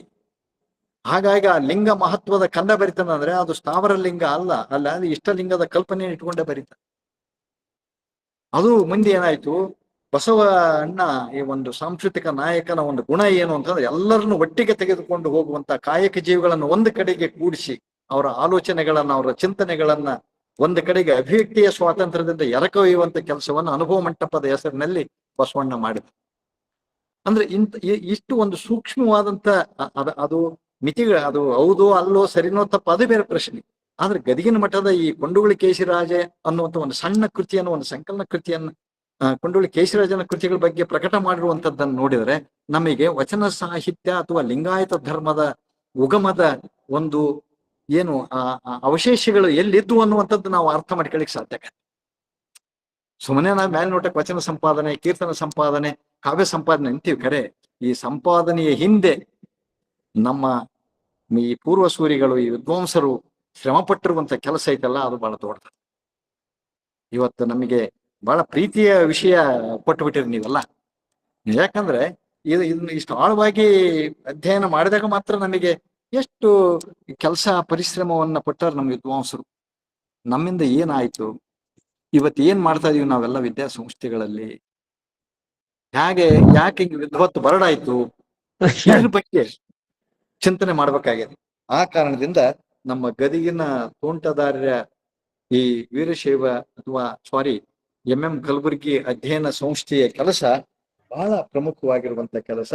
ಅಲ್ಲಿ ಒಂದೇ ಮಾತನ್ನು ನಾನು ಹೇಳ್ಬಿಟ್ಟೆ, ಅದಕ್ಕಾಗಿ ಮುಂದೆ ಕನ್ನಡ ಮತ್ತು ಸಂಸ್ಕೃತಿ ಇಲಾಖೆಯ ಜನಪ್ರಿಯ ವಚನ ಸಂಪುಟಗಳನ್ನ ಸಂಪಾದನೆಗೆ ಕಲಬುರ್ಗಿ ಅವರಿಗೆ ಒಂದು ದೊಡ್ಡ ಸಂಪತ್ತು ನಿಧಿ ಸಿಕ್ಕದ್ದು ನಮ್ಮ ಗದಗಿನ ತೋಂಟದಾರ್ಯ ಮಠದ ಈ ಪ್ರಕಟಣೆಗಳಿಂದ ಅನ್ನುವಂಥದ್ದನ್ನ ನಾವು ಗಮನಿಸ್ಬೋದು. ಬೇರೆ ಬೇರೆ ವಿದ್ವಾಂಸರನ್ನೆಲ್ಲ ಸೇರಿಸಿಕೊಂಡು ಅಲ್ಲಿ ಅವರು ಕೆಲಸವನ್ನ ಮಾಡ್ತಾರೆ. ಹಾಗಾಗಿ ಸಮಗ್ರ ವೀರಶೈವ ಅಪ್ರಕಟಿತ ಸಾಹಿತ್ಯ ಪ್ರಕಟಣಾ ಯೋಜನೆಯನ್ನ ಅವತ್ತಿಟ್ಕಂತಾರೆ. ಅವತ್ತಿನ ಭಾಷೆಯಲ್ಲಿ ಹೇಳ್ತಾರೆ, ಮತ್ತೆ ತಪ್ಪು ತಿಳ್ಕೊಬಾರ್ದು ಯಾರು. ಸಮಗ್ರ ವೀರಶೈವ ಅಪ್ರಕಟಿತ ಸಾಹಿತ್ಯ ಪ್ರಕಟಣಾ ಯೋಜನೆಯನ್ನ ಅವ್ರು ಹಾಕ್ತಾರೆ ಅಲ್ಲಿ. ಹಾಗಾಗಿ 1975ರಿಂದ ಕೆಲಸ ಚಲುವಾಗ್ತದೆ. ವಚನ ಸಾಹಿತ್ಯ, ಸ್ವರವಚನ ಸಾಹಿತ್ಯ, ಅಳಕಟ್ಟಿಯವರ ವಚನಶಾಸ್ತ್ರ ಸಾರ, ಇವೆಲ್ಲವೂ ಕೂಡ ಆ ಕಾಲಕ್ಕೆ ಅವರ ಇದರಿಂದ ಮಠದಿಂದ ಬಂದಿರುವಂತದ್ದನ್ನು ನಾವು ನೋಡ್ಬೋದು. ಆ ಕಾರಣದಿಂದ ಇದು ಒಂದು ಪ್ರಯತ್ನ. ಇದು ಆದ ಮೇಲೆ ನಮ್ಮ ಕರ್ನಾಟಕದ ಬೇರೆ ಬೇರೆ ಲಿಂಗಾಯತ ಮಠಮಾನ್ಯಗಳು ಕೂಡ ಕೆಲಸ ಮಾಡ್ಯಾವ. ನಮ್ಮ ಸುತ್ತೂರು ಶಿವರಾತ್ರೀಶ್ವರ ಸ್ವಾಮಿಗಳು ಸ್ವರವಚನ ಸಾಹಿತ್ಯ ಸಂಪುಟಗಳನ್ನೇ ತಂದ್ರು. ನಿಮಗೆ ಗೊತ್ತಿದೆ, ಸ್ವರವಚನ ಸಾಹಿತ್ಯ ಸಂಪುಟಗಳು ನಮ್ಮ ಎಸ್ ಶಿವಣ್ಣಂತವ್ರು, ವೈಸಿ ಭಾನುಮತಿ ಅಂತವ್ರು, ಬಹಳ ದೊಡ್ಡ ದೊಡ್ಡ ವಿದ್ವಾಂಸರು ಈ ಸ್ವರವಚನ ಸಾಹಿತ್ಯ ಒಂದು ಯೋಜನೆಯನ್ನ ಅವರು ತರ್ತಾರೆ. ಅದೇ ರೀತಿನೇ ನಮ್ಮ ಕರ್ನಾಟಕ ಸರ್ಕಾರದ ಕನ್ನಡ ಮತ್ತು ಸಂಸ್ಕೃತಿ ಇಲಾಖೆ, ಕನ್ನಡ ಪುಸ್ತಕ ಪ್ರಾಧಿಕಾರ ಇವುಗಳ ಕಾರ್ಯವನ್ನು ಕೂಡ ಈ ಸಂಪಾದನೆಯ ದೃಷ್ಟಿಯಿಂದ ನಾವು ನೋಡೋದು. ಸಂಪಾದನೆ ಅನ್ನೋದಕ್ಕಿಂತ ಇವು ಮರುಮುದ್ರಣ, 2ನೇ ಆವೃತ್ತಿ, 3ನೇ ಆವೃತ್ತಿ, ಬೈಬಲ್ ಆವೃತ್ತಿಯಾಗಿ ಇವೆಲ್ಲ ಆದವು ಅನ್ನುವಂಥದ್ದನ್ನು ನಾವು ಗಮನಿಸ್ತೇವೆ. ಹೀಗೆ ವಚನ ಸಾಹಿತ್ಯ ಸಂಪಾದನಾ ಘಟ್ಟಗಳನ್ನು ನಾವು ಗುರುತಿಸ್ಬೋದು. ಮತ್ತೆ ನಿಮ್ಗೆ ಗೊತ್ತಿದ್ದಂಗೆ ಈ ವಚನ ಸಾಹಿತ್ಯವನ್ನ ಕುರಿತು ವಿವೇಚನಾ ಘಟ್ಟ ಅಂತಲೂ ನಾವು ಮಾಡ್ಬೋದು. ಅದಕ್ಕೆ ಪ್ರತ್ಯೇಕವಾದ ಅಧ್ಯಯನ. ವಚನ ಸಾಹಿತ್ಯವನ್ನು ವಿವೇಚನೆಗೆ ಯಾರು ಒಳಪಡಿಸಿದ್ರು, ಧಾರ್ಮಿಕ ದೃಷ್ಟಿಕೋನದಿಂದ ವಚನಗಳನ್ನು ಹೇಗೆ ನೋಡಿದ್ರು, ಸಾಮಾಜಿಕ ಪ್ರಜ್ಞೆಯಿಂದ ಹೇಗೆ ನೋಡಿದ್ರು, ಅವುಗಳ ಸಾಂಸ್ಕೃತಿಕ ಅನನ್ಯತೆ ಏನು, ಮಹಿಳಾ ಅನನ್ಯತೆ ಏನು, ಅವುಗಳ ಛಂದಸ್ಸು, ಭಾಷೆ, ಅಲಂಕಾರ, ವ್ಯಾಕರಣ, ಈ ದೃಷ್ಟಿಯಿಂದಲೂ ಕೂಡ ವಚನ ಸಾಹಿತ್ಯವನ್ನ ನಮ್ಮ PhD ವಿಷಯಗಳನ್ನಾಗಿ ಹೇಗೆ ಅಧ್ಯಯನ ಮಾಡಿದ್ರು. ಯಾಕಂದ್ರೆ ನೋಡಿ, ವಚನ ಸಾಹಿತ್ಯ ಒಂದು ಸಾಂಸ್ಕೃತಿಕ ಅಧ್ಯಯನ. PB ಯಾರು ಅವರು ನಮ್ಮ ಗದಗಿನ ಮಠದಿಂದ PV ನಾರಾಯಣನ್ ಅವರು ಮಾಡ್ತಾರೆ, ಎಂ ಚಂದ್ರಮೂರ್ತಿ ಅವರ ವಿದ್ಯಾರ್ಥಿ. ವಚನ ಸಾಹಿತ್ಯ ಸಾಂಸ್ಕೃತಿಕ ಅಧ್ಯಯನ, ಇಂಥವು ವಚನ ಸಾಹಿತ್ಯ ಮತ್ತು ಅಸ್ಪೃಶ್ಯತೆ ಇಂಥವೆಲ್ಲ ಮಾಡಿರುವಂತದ್ದನ್ನು ನಾವು ನೋಡ್ತೀವಿ. ಹೀಗಾಗಿ ಒಟ್ಟು ವಚನ ಸಾಹಿತ್ಯದ ಆಶಯದ ಹಲವು ಮಗ್ಗಲುಗಳನ್ನ ನಾವು ಈ ಸಂಪಾದನಾ ಚರಿತ್ರೆಯಲ್ಲಿ ನಾವು ನೋಡ್ಲಿಕ್ಕೆ ಸಾಧ್ಯತೆ ಇದೆ. ಇದು ಇಷ್ಟು ನನ್ನ ಮಾತುಗಳು. ಬಹುಶಃ ನನಗೆ ಇನ್ನೂ ತೃಪ್ತಿ ಇಲ್ಲ ಅನಿಸ್ತದೆ ಇವತ್ತಿನ, ಯಾಕಂದ್ರೆ ನಾನು ಬೇರೆ ಬೇರೆ ಕೆಲಸದಲ್ಲಿ ತೊಡ್ಕೊಂಡದ್ರಿಂದ ನಾನು ಅಷ್ಟಾಗಿ ಸಿದ್ಧತೆ ಆಗಿದ್ದಿಲ್ಲ. ಸಿಕ್ಕಂತ ನನ್ನ ಅನುಭವದ ಕೆಲವು ಮಾತುಗಳನ್ನು ತಮ್ಮೊಂದಿಗೆ ಹಂಚಿಕೊಂಡಿದ್ದೇನೆ. ತಾವೇನಾದರೂ ಸಲಹೆ ಸೂಚನೆ ಕೊಟ್ರೆ ಮತ್ತೆ ನನ್ನ ಮಾತುಗಳಿಗೆ ಅದನ್ನ ಜೋಡಿಸ್ಕೊಂತೇನೆ ಅನ್ನುವಂಥ ಮಾತನ್ನ ಹೇಳಿ, ಅವಕಾಶ ಮಾಡಿಕೊಟ್ಟಂತ ನಿಮ್ಮ ಈ 3 ವೇದಿಕೆಗಳಿಗೆ ಮತ್ತು ಕೇಳಿದಂತ ತಮಗೆಲ್ಲ ನನ್ನ ಕೃತಜ್ಞಾಪೂರ್ವಕವಾದ ವಂದನೆಗಳನ್ನು ತಿಳಿಸಿ ನನ್ನ ಮಾತನ್ನ ಮುಗಿಸ್ತಾ ಇದ್ದೇನೆ. ಎಲ್ಲರಿಗೂ ಶರಣಾರ್ಥಿಗಳು.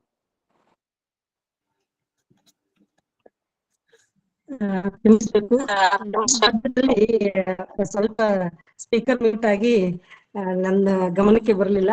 ಆ, ಇವನಾರವ ಎಂದೆನಿಸದೆ ಇವರೆಲ್ಲರನ್ನೂ ನಮ್ಮವರೆಂದು ಅತ್ಯಂತ ಆತ್ಮೀಯತೆಯಿಂದ ಸ್ವಾಗತಿಸಿ ಪರಿಚಯಿಸಿ ಪ್ರಾಸ್ತಾವಿಕ ನುಡಿಗಳನ್ನಾಡಿದ ಡಾಕ್ಟರ್ ಶೈಲಜಾ ಪಡಶೆಟ್ಟಿ ಮೇಡಮ್ ಅವರಿಗೆ ಅನಂತ ಶರಣಾರ್ಥಿಗಳನ್ನ ಹೇಳ್ತಾ, ಅದೇ ರೀತಿಯಾಗಿ ಇವತ್ತು ಇಷ್ಟೊತ್ತು ಇಂದಿನ ವೇದಿಕೆಗೆ ತುಂಬಾ ಸವಿಸ್ತಾರವಾಗಿ ತಮ್ಮ ಅನುಭವದ ನುಡಿಗಳಿಂದ ಉಪನ್ಯಾಸವನ್ನ ನೀಡಿರುವ ಹಿರಿಯರಾದ ಡಾಕ್ಟರ್ ಕೆ ರವೀಂದ್ರನಾಥ್, ಹಸ್ತಪ್ರತಿ ವಿಭಾಗ, ಹಂಪಿ ವಿಶ್ವವಿದ್ಯಾಲಯ, ಇವರಿಗೆ ಅನಂತ ಶರಣಾರ್ಥಿಗಳು.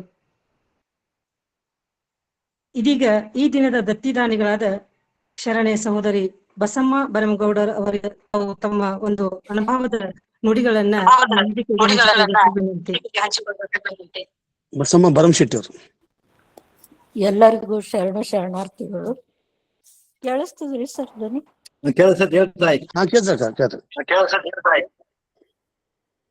ಆತ್ಮೀಯವಾಗಿ ವೇದಿಕೆಗೆ ನನ್ನ ಪರಿಚಯಿಸಿದ ಶರಣೆ ಡಾಕ್ಟರ್ ಶೈಲಜಾ ಪವಾಡ್ ಶೆಟ್ಟರ್ ಅವರಿಗೆ ನನ್ನ ಹೃತ್ಪೂರ್ವಕ ಧನ್ಯವಾದಗಳು. ಇಂದಿನ ಉಪನ್ಯಾಸಕರು ಅತ್ಯಂತ ಅದ್ಭುತ ಉಪನ್ಯಾಸ ನೀಡಿ ಇವತ್ತ ನಮ್ಮ ತಾಯಿಯ ಪುಣ್ಯ ದಿನವನ್ನು ಸಾರ್ಥಕಗೊಳಿಸಿರುವಂತ ಅವರಿಗೆ ನನ್ನ ಭಕ್ತಿಪೂರ್ವಕ ಧನ್ಯವಾದಗಳು ಸರ್. ನನ್ನ ತಾಯಿ ಕುರ್ಕೋಟ ಗ್ರಾಮದವಳು. 6 ಮಂದಿ ಅಕ್ಕ ತಂಗಿ, 2 ಅಣ್ಣ ತಮ್ಮರಲ್ಲಿ ಮೊದಲನೇ ಅವಳು. ನನ್ನ ಅಜ್ಜಿ ತನ್ನ ತಮ್ಮ ಬರೀ ಭಜನೆ, ಹಾಡು, ಹರಟೆ ಅಂತ ಸಂಪಾದನೆ ಇಲ್ದಿ ತಿರುಗಾಡ್ತಿದ್ರು. ನಮ್ಮ ತಾಯಿಗೆ ಅವ್ರಿಗೆ ದಾರಿ ಎರೆದು ಕೊಡ್ತಾಳು. ಆದ್ರೆ ನಾ ಎದ್ರ ಮ್ಯಾಲ ಜೀವನ ಮಾಡ್ಲಿ ಅಂತ ನಮ್ಮ ತಾಯಿ ಅಂದಾಗ ಒಂದ್ ಎಮ್ಮೆ ಕೊಟ್ಲಂತ, ಈ ಎಮ್ಮೆ ಮ್ಯಾಲ ನೀನ್ ಜೀವನ ಮಾಡ್ಕೊಂಡು ಹೋಗುವಂತ. ಆದ್ರೆ ನಮ್ಮ ತಾಯಿ ಶಿಸ್ತಿನ ಜೀವನ, ಬಸವ ಭಕ್ತಳು. ಆಕೆ ಅಷ್ಟಕ್ಕ ಸುಮ್ಮನೆ ಕೂಡ್ಲಿಲ್ಲ, ಬಟ್ಟಿ ಹೊಲಿಲಿಕ್ಕೆ ಶುರು ಮಾಡಿದ್ಲು ಕೈನಿಂದ. ಕುಂಚಿ ಕೊಲಾಯಿ ಕೈಲಿಂದ ಹೊಲ್ದು ಮಾರಿ ಜೀವನ ನಡೆಸ್ತಿದ್ಲು. ಆಕೆ ಎಷ್ಟು ಚಂದ ಹೊಲಿಲಿಕ್ಕೆ ಕಲ್ತಳಂದ್ರ ಅದನ್ನ ನೋಡಿ ಆ ಊರಿಗೆ ಬಂದು ಪರಿಮಳಮ್ಮ ಅನ್ನೋ ಟೀಚರು ಇವ್ರಿಗೆ ಸರ್ಕಾರಿ ಶಾಲೆಯಾಗಿ ಟೀಚರ್ ಆಗಿ ನೇಮಕ ಮಾಡ್ಕೊಂಡ್ರು. ನೀವು ಈ ಊರನ್ ಮಕ್ಕಳಿಗೆ ಶಾಲೆ ಕಲಿಸ್ರಿ, ಉಷಾ ಹೊಲಿಗೆ ಮಷಿನ್ ಇಸ್ಕೊಟ್ರು. ಅದು ಅಲ್ಲದೆ ಗಂಗಾವತಿ ಗುಡ್ಡ ವಡ್ರಾಟಿ ಕೇಂದ್ರದಾಗ 1 ತಿಂಗಳು ಟ್ರೈನಿಂಗಿಗೆ ಕಳಿಸಿದ್ರು ಅವ್ರಿಗೆ. ಸರ್ಕಾರಿ ನೌಕರಿ ತನ್ನ ಪ್ರಯತ್ನದಿಂದ ಪಡೆದ ನಮ್ಮವ್ವ ನನ್ನ ಓದ್ ನಿಂದ್ರಬಾರ್ದು ಅಂತ ಅಲ್ಲಿ 5ನೇ ತನನೇ ಶಾಲೆ ಇದ್ದಿದ್ದಕ್ಕೆ ಆ ಊರು ಬಿಟ್ಟು ಇಲ್ಲಿ ಗುಲ್ಬರ್ಗಾಗ್ ಬಂದು ನೆಲೆಸಿ ತಮ್ಮ 5 ಮಂದಿ ಅಕ್ಕ ತಂಗಿಯರು, 2 ಅಣ್ಣ ತಮ್ಮರ ಜೀವನಾನು ಕಟ್ಟಿಕೊಟ್ಲು.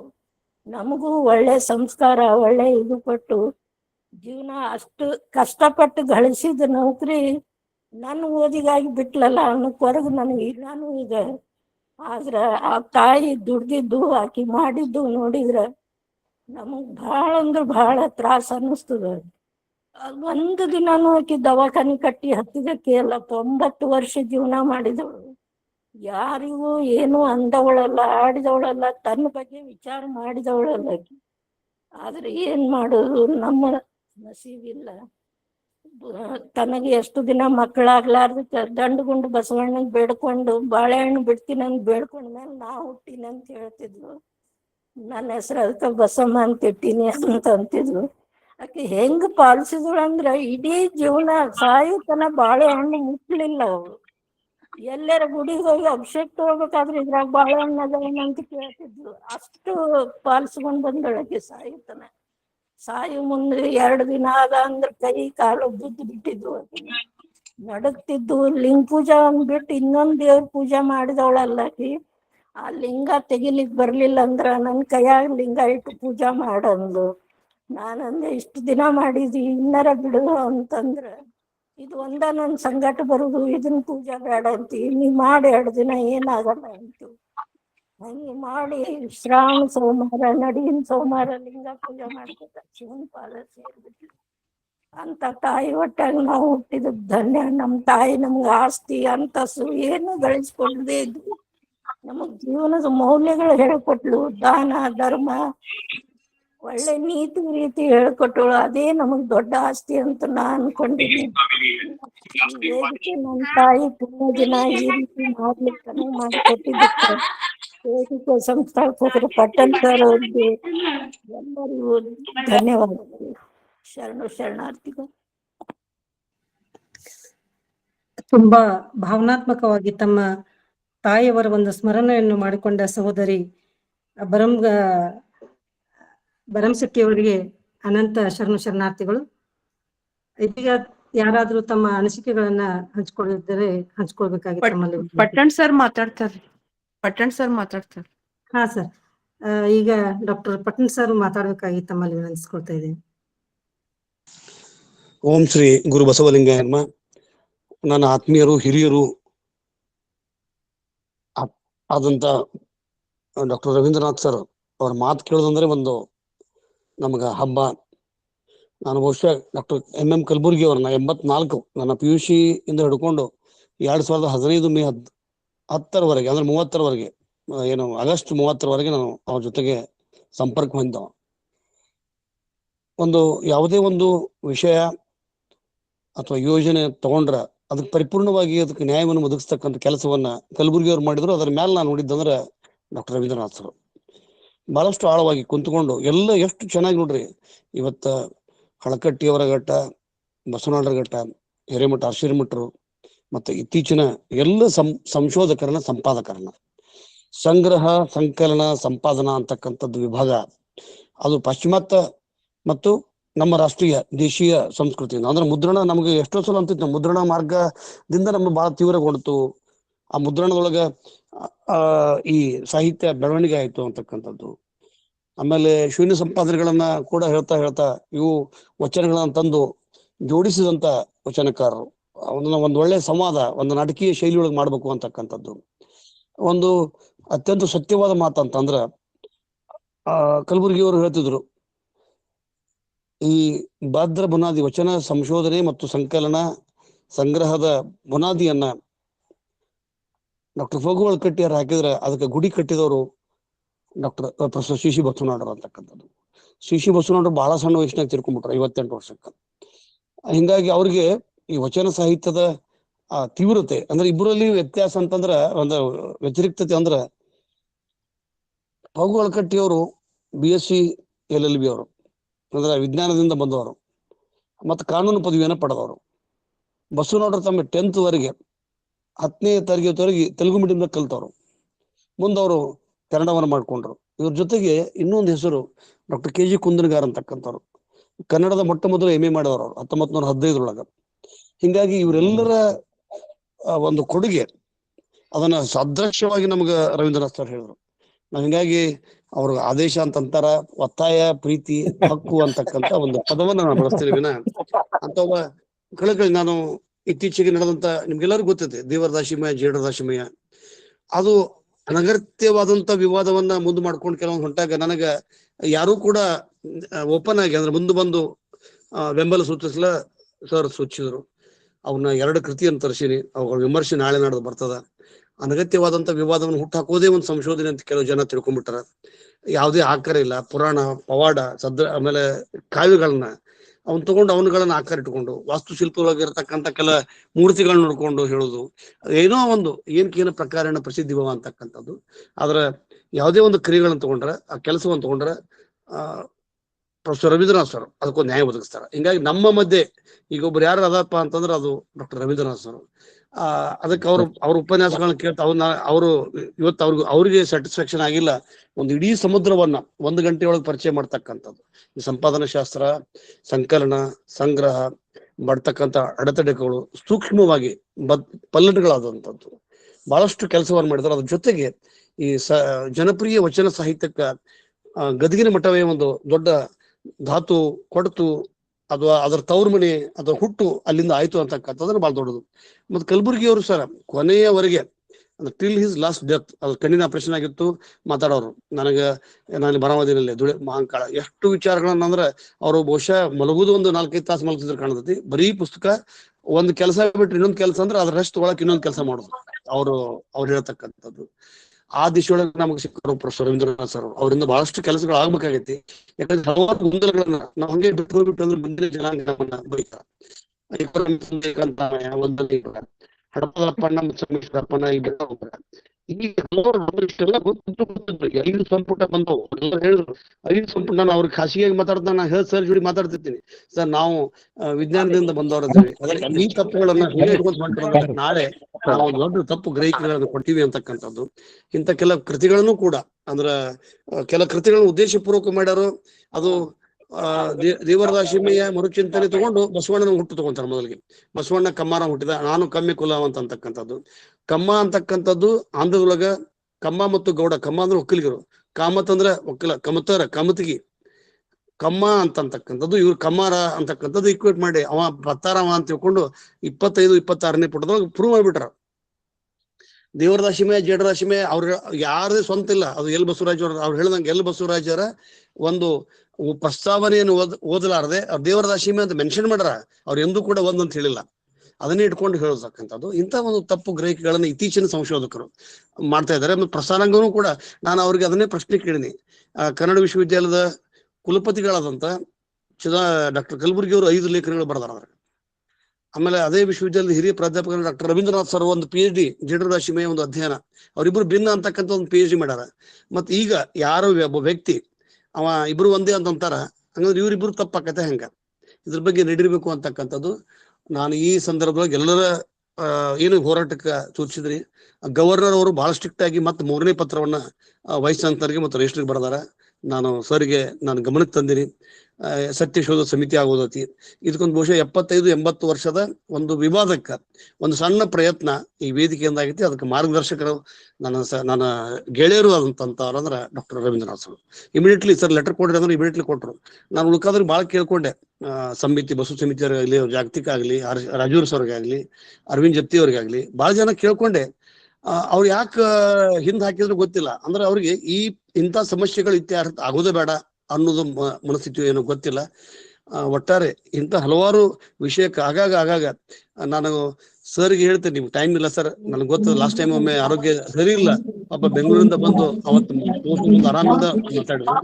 ಹಿಂಗಾಗಿ ಅವರ ಉಪನ್ಯಾಸಗಳು ನಮ್ಮೊಳಗಿರ್ತಕ್ಕಂಥ ಒಂದು ಸಂಶಯಕ್ಕೆ ನಿವಾರಣೆಗೆ ಪುಷ್ಟಿ ಹಾಕವು. ನಾವು ಮತ್ತೆ ಸದೃಢವಾಗಿ ಹೋರಾಟ ಮಾಡ್ಬೋದು ಅಂತ ನಮ್ಮ ಬ್ಯಾಟ್ರಿ ಚಾರ್ಜ್ ನಾವು ಹೋರಾಟ ಮಾಡ್ತೀವಿ. ಅವರಿಗೆ ಅನಂತ ಶರಣಾರ್ಥಿಗಳು. ಹಾ ಸರ್, ಬಸಮ್ಮ ಭರಮಶೆಟ್ಟಿ ಅವರು ಬಹಳ ಮುಗ್ಧ ಜೀವಿ. ಈಗ ನೋಡ್ರಿ ನೋಡ್ತಾ 5-6 ಪುಸ್ತಕಗಳನ್ನು ಬರೆದ್ರು, ಕಥೆಗಳನ್ನು ಬರೀತಾ ಇದ್ದಾರೆ. ತಮ್ಮನ್ನ ಎಷ್ಟೊಂದು ತೊಡಗಿಸ್ಕೊಂಡಾರ ಅಂತಂದ್ರೆ ನಾನು ಅವರೊಳಗೆ ಇಷ್ಟೊಂದು ಪ್ರತಿಭೆ ಐತಿ ಅಂತ ನಮ್ಗೆ ಗೊತ್ತಾಗಂಗಿಲ್ಲ. ಕವನ ಸಂಕಲನ, ಕಥಾ ಸಂಕಲನ, ಬೇರೆ ಬೇರೆ ಮಾರ್ಗಗಳನ್ನ ಮಾಡ್ತಾ ಇದ್ರು. ವಚನಕ್ಕೆ ಏನ್ ಕೊಟ್ಟರು ಹುಂಡು ಸರ್ ನಾ ಬರಿತೀನಿ ಅಂತ ಮತ್ತೆ ಎಲ್ಲರಿಗಿಂತ ಮುಂಚೆ ಲೇಖನ ಕೊಡ್ತಾರೆ. ಹಿಂಗಾಗಿ ಅವರಿಗೂ ಕೂಡ ನಾನು ಈ ಸಂದರ್ಭದಲ್ಲಿ ನನ್ನ ಶರಣಾರ್ಥಿಗಳನ್ನ ಹೇಳ್ತಾ ಇದ್ದೀನಿ. ಆಗಸ್ಟ್ದಲ್ಲಿಯೂ ಕೂಡ ನಮ್ಮ ರವೀಂದ್ರನಾಥ್ ಸರ್ನ ಮತ್ತೆ ನಾವು ಇನ್ವೈಟ್ ಮಾಡ್ತಾ ಇದೀವಿ. ಅವ್ರಿಗೆ ಯಾವಾಗ ಫ್ರೀ ಇದ್ದಾಗ ಇದನ್ನ ಸೀರಿಯಸ್ ಆಗಿ ಮಾತಾಡಿ ಸರ್ ನೀವು, ಅಂದ್ರೆ ಬಹಳಷ್ಟು ಕ್ಲಾರಿಟಿ ಬರ್ಬೇಕಾಗೈತಿ. ಇದ್ರೊಳಗೆ ಗೊಂದಲ, ಈಗ ಮುಕ್ತಿ ಕಂಠಾಭರಣಗಳು ವೈಫಲ್ಯ ಎರಡೂ ಮಾತಾಡ್ತಾರೆ. ಒಂದೊಂದು ಕಾಲಘಟ್ಟವನ್ನು ಇಟ್ಕೊಂಡು ಮಾತಾಡ್ಬೇಕು. Yes sir. ನನಗೆ ಅಂದ್ರೆ ಇವತ್ತು ಕೀನೋಟ್ ಅಡ್ರೆಸ್ ಅಂತ ಒಂದು ಪರಿಚಯನ ಮಾಡಿದ್ರಿ. ಬಟ್ ಇವ್ರು ಕೂಡ ಬೇಕಾಗತ್ತೆ. ಒಂದೊಂದೊಂದೊಂದು ಇಟ್ಕೊಂಡು ನೀವು ಮಾತಾಡಿದ್ರ ಅಂದ್ರ ಅದಕ್ಕೆ ಪುಷ್ಟಿ ಆಗತ್ತೆ. ಅಲ್ಲಿ ಲಿಮಿಟೇಷನ್ಸ್, ಇತಿಮಿತಿಗಳು ಮತ್ತೆ ಹೆಂಗ ಬದಲಾವಣೆಗಳು ಈಗ ಬಹಳಷ್ಟು ನಮ್ಮ ಸಂಶೋಧಕರೇ ಅಂದ್ರೆ ನಾವು ಕಂಡಂತ ಕಲಬುರ್ಗಿ ಅವರಂತ ಕಾಲಘಟ್ಟದೊಳಗ ಆದಂತ ಕೆಲ ಪ್ರಮೇಯಗಳು ಅಂತಂದ್ರ ಶಂಕರದಾಶಿ ಬಸವ ಪೂರ್ವದಾಗ ಅಂತ ಅಂದ್ಬಿಟ್ರ ಅವ್ರು. ಅದ್ರ ಬಸವಣ್ಣ ವಚನದಾಗನ ಅವ್ರ ರಚನೆ ಚಂದಿಮರಸರು, ಡಾಕ್ಟರ್ ಗೋಗಿ ಮೇಡಮ್ ಅವರು ಚಂದಿಮರಸ ಮೊದಲನೇ ಇದ್ದಂತ ಚಂದಿಮರಸರು ಅಕ್ಷರದಾಗ ಶರಣರ ಉಲ್ಲೇಖ ಐತಿ.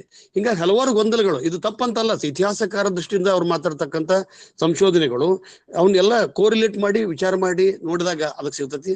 ಅದಕ್ಕೆ ತಾವು ದಯವಿಟ್ಟು ಸರ್ ತಮಗೆ ತೊಂದರೆ ಯಾರ ಅಂತ ತಿಳ್ಕೊಡ್ರಿ. ಹಕ್ಕರ ಪ್ರೀತಿ ಆಜ್ಞೆ ಅಂತ ಅಲ್ಲ, ಆದೇಶ ಅಲ್ಲ, ಪ್ರೀತಿಯಿಂದ ಕೇಳ್ತೀವಿ. ತಾವು ದಯವಿಟ್ಟು ಬಂದು ನಮ್ಮ ಜೊತೆಗೆ ಮಾತಾಡ್ಬೇಕು. 70-80 ಜನ ಇವತ್ತು ಜಾಯ್ನ್ ಆಗ್ಯಾರ ಸರ್. ಅದಕ್ಕೆ ಇನ್ನೂ ಹೆಚ್ಚಿಗೆ ಹಾಕಾರ.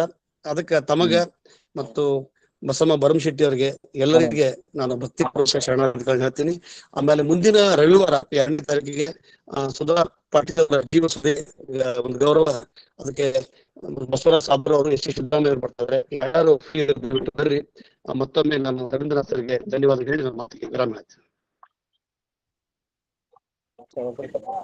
ಶರಣಾರ್ಥಿಗಳು ಸರ್ ನಾನು ಮತ್ತೆ ಹೋಗ್ತೇನೆ ಬೇರೆ ಕೆಲಸಕ್ಕೆ. Yes sir thank you sir. ನಾ ಮಾತಾಡ್ತೀನಿ ಸರ್. Thank you sir. ನಮ್ಗೆ ಈ ಒಂದು ವೇದಿಕೆಯ ಉಪನ್ಯಾಸಗಳನ್ನ ಕೇಳ್ತಾ ಇದ್ರೆ ಒಂದು 10 ಪುಸ್ತಕಗಳನ್ನ ಓದಿಷ್ಟು ಜ್ಞಾನವನ್ನು ನಾವು ಇಲ್ಲಿ ಪಡ್ಕೊತಾ ಇದ್ದೀವಿ ಅಂತ ನನ್ನ ಒಂದು ಅನಿಸಿಕೆ. ಹಾಗಾಗಿ ಇಂಥ ಒಂದು ವೇದಿಕೆಯನ್ನ ಆಯೋಜಿಸಿದಂತ ಆಯೋಜಕರಿಗೆ ಡಾಕ್ಟರ್ ಶಶಿಕಾಂತ್ ಪಟ್ನ ಸರ್ ಅವರಿಗೆ ಮತ್ತು ಎಲ್ಲ ಸಂಘಟಕರಿಗೂ ಅನಂತ ಶರಣಾರ್ಥಿಗಳನ್ನ ತಿಳಿಸ್ತಾ, ಮತ್ತೆ ಯಾರಾದ್ರೂ ತಮ್ಮ ಅನುಭವದ ನುಡಿಗಳನ್ನ ಹಂಚ್ಕೊಳ್ಳೋರಿದ್ರೆ ಹಂಚ್ಕೊಳ್ಬೇಕಾಗಿ ತಮ್ಮಲ್ಲಿ ವಿನಂತಿ. ಪೊಲೀಸ್ ಪಾಟೀಲ್ ಸರ್ ಮಾತಾಡ್ತಾರೆ ನಾವು ಕೇಳಿ.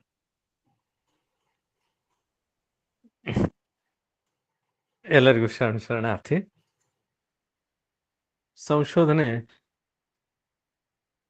ಸುಲಭದ ಕೆಲಸ ಅಲ್ಲ, ಹಾಗೆ ಸಂಪಾದನೆ ಕೂಡ ತುಂಬಾ ಜವಾಬ್ದಾರಿಯುತವಾದಂಥ ಕಾರ್ಯ.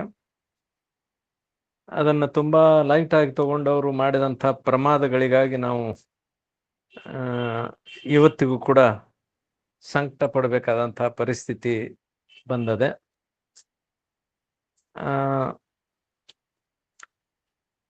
ಕಮಿಟ್ಮೆಂಟ್,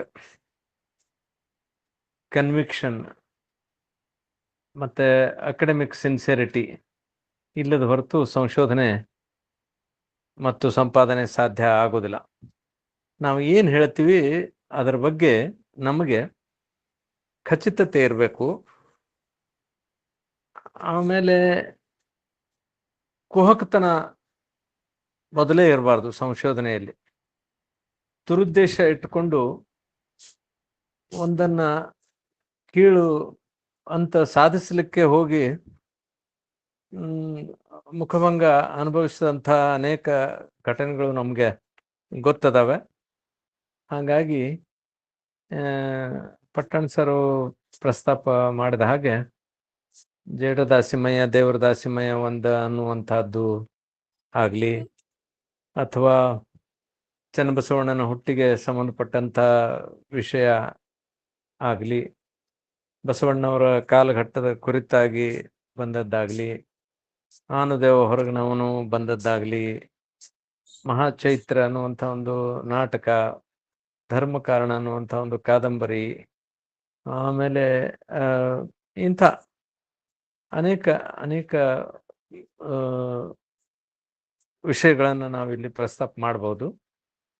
ಇದರಲ್ಲಿ ಬಹಳಷ್ಟು ಕೃತಿಗಳ ಹಿಂದೆ ದುರುದ್ದೇಶ ಇದ್ದದ್ದು ಕಂಡು ಬರ್ತದೆ.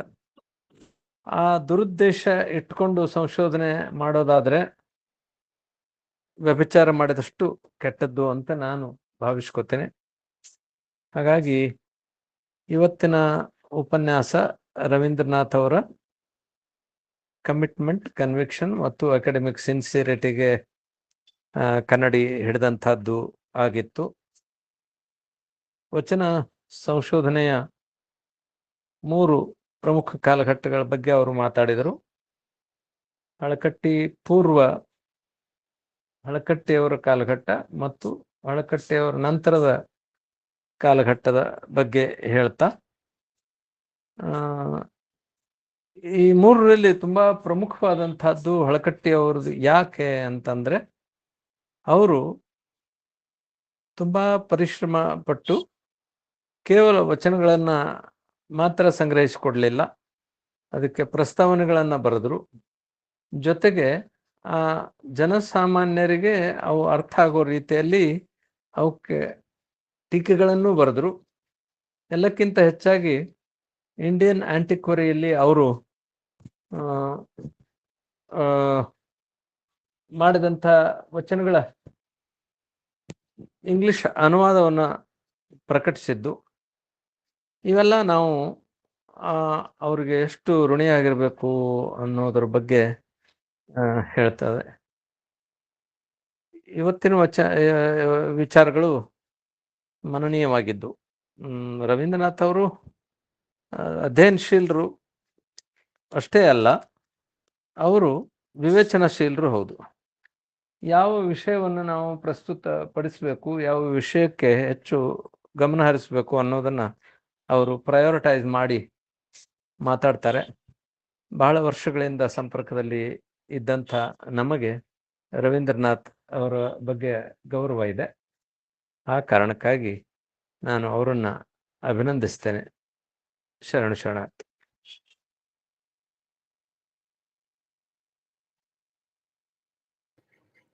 ಹಿರಿಯರಾದ ಶರಣ ಪೊಲೀಸ್ ಪಾಟೀಲ್ ಅವರಿಗೆ ಅನಂತ ಶರಣಾರ್ಥಿಗಳು. ಇದೀಗ ಸಹೋದರಿ ಬಸಮ್ಮ ಗಂಗನಳ್ಳಿ ಅವರು ತಮ್ಮ ವಿಚಾರಗಳನ್ನ ಹಂಚ್ಕೊಳ್ಬೇಕಾಗಿ ವಿನಂತಿ. ಎಲ್ಲರಿಗೂ ಶರಣಾರ್ಥಿಗಳು. ಇವತ್ತಿನ ಒಂದು ಉಪನ್ಯಾಸ ವಚನ ಸಂಪಾದನೆಯ ಘಟ್ಟಗಳ ಕುರಿತಾಗಿ ಡಾಕ್ಟರ್ ರವೀಂದ್ರನಾಥ್ ಸರ್ ಅವರು ಬಹಳಷ್ಟು ಮಹತ್ವಪೂರ್ಣವಾದಂತಹ ಸಂಗತಿಗಳನ್ನ ಈ ವೇದಿಕೆ ಮೂಲಕ ನಮಗೆಲ್ಲ ತಿಳಿಸ್ಕೊಟ್ರು. ರವೀಂದ್ರನಾಥ್ ಸರ್ ಅವರು ಇನ್ನೂ ಅವರು ಹುದ್ದೆಯಲ್ಲಿ ಇರಬೇಕಾಗಿತ್ತು, ನಿವೃತ್ತಿಯನ್ನು ಹೊಂದಿದ್ದಾರೆ. ಆದರೂ ಕೂಡ ಈ ವೇದಿಕೆ ಮೂಲಕ ನಮ್ಮೊಂದಿಗೆ ಅವರಿದ್ದಾರೆ. ಅವರ ಅಧ್ಯಯನದ ಒಂದು ಶಿಸ್ತು, ಒಂದು ಅಧ್ಯಯನದ ವಿಸ್ತಾರ, ಆಮೇಲೆ ಅವರು ವಿಷಯವನ್ನ ಪ್ರಸ್ತುತಪಡಿಸುವಂತ ಒಂದು ವಿಧಾನ ನಿಜಕ್ಕೂ ಅಪ್ಯಾಯಮಾನವಾದದ್ದು. ಆಮೇಲೆ ಅವರಷ್ಟೇ ಸರಳ ಜೀವಿಗಳು. ನಾವು ಹಂಪಿ ಯೂನಿವರ್ಸಿಟಿಗೆ ಹೋದಾಗ್ಲಿ ಯಾವಾಗ ಅಥವಾ ಫೋನ್ ಮಾಡಿ ಏನಾದ್ರೂ ಕೇಳಿದ್ರೆ ನಮಗೆ ಪುಸ್ತಕಗಳನ್ನು ಕೂಡ ಫ್ರೀಯಾಗಿ ಅವರು ನಮಗೆ ಒದಗಿಸಿದ್ದಾರೆ. ಅತ್ಯಂತ ಸಹಕಾರ ಮನೋಭಾವದವರು. ಯಾರು ಏನೇ ಕೇಳಿದ್ರು ಕೂಡ ಅದನ್ನ ಮುಕ್ತವಾಗಿ ಸವಿಸ್ತಾರವಾಗಿ ಹೇಳುವಂತ ಒಂದು ವಿಶಾಲ ಮನೋಭಾವನೆ, ಜ್ಞಾನವನ್ನ ಹಂಚುವಂತ ಒಂದು ಜ್ಞಾನ ದಾಸೋಹಿಗಳು ಕೂಡ ಅಂತ ತಿಳ್ಕೊಂಡವರನ್ನ ನಾವು ಹೇಳ್ಬೋದು. ಅಂತಹ ಒಬ್ಬ ವಿದ್ವಾಂಸರು ಇವತ್ತು ನಮ್ಮ ವೇದಿಕೆಯ ಮೂಲಕ ನಮ್ಮೆಲ್ಲರಿಗೂ ಕೂಡ ವಚನ ಸಂಪಾದನೆಯ ಘಟ್ಟಗಳ ಕುರಿತಾಗಿ ಬಹಳಷ್ಟು ವಿಷಯವನ್ನ ಸಂಗತಿಗಳನ್ನ ನಮಗ್ ಒದಗಿಸಿಕೊಟ್ಟಿದ್ದಾರೆ.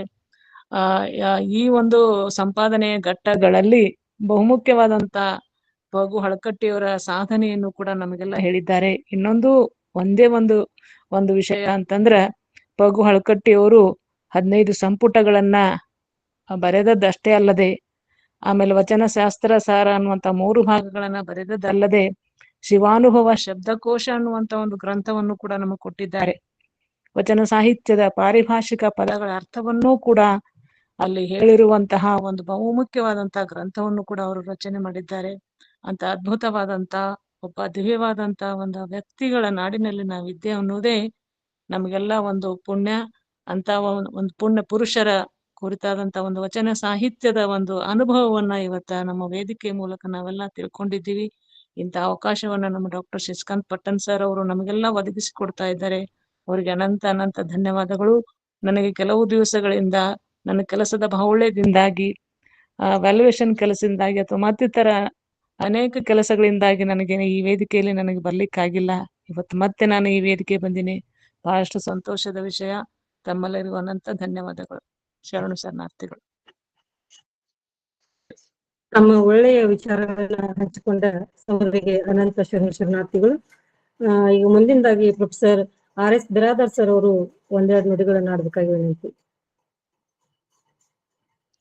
RS ಎಲ್ಲರಿಗೂ ಎಸ್ ಸರ್ ಮೇಡಮ್, ಎಲ್ಲರಿಗೂ ಶರಣಾರ್ಥಿ ಹೇಳ್ತಾ, ಇಂದು ಜರುಗಿದ ಶ್ರೇಷ್ಠ ಉಪನ್ಯಾಸ ವಚನ ಸಂಪುಟದ ಕಾಲಘಟ್ಟಗಳು ಅನ್ನತಕ್ಕಂಥದ್ದನ್ನು ರವೀಂದ್ರನಾಥ್ ಅವರು ಬಹಳ ಸಂಶೋಧನಾತ್ಮಕವಾಗಿ, ಬಹಳ ಮಾರ್ಮಿಕವಾಗಿ,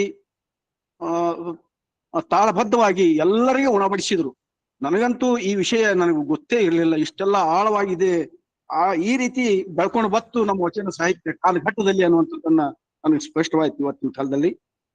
ಅವರು ಸಾಮಾನ್ಯವಾಗಿ ಹಳಕಟ್ಟಿಯವರ ಪೂರ್ವ, ಹಳಕಟ್ಟಿ ಕಾಲ ಮತ್ತು ಹಳಕಟ್ಟಿಯ ನಂತರದ ಕಾಲದಲ್ಲಿ ಎಳೆಯಾಗಿ ಆ ಕಾಲದಲ್ಲಿ ಸಂಗ್ರಹ, ಜೋಡಣೆ ಮತ್ತು ಸಂಪುಟಗಳನ್ನ ರಚಿಸುವಂತಹ ವಿಷಯಗಳನ್ನು ಬಹಳ ತೂಕಬದ್ಧವಾಗಿ, ಸಂಶೋಧನಬದ್ಧವಾಗಿ ನಮ್ಗೆಲ್ಲ ವಿವರಿಸಿದ್ರು. ಅದು ಹೇಳ್ತದೆ ಅವರ ಒಂದು ವ್ಯಕ್ತಿತ್ವವನ್ನ ನಮಗ ಸ್ಪಷ್ಟಪಡ್ತದೆ. ಅವ್ರ ಹೇಳುವಿಕೆ, ಅವರ ಒಂದು ಹೇಳುವ ಶೈಲಿ, ಹಾವಭಾವನೆಗಳು ನಮ್ಗೆ ಹೇಳ್ತದೆ ಏನಂತಂದ್ರ ಅವ್ರ ವ್ಯಕ್ತಿತ್ವ ಎಷ್ಟು ಉನ್ನತ ಮಟ್ಟದಾಗಿತ್ತು ಅನ್ನುವಂಥದ್ದು ಹೇಳ್ತದೆ. ಸೊ ಈ ರೀತಿಯಾಗಿ ಆಯಾ ಕಾಲಘಟ್ಟದಲ್ಲಿ ವಚನ ಸಾಹಿತ್ಯದ ಒಂದು ಘಟ್ಟವನ್ನು ಬೆಳ್ಕೊಂಡು ಬಂದದ್ದು ಸಾಹಿತ್ಯ ಇದ್ರೂ ಕೂಡ ಇಂದಿನ ಕೆಲವು ವಿಶ್ವವಿದ್ಯಾನಿಲಯಗಳಲ್ಲಿ ಇರ್ತಕ್ಕಂಥ ಏನು ಒಂದು ಕುಹಕಿ ಅನ್ನೋನೋ ಅಥವಾ ಕುಹಕಿ ಅನ್ನೋದು ಅಥವಾ ಅವರು ತಮ್ಮ ಸ್ವಾರ್ಥಕ್ಕಾಗಿ ಇಂಥ ಒಂದು ಸಾಹಿತ್ಯವನ್ನ ಮರೆಮಾಚ್ತಾರ ಅಥವಾ ಇಂಥ ಒಂದು ಸಾಹಿತ್ಯಕ್ಕೆ ಇಂಥ ಒಂದು ಶ್ರಮ ಹಾಕಿದ್ರಲ್ಲ ಹಳಕಟ್ಟಿಯವರು, RK ಹಿರೇಮಠ ಅವರು, ಅವ್ರ ಶ್ರಮ ತಮ್ಮ ಸ್ವಾರ್ಥಕ್ಕಾಗಿ ಬೆಳೆಸಲಿಲ್ಲ. ಈ ಜನ ಸೇವೆಗಾಗಿ, ಜಂಗಮ ಸೇವೆಗಾಗಿ, ವಚನ ಸಾಹಿತ್ಯ ಸೇವೆಗಾಗಿ ಬಳಸಿದಂತಹ ಆ ಶ್ರಮ ಸಾರ್ಥಕ ಪಡಿಸ್ಕೊಳ್ಳೋದು ನಮ್ಮೆಲ್ಲರ ಕರ್ತವ್ಯ ಅಂತ ಇವತ್ತಿನ ಕಾಲದಲ್ಲಿ ದುರುಪಯೋಗ ಪಡಿಸ್ಕೊಳ್ಳುವಂಥವ್ರು ಇದಾರ ಸ್ವಾರ್ಥಕ್ಕಾಗಿ ಅನ್ನುವಂಥದ್ದು ನಮ್ಗೆ ಸ್ಪಷ್ಟವಾಗ್ತದ. ಅವ್ರಿಗೆ ಪಾಪ ತಗಲ್ತದ, ಅದನ್ನ ನಾವು ದೇವ್ರಿಗೆ ಬಿಟ್ಟು ಬಿಡೋಣ. ಬಟ್ ಇವ್ರ ಒಂದು ಶ್ರಮವನ್ನು ನಾವಾದ್ರೂ ಕೂಡ ಅರ್ಥ ಮಾಡ್ಕೊಂಡು ಅದೆಲ್ಲವನ್ನು ನಾವು ಕೂಡ ಸಾಧ್ಯ ಆದಷ್ಟು ಬಿಟ್ಟಿಗೆ ಅದನ್ನು ಬಳಸ್ಕೊಳ್ಳೋಣ ಅಂತಕ್ಕಂಥದ್ದು ಹೇಳ್ತಾ, ಈ ರೀತಿ ಇಂಥ ಒಂದು ವಿಷಯವನ್ನು ಕೊಟ್ಟಂತಹ ನಮ್ಮ ಪಟ್ಟಣ ಸರ್ಗಳ ಗುರುಗಳಿಗೂ ಮತ್ತು ಉಪನ್ಯಾಸ ನೀಡಿದಂತ ರವೀಂದ್ರನಾಥ್ ಅವರಿಗೂ ಮತ್ತು ಈ ಘಟನೆ ಈ ಒಂದು ವಿಷಯಕ್ಕೆ ಇನ್ವಾಲ್ವ್ ಆದಂತ ಎಲ್ಲ ಭಕ್ತರಿಗೂ ಮತ್ತು ನನಗೆ ಅವಕಾಶ ಮಾಡಿಕೊಟ್ಟಂತ ಎಲ್ಲರಿಗೂ ನನ್ನ ಹೃದಯಪೂರ್ವಕವಾದಂತ ಶರಣಾರ್ಥಿಗಳು. RS ಬಿರಾದರ್ ಸರ್ ಅವರಿಗೆ ಅನಂತ ಶರಣಾರ್ಥಿಗಳು. ಹಿರಿಯರಾದ ಪಡ್ನಾಳ್ ಸರ್ ಅವರು ತಮ್ಮ ಒಂದೆರಡು ನುಡಿಗಳನ್ನ ಆಡ್ಬೇಕಾಗಿ ತಮ್ಮಲ್ಲಿ ಎಲ್ಲರಿಗೂ ಶರಣಾರ್ಥಿಗಳು. ರವೀಂದ್ರನಾಥ್ ಸರ್ ಇಂಥ ಉಪನ್ಯಾಸ ಕೊಟ್ರಲ್ಲ, ನಮಗೆ ಸಂಪಾದನೆ ಅಂದ್ರೆ ಏನು ಗೊತ್ತಿಲ್ಲ ಅಂತದ್ರೊಳಗೆ ಈ ವಿಷಯವನ್ನ ಇಷ್ಟು ಸಂಪಾದನೆ ಅನ್ನೋದು ಎಂತಿಂತ ಘಟ್ಟಗಳಿರ್ತಾವ, ಯಾವ ಇದರಿಂದ ಹೆಂಗೆ ನಮ್ಮಲ್ಲಿ ಸಾಹಿತ್ಯ ಉಳಿಸ್ಲಾಕ್ ಸಾಧ್ಯ ಆಯ್ತು ಅಂತ ಅನ್ನೋದನ್ನ ಬಹಳ ವಿವರಾತ್ಮಕ ಕೊಟ್ರು. ನಾವೇನೋ ತಿಳ್ಕೊಂಡೆವು, ಅಳಕಟ್ಟಿ ಪೂರ್ವದೊಳಗೆ ಇವ್ರು ಮಾಡಿದ್ದು, ಕೆಲವರು ಯಡಿಯೂರು ಸಿದ್ದಲಿಂಗೇಶ್ವರ ಅವರು ಮಾಡಿದ್ದನ್ನ ಬಹಳ ಸುಂದರವಾಗಿ ಹೇಳಿದ್ರು. ಇಂಥ ಉಪನ್ಯಾಸ ಸಿಕ್ಕಿದ್ದಕ್ಕೆ ನಮಗೆ ಬಹಳ ಸಂತೋಷ ಅನಿಸ್ತು. ಇಂಥ ಉಪನ್ಯಾಸ ಮೇಲಿನ ಮೇಲೆ ಬರಲಿ ಅಂತ ವಿಚಾರ ಮಾಡಿ ತುಂಬಾ ಧನ್ಯವಾದಗಳು ಸರ್ಗೆ ಮತ್ತು ಪಟ್ಟಣ ಸರ್ಗೆ. ಇಂಥ ಉಪನ್ಯಾಸ ಮೇಲಿನ ಮೇಲೆ ಬರಲಿ ಅಂತ ಹಾರೈಸಿ ತಮಗೆ ಧನ್ಯವಾದಗಳು ಸರ್. ಅನಂತ ಶರಣಾರ್ಥಿಗಳು ತಮಗೆ. ಇದೀಗ ಶರಣ ಸಮರ್ಪಣೆ ಶರಣಿ ಸಹೋದರಿ ರೇಖಾ ಬ್ರಾದರ್ ಅವರಿಂದ. ಮೇಡಮ್ ರವೀಂದ್ರ ಸೊಣ್ಣದವ್ರ ಹ್ಯಾಂಡ್ ರೈಟ್ ಮೇಡಮ್, ಅವ್ರಾದ್ಮೇಲೆ ತಗೊಂಡು Ravindra ಸೊಣ್ಣ sir.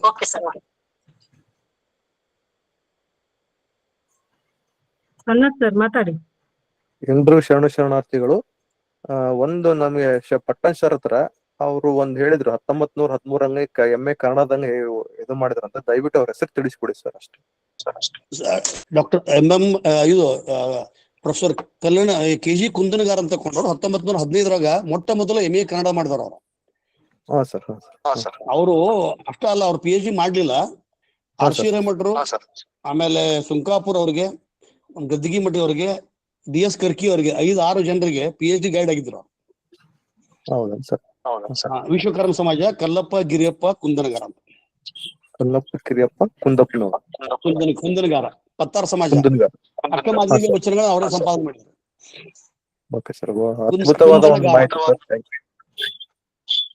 Thank you sir, thank you. ಇದೀಗ ಶರಣೆ ರೇಖಾ ಬಿರಾದರ್ ಅವರಿಂದ ಶರಣ ಸಮರ್ಪಣೆ. ಗೊತ್ತ ನಿನಗೆ ಅದು ಮಾತಾಡ್ತೀಯ? ಓಂ ಶ್ರೀ ಗುರು ಬಸವಲಿಂಗಾಯ ನಮಃ. ಎಲ್ಲರಿಗೂ ಶರಣಾರ್ಥಿಗಳು.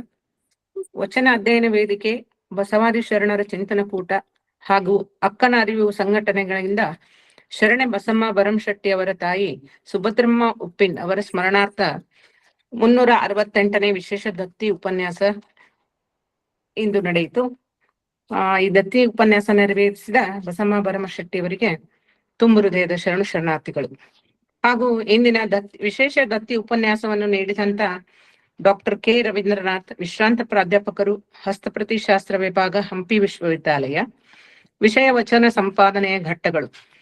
ಇಂಥ ಒಂದು ಸಂಕೀರ್ಣ ಮತ್ತು ವ್ಯಾಪಕವಾದ ವಿಷಯವನ್ನು ಅತ್ಯಂತ ಸರಳವಾಗಿ, ಸವಿಸ್ತಾರವಾಗಿ, ಸುದೀರ್ಘವಾಗಿ ಪ್ರಾಚೀನ ಕಾಲದ ಸಂಪಾದನೆ ಅಂದ್ರೆ ಪ್ರೌಢ ದೇವರಾಯನ ಘಟ್ಟದಿಂದ ಇಂದಿನ ಆಧುನಿಕ ಕಾಲದ ಘಟ್ಟ ಅಂದ್ರೆ MM ಕಲಬುರ್ಗಿ ಅವರ ಸಂಪಾದನೆಯವರೆಗೂ ಸುದೀರ್ಘವಾಗಿ ಸುಮಾರು 1 ಗಂಟೆಗಳ ತಿಳಿಸಿದ್ರು. ಅವರಿಗೆ ಅನಂತ ಭಕ್ತಿಪೂರ್ವಕ ಶರಣಾರ್ಥಿಗಳು. ಹಾಗೂ ಈ ವೇದಿಕೆಯ ಮಾರ್ಗದರ್ಶಕರಾದ ಡಾಕ್ಟರ್ ಶಶಿಕಾಂತ್ ಪಟ್ಟಣ್ ಸರ್ ಅವರು ವಚನಗಳ ಸಂಪಾದನೆ ಹಾಗೂ ಪರಿಷ್ಕರಣೆಯ ಬಗ್ಗೆ ತಿಳಿಸಿದರು. ಅವರಿಗೂ ಭಕ್ತಿಪೂರ್ವಕ ಶರಣಾರ್ಥಿಗಳು. ಸುಮಧುರವಾಗಿ ಪ್ರಾರ್ಥನೆ ನಡೆಸಿಕೊಟ್ಟ ಸಹೋದರಿ ಶರಣೆ ಸುಗುಣ ಮಲ್ಲೇಶ್ ಅವರಿಗೂ ಹಾಗೂ ಅಚ್ಚುಕಟ್ಟಾಗಿ ಕಾರ್ಯಕ್ರಮ, ಸ್ವಾಗತ, ಪರಿಚಯ ಹಾಗೂ ಪ್ರಾಸ್ತಾವಿಕ ನುಡಿಗಳನ್ನಾಡಿದ ಡಾಕ್ಟರ್ ಶೈಲಜಾ ಪವಾಡ್ ಶೆಟ್ ಅವರಿಗೂ ಹಾಗೂ ಕಾರ್ಯಕ್ರಮ ನಿರ್ವಹಿಸಿದ ಶರಣ ಗೀತಾದಾನ ಶೆಟ್ಟಿ ಅವರಿಗೂ ಅನಂತ ಶರಣಾರ್ಥಿಗಳು. ನಂತರ ವಚನ ಮಂಗಲ ಮಾಡಲಿರುವ ಶರಣೆ ಮಂಗಲಾ ಪಾಟೀಲ್ ಅವರಿಗೂ ಶರಣಾರ್ಥಿಗಳು. ಅಂತಿಮವಾಗಿ ಉಪನ್ಯಾಸದ ಸಂಯೋಜಕರಿಗೆ, ಸಂಘಟಕರಿಗೆ ಹಾಗೂ ತಾಂತ್ರಿಕ ಸಹಾಯಕರಿಗೆ ಹಾಗೂ ಉಪನ್ಯಾಸದಲ್ಲಿ ಮತ್ತು ಸಂವಾದದಲ್ಲಿ ಪಾಲ್ಗೊಂಡ ಎಲ್ಲ ಬಸವ ಭಕ್ತರಿಗೆ ತುಂಬು ಹೃದಯದ ಶರಣಾರ್ಥಿಗಳು. ಎಲ್ಲರಿಗೂ ಶರಣಾರ್ಥಿಗಳು. ಅವಕಾಶಕ್ಕಾಗಿ ಧನ್ಯವಾದಗಳು. ಶರಣೆ ಸಹೋದರಿ ರೇಖಾ ಬಿರಾದರ್ ಅವರಿಗೆ ಅನಂತ ಶರಣಾರ್ಥಿಗಳು. ಈಗ ವಚನ ಮಂಗಲ ಶರಣೆ ಸಹೋದರಿ ಮಂಗಲಾ ಪಾಟೀಲ್ ಅವರಿಂದ. ಅಕ್ಕನರಿವು ಆನ್ಲೈನ್ ವೇದಿಕೆಯ ಎಲ್ಲ ಶರಣ ಬಂಧುಗಳಿಗೆ ಶರಣಾರ್ಥಿಗಳು. ಓಂ ಶ್ರೀ ಗುರು ಬಸವಲಿಂಗಾಯ ನಮಃ.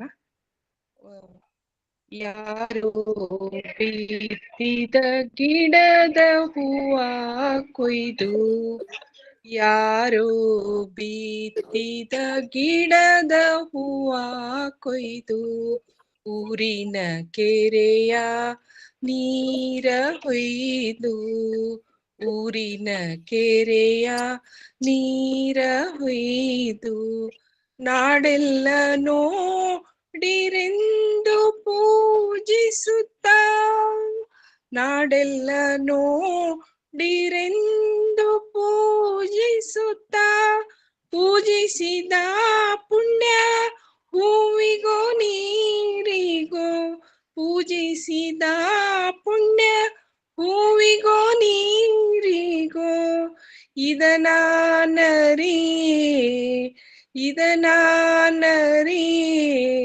ಅಂಬಿಗರ ಚೌಡಯ್ಯ, ಅಂಬಿಗರ ಚೌಡಯ್ಯ.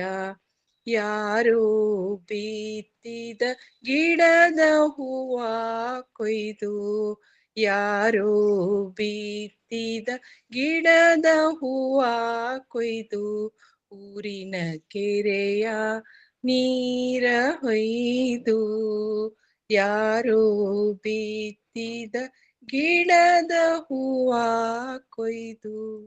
ಎಲ್ಲರಿಗೂ ಶರಣಾರ್ಥಿ. ಸುಮಧುರವಾಗಿ ವಚನ ಮಂಗಲವನ್ನು ಮಾಡಿದ ಶರಣೆ ಮಂಗಳಕ್ಕ ಪಾಟೀಲ್ ಅವರಿಗೆ ಅನಂತ ಶರಣಾರ್ಥಿಗಳು.